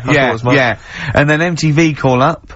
Heat are writing about him every week. Yeah. He's just been filmed for the BBC. There's some rumours he might be the new James Bond. Yeah. He's eating lovely McVitie's original digestives. Are we allowed to, if McVitie's are listening, I love these biscuits. Yeah. And he's got the best. If the Spearmint Rhino strip clubs are listening, I'm a huge fan. Right? And he's got Rockbusters to come. Yes, let's do it. I should just ask, the few people have asked me this, and there's also an email here from Rich. People are saying they've seen some of the posters and the adverts of, advertising the show, plugging the show. Why aren't you on the posters, Karl? And it is your choice, isn't it? We did ask, Karl to be involved, but he is actually. It's like, where's Waldo? He's actually, is he there hidden? He's in my trousers. Look, you don't like having your photo taken, no? You're not seeking the publicity. No. I reckon you are secretly. I don't believe you. No, he's right. He's totally right. He's doing it just right. But I think there's a fine line to be drawn that, you know, if you like being in, you know, around radio, you've got and you want your own show, or you enjoy talking and they just happen to be filming you for MTV, that's different. I think what you just avoid is going to silly celebrity bashes, having your picture taken for the sake of it. I mean, I think you're right, but I think you should do the screen test. On a serious note, I think you should do the screen test, just because it might be fun, and if it's no good, they won't do it, and you can stop any time you want. No one has to keep going on telly. I just think we're gonna lose him. No, we won't lose him. Listen, right, I'll always be part of this. I'm just worried that you're gonna exhaust yourself, you're gonna be drained, you're gonna have told all your anecdotes on MTV. He certainly will if you have to help the old fella upstairs with the bed. Yeah, £50 an hour. Oh. That's terrible. Go on. But I'm what I wanted to do, right, because I don't want to embarrass myself, right? I don't want to embarrass the woman at MTV when I turn up and she thinks, oh, look at him. Yeah. What a waste of film this is going to be. Because it's not cheap. I know that. It's not film either, but go on. Well. It won't. It is cheap. It is cheap. They're filming on a DV camera that they can go over.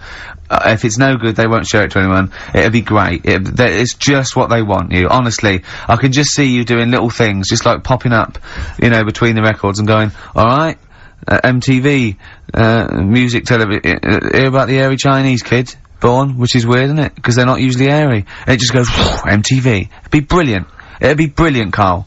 If I'll come down with you, Well, we'll see. Go on. We'll think about it, right? Go on. Right, Rockbusters. So, Rockbusters, you know, it's a little clue, some initials, 3 different clues. You email in ricky.gervais@xfm.co.uk. You can win the load of stuff that we've got. So, first one, here's the clue. Stop throwing that fruit about. Oh. Yeah. What's the initial? That's CB. CB. Stop throwing that fruit about. Yeah. Alright. Is Anders listening? Has he emailed us in yet? Anders, not had any response from Anders. I'll keep I hope he hasn't stopped listening. Because he doesn't like the show. He's gone off. I hope he hasn't gone off the show. So, the second one, That Scottish fella has made an error. That Scottish fella has made an error. Yeah, that's Interesting. That's M. M. Right, that Scottish fella has made an error. Right. Okay. And the last one, God, you can make a right load of toast with them.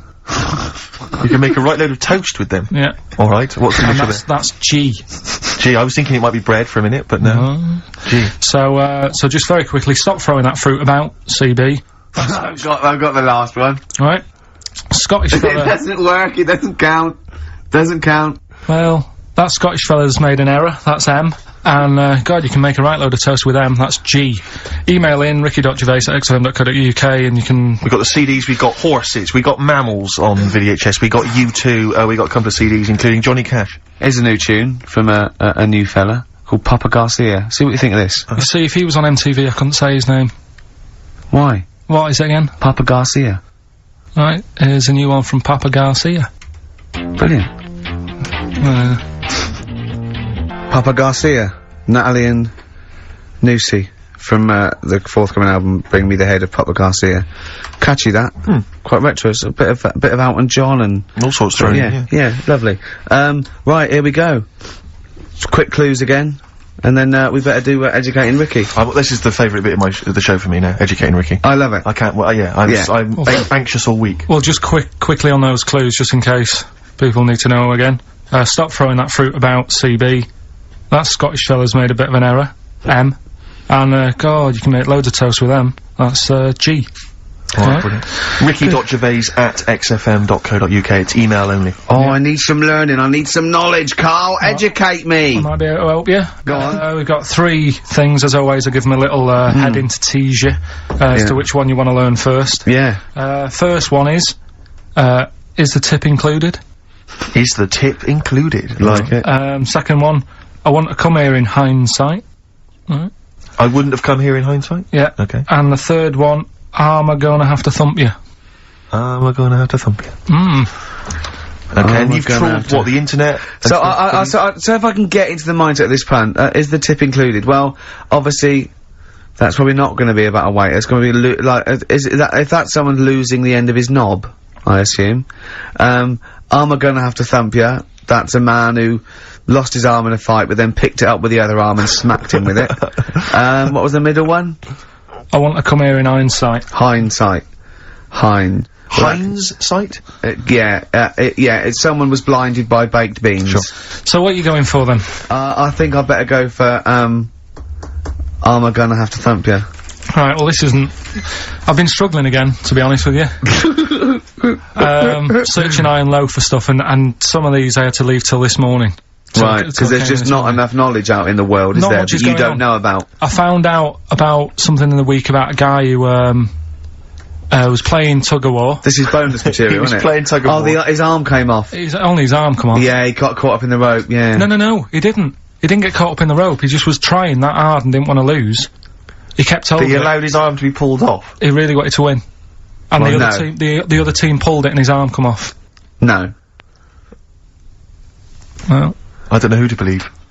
Well, think about it. If he's gripping... Yeah. As soon as there's tension, like the arm coming out of the socket, the hand might release.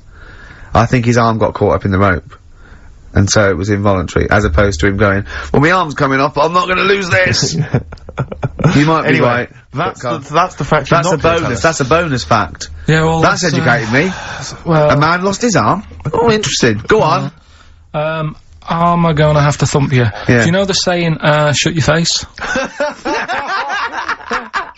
Yeah, I've heard the well-known Shakespeare, innit? Yeah. Do you know how it came about? No, Joe Dolce? No, go on. It's, ages ago. Oh, yeah, literally. Like, knights who wore armour. Okay. That's, armour gonna have to thump you, that's how it came about. Okay, armour. They wore all the stuff, and they had the helmet, and say if they're guarding something at night, stood outside a castle or something, and there's probably gonna be 2 of them, right? So they stood there talking and that, and, talking about stuff, and... The future. Medieval stuff. One of them's like, oh, we should shut up, you know, I've been stood here for hours, and he's going on and on. Yeah, sure. So he'd say, shut your face. Meaning, shut the guard down on your helmet. The visor. And I can't hear you then. Uh-huh. So shut your face. Shut your face. And that's Okay. that's how it came about. Well, I suppose that's... It would be interesting if I could just rely on it as I'm not sure it's true, I yeah. know, I just never know, I can... It needs to be corroborated. Just like, I don't know where he got it from, but anything via Karl is precarious. Yeah, I mean, I feel like maybe you should give us your sources next time. You know, tell us where I know, you got I'll this tell you. information from. Got it off the internet. Yeah, but where on the internet? I can't remember where that one was. I mean, I always go through like the news pages and stuff, and I This news should be updated because they've only reached the 17th century, which is last week with people eating tomatoes off lead but plates. then I look at news and there was stuff about a woman who was in a shop and she, I don't know, they had some workmen in doing the shop up, and they had some wood glue left out and she asked for some pear juice, and then the guy went and thought the glue in the thing was the pear juice and she went and drank that. But that's not really news. No. So I thought, well, we're not having that. I wish you hadn't told us. There was one about... So there's some poor woman now whose tiles have fallen off because she tried to put them up with pear juice. Yeah. See, that's the danger of mixing up pear juice with toxic glue. Yeah. Your wallpaper and your tiles and everything just fall down. There was Be also... careful, everyone. Be careful. There was something about, kids having hamburgers, it makes them fat. Hold on. What? Having food with high fat content can make you put on weight? Yeah. Don't believe it. You're an idiot. What's the next one? Well, No, let's play a tune, let's play a tune. You've We'll still come got back. to come, you've still got I Want to Come Here in Hindsight, and you've still got Is the Tip Included, but we've got a bit of, Well, I think we haven't played anything for a while, have we, in terms of the hip-hop hooray No, feature no. that I used to be so popular for. So I thought we'd just resurrect that for 1 week only. Heat didn't pick up on that one, They did didn't, they didn't, did they? Let me just remind you, hip-hop hooray was where I played a hip-hop track. And then I said hooray, or... Yeah, no, well, no, I think No, didn't even have that. Brilliant. That's Brilliant. that's a great thing, though. We could add that in, we could phase that in. Maybe at the end of the song you could... Hooray. Brilliant. Brilliant. Okay. Featuring Puff Daddy and Little Kim, that's Notorious B.I.G. Brilliant. and Notorious. Great, lovely. Karl just, said to me, here's something. You can't hold your breath to death. Have you tried it, Karl? it's just another little lesson. There's someone here who's in a really low ebb. They've been listening to the show, they were going to commit suicide. They just started holding their breath and thinking, oh, screw it. Well, what did you learn in the week, right? I'm always doing all the educating. I asked you were talking about watching a programme about jellyfish. Yeah. And I said, well, that'll be interesting, I'll try and find some stuff out, but I couldn't find anything that I didn't already know about them. It must be difficult for you to find anything you don't already know. So what did you learn about jellyfish? I agreed with you by the end of it, that they should be wiped off the face of the earth because they're balls of water in membrane, right, that go around stinging people to death. Yeah. Let's lose them, Karl. Let's lose the jellyfish. Yeah? That's what I think. Because I was stung by one. Did it, you know? Oh, you got stung by one? Yeah, I was on holiday and got stung by one. Yeah. And I don't understand. No, don't you're understand them. not but- a fan of them. So that's that. Good. Well, that's sorted out the jellyfish conundrum. We've solved that particular worry. Right then, Yeah. so, take your pick then. I asked him if he could have any animal the other day. Did I ask him on air as well? Don't know. Off air, he said, I've got it down to 2. Right, and this was, he said, what favourite animal looking at, or could I own one? And I went, you could own one. And he went, right, but could I own one, or would I have trouble? I went, Karl, you've got all the expertise, you can just have it in whatever it needs, and you go down there, he went, right, and I won't regret it and get fed up. I said, no, Karl, just what animal, if you could have any animal, what animal would you love? He went, I've got it down to 2. I went, what is it? He said, either the rhino or the hippo. What's your logic? Well, I don't know, that was then. I mean, ask me tomorrow, and I might have 2 other favourites. Do you know what I mean? When was that? A couple of weeks ago. When was that? Well, you were there. Yeah, but, you know. What are they today? Quickly now. First animal that comes into your Quickly head. now, any animal I want. You could have any animal in the world. Right. From one that's maybe extinct, anything you want. Right, I might have, just for today. Just for today. I might have a scorpion in a little box. A little scorpion in a box. What's your thinking? It's the chimp every time. It's the chimpanzee or the gorilla. No. But, have I told you that programme about the scorpion? How they all help each other out? Right. Have I told Scorpions you? all help each other out? No, this is brilliant, right? Somewhere in the desert, Okay. there's these little In the desert. It's like these little monkeys that are underground or something. and there's holes. Is this Beneath the Planet of the Apes? The fourth in the series. Are they talking apes? Oh, forget it, actually. No, and you've got it wrong anyway. They're not monkeys. There's little monkeys under the goose. What are they doing down there? Toiling in some underground mines? They're lizards, if you remember, and the lizard goes to sleep, and the bloke comes along, you've told this, and the we've done it, alright. Monkey from monkey lizard. That's what happens in his mind. From lizard to monkey. Oh, evolution would have been so much easier if Carl was around. Turn it into a monkey. I'm fed up with the lizard. Just promise me once again, Carl, I've asked you before, promise me you'll never have children. Go on, right, okay. Right, what are you having? What are they again? Is the tip included? Yeah, go on, that one. Right, in Turkey. Nice. It's not, actually. That's where I went, and there was them little fellas after Suzanne in the kitchen. What? What do you mean? We stayed we went to Turkey. You went to Turkey and there were some little fellas? Well, they had quite a few sort of midgets working in the kitchen. Why? Is it a theme? No, is it a theme holiday? I don't know. Might get them cheaper or something. Was it? So they were working. Cheaper? They were working in the kitchen, and one of them fancied Suzanne and kept sort of eyeing her up, and she was winding me up, saying, "Oh, not eyeing up and down, just eyeing her up." Anyway, no. So what was she doing in the kitchen? No, it's like a pick what you want to eat type buffet, but you have people clearing the tables and that ready for you to come along. Are they low tables? And you know, he was just keeping an eye on her. What did he say though? Was it Turkish, so I don't know what he was saying. But he was a little fella, yeah. Did he? What do you mean a little fella? What do you mean little fella? Sort of dwarf-like. What do you mean dwarf-like? He had magic powers, or he was 4 foot? No, what do you mean, Carl? A little bloke, just like a normal bloke, but small. If you stood him in the desert, you wouldn't know. But he'd be hot and thirsty. Right, Carl. You should watch out for the monkeys.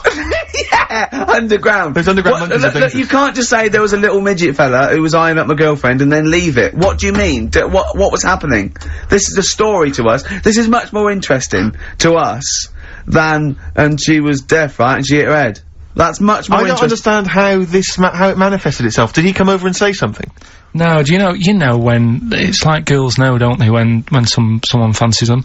What do you mean there was lots of them as well? Do they? That's worth knowing. Listen, right, come on, right, so you went to this holiday, yeah? Yeah. And you went into the dining room or something? Yeah, downstairs. And you looked over. You thought, this is odd, there's no one serving. Yeah, and they go, wait a minute. Hold on, you looked down, and there was a little waiter. There was loads of them running around busy. Why, though? Why did they get summer? What do you mean? Because it was in summer. They had more of them They come out in summer. They come out in summer. What do you mean they had more? What do you mean? Because it's busy, isn't it? No, but they hibernate in the Why winter. were they all midgets? I don't know, maybe it doesn't heat stunt your growth or something? No! Well, they just happened to, maybe it was a thing that they did for tourists or something, I don't know. I just got on with my meal, it was a holiday, do you know what I mean? God! Right, so some midget serving, I'm not gonna ask any questions. Right, okay, yeah. So they're all little fellas running around, and this one always was like, you know, oh, do you want a new serviette? You know what I mean, going out of his way to sort of... turning on the charm. Yeah, he was going out of his way, the others weren't. Right. I think what was happening is he'd been working with Santa all till winter. Yeah. Or a little summer break. This one was your waiter, and so he was being polite to you. Maybe. But what did Suzanne say then? Well, she was using it to wind me up. What was she saying? Oh, just like, you know, look. He may be small, but he's... Well... built like a... Yeah, he's all man. So... Were you jealous of a midget then? You were jealous of him? It is a bit annoying, isn't it? Why? It wouldn't bother me as much now, because I've been with her for ages. Right. But at the time, that might have been one of our first holidays, and it's like... You don't want what's going on? I paid for this holiday. Yeah. and then you get off with a midget? Yeah. Oh. So anyway. But it doesn't matter, because you got chatted up by a bearded lady, so... yeah. Tell you what, no, that's got nothing to do with that. What were you going to say? What were you going to say? I was going to say the hotel was half board, and maybe... Oh, right. I thought you were going to say it's just one of her shortcomings. So listen, right? Play a record, Carl. Right. Badly drawn boy, born again. Right, just get this educating Ricky out of the way. So, Turkey, yeah. So what is this again? This is educating Ricky, is a tip included. Right. Apparently a fella was on holiday in Turkey. He's just having a normal holiday, weather's good, you know, he's having a good time. Waiters are all normal height. Yeah. He's having his meal. He hears a load of screaming going on in the kitchen. Hold on. Has his girlfriend wandered in there? And they do, with a stepladder. Yeah. the circumcised people in the kitchen, and apparently... What are you talking about? Whoa, slow down. We were sidetracked there for a minute. What are you talking about? Well, I'm excited about two things at once here. One, they circumcised people in the kitchen. Two, I guessed it was someone losing the end of their knob. You did, yeah. I started thinking like Karl Pilkington. Extraordinary. That is amazing. Apparently it was going on, it wasn't just a one-off either. Well, when I say a one-off, I mean, they did it more than once. Yeah. Right? And there was, it was there for a week, and apparently the first night it was quiet, and then the rest of the week, every day, it'd be like having his breakfast, or even his lunch, or even his tea. Yeah. He'd be doing it all day. Oh. You'd be hearing lunch screams. and breakfast, fair enough for it. Yeah, circumcision at tea time. Don't do that. And apparently it's a tradition over there. You can't even make a complaint about it. It's like, well, you should have found out before you come over See, it. I can't believe this is So true. I'm a little bit I can't lost. believe this is He was true. in a restaurant, in a hotel, and there were people having circumcisions in the kitchen. Yeah. Is that right? I'm even worried that we're bordering on the racist here, suggesting that is tradition, that Turkish people cut the end of their cocks off in the kitchen. Yeah. At meal times. I think you're wrong, Karl. This just sounds ludicrous, Karl. No, I don't think it happens everywhere. Right. I think this Just in this hotel. certain places. Certain hotels. Certain hotels. What, is it like 2-star? Yeah. No, I don't, Why did he go to the Foreskin Inn? It was his own fault, wasn't it? So, that's... Sorry, that's it, is it? Have they closed? Wait. That's the story. You educated me. Right? Once a fella saw some Turkish people cutting the tip of their knob off in the kitchen. Thanks very much. Thanks very much, Karl. Got any more? Well, there's things you can learn from it. Either don't go to Turkey. No! Don't have calamari when you're over there.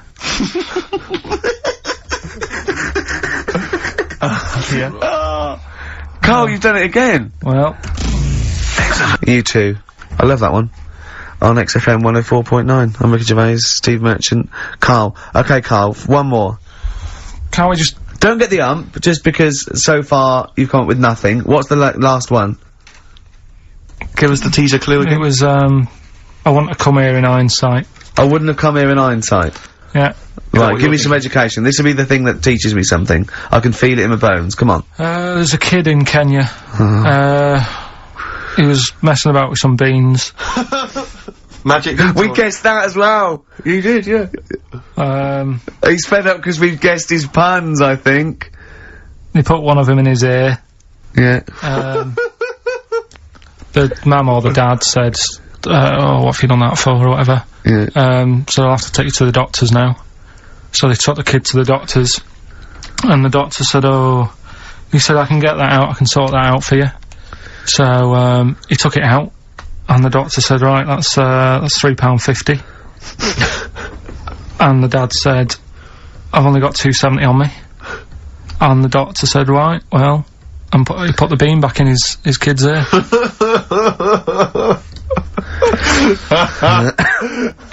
I don't know what to say, I don't know. I mean, I don't know what to say. I mean... A couple of questions from me, very quickly. Are you sure that those were definitely the sums involved, were they? Well, the equivalent of whatever they deal with in Kenya. Yeah. It was the equivalent of, you know... Oh, so what currency was it, Karl, that you translated into sterling? I don't know, no, it was saying, in the thing, it said the equivalent of... £3.15, £2.70. Did it say that? Yeah. So did it say that? Yeah. Karl, look at me. Did it say that? Yeah, it said, that was the, Did it say that? Yeah. Yeah, it did. it definitely said that. Definitely. Yeah. So, it's just like, I suppose, I don't know, I mean, all these things, the idea is, it's not like a lesson, it's like, I'll tell you this, see what you can get from it. Sure. So you look at what I've told you already, the knights who said shut your face, that's like... that's amazing. That explains itself. Yeah. Turkey with the circumcisions in a restaurant. Yeah. That'll hold me in good stead, yeah, go on. Don't go there, whatever. Yeah. This one, if you're in Kenya, don't put beans in your ears or something. Doctors or carry £3.50 or the equivalent of. It's just the idea that the doctor put it back in his ear. He forced it back in his ear. So is it still there to this day? I mean, is there any update on that story? Or did he go back with the £3.50? I presume he either went and got like a second opinion, see if he could get it cheaper. Right. From another doctor. Yeah. Or he said, right, I'll come back next week. Yeah. After I've been paid. Or, he saw how the doctor did it and thought, well, I'll have a go at that. Sure. I'll get home. Yeah, for free. But he never said how it ended. No. But, I mean, I apologise for this week, 'cause I mean, I haven't got that much out of it. You've not been enriched. It was very, very light. Like I said, there was the tug of war. There was a fella in Scotland who had a load of tattoos. Okay. Is that it? Is that the end of the story? 98% covered. Right. Just between his toes, he didn't have done. Why not? Because it looked stupid. I don't know. It just said 98% done. What else? Are you gonna drop the feature? Are you worried? I'm thinking about it. Don't drop the feature. To be honest with you. Heat have probably written about this already. This has been a classic. I'm concerned because it's my favourite part of the show. I'm wondering, is there something else we could? What could we do to help you out? Because I hate to see it go. Well, we can't really, and he's moving this week with the old fella, so that'll take him about 4 days. I'm worried that you're not. I'm worried you're not looking in the right. Why don't you go to a library? Quick question for you, Carl. Who is a possible guest on next week's Pilkington? What are you going to investigate? I mean, what about your removals, man? Right, listen. If you've had a experience, it can be anything, right? It doesn't have to be you've seen a ghost. It can be that you think you're going to live forever, or you can, do any mentalist out there. If you're slightly, wrong. If there's something wrong with you, just, email Carl. Is it carl.pilkington@xfm.co.uk? Yeah. carl.pilkington@xfm.co.uk. Would you like to be interviewed on next week's edition of Pilkington? If you are a mental of any description, just lonely, bewildered, stupid, just something wrong with you, right, and you've seen something that's, interesting to you but absolute bollocks, then please call Carl. Yeah. Carl.Pilkington. Don't let that put you off, by the way. Don't think, oh, they're going to take the piss out of me. Just if, in any way, if it's, fodder for us, then call up, because Carl will like you. You'll be friends with Carl, won't you? Quick, the clues. What's the answers? We always do this. We're running out of time. Don't worry, we've got a tune, and then we'll come back with the answers for Rockbusters. A lot of great prizes. Alright, we'll have a bit of, cash. Johnny Cash, one of the prizes we're giving away. Johnny Cash and Desperado. That's from his new album, which is a collection of new songs and covers, which is one of the prizes given away on this week's Rockbusters. And, can we have the clues and the answers and the winners? Yeah. First one was stop throwing that fruit about. Stop throwing that fruit about. The answer is C.B. That was Chuck Berry. Oh, of course it was. Okay, I'll give you that. The one that you've worked out, I'll do next. The, God, you make a load of toast with them. That was G. Gorillas. Gorillas, though, isn't it? Gorillas. And the middle one was that Scottish fella's made an error. That was Mystique. Mystique. So. Did anyone get that? Extraordinarily, almost all the people who emailed in. I'm beginning to think it's us then, because I was thinking mistake. I was thinking muck error and muck mistake but mistake. Yeah. So, do you want to pick a winner? Yeah, I was going to give the prizes to Amy Massey, who's from Wiltshire, the West Country. Losers down there, probably as weird as you. Yeah. So she's won, and congratulations to her. I'm assuming she's listening online, or maybe via some kind of. We must have a lot of listeners outside London, because all these are from Norwich and. Yeah. Have we got any listeners in London? Places, it's where there's a lot of inbreeding. Yeah, there's nothing else to do. Exactly. Norwich and Wiltshire. Well, cheers for that, Amy. Well done. He waved then when he said that. He did, yeah. He waved. He's working, getting ready for TV. Of course he is, yeah. Oh, I think so. Is that this week? Can it be arranged for this week? Yeah, I'll sort it out. Well, I'm busy this week. I'm moving. Of course. So let's talk about that. And you can do an edition of Cribs. Where they get rock stars to show them around their home. We're done now. Finished. Sorry, was I boring you? What day are you moving? It's been pretty bad today. It's been pretty bad. What are you talking about? Hold on, I was talking and you just went anyway. Well, we're still on air. We're still on air. We're out of time now. We haven't run out of time. It's 6 minutes to. I know, but we've got to finish now. Why? Because we always do this. What? Why are you getting stressed, Carl?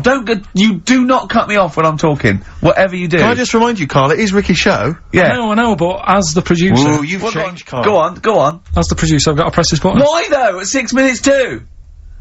Tell me why. Because that's when it finishes. What, we've got a clear net for the next. On the poster it says 1 to 3. It doesn't say 1 till 2:55. Right. You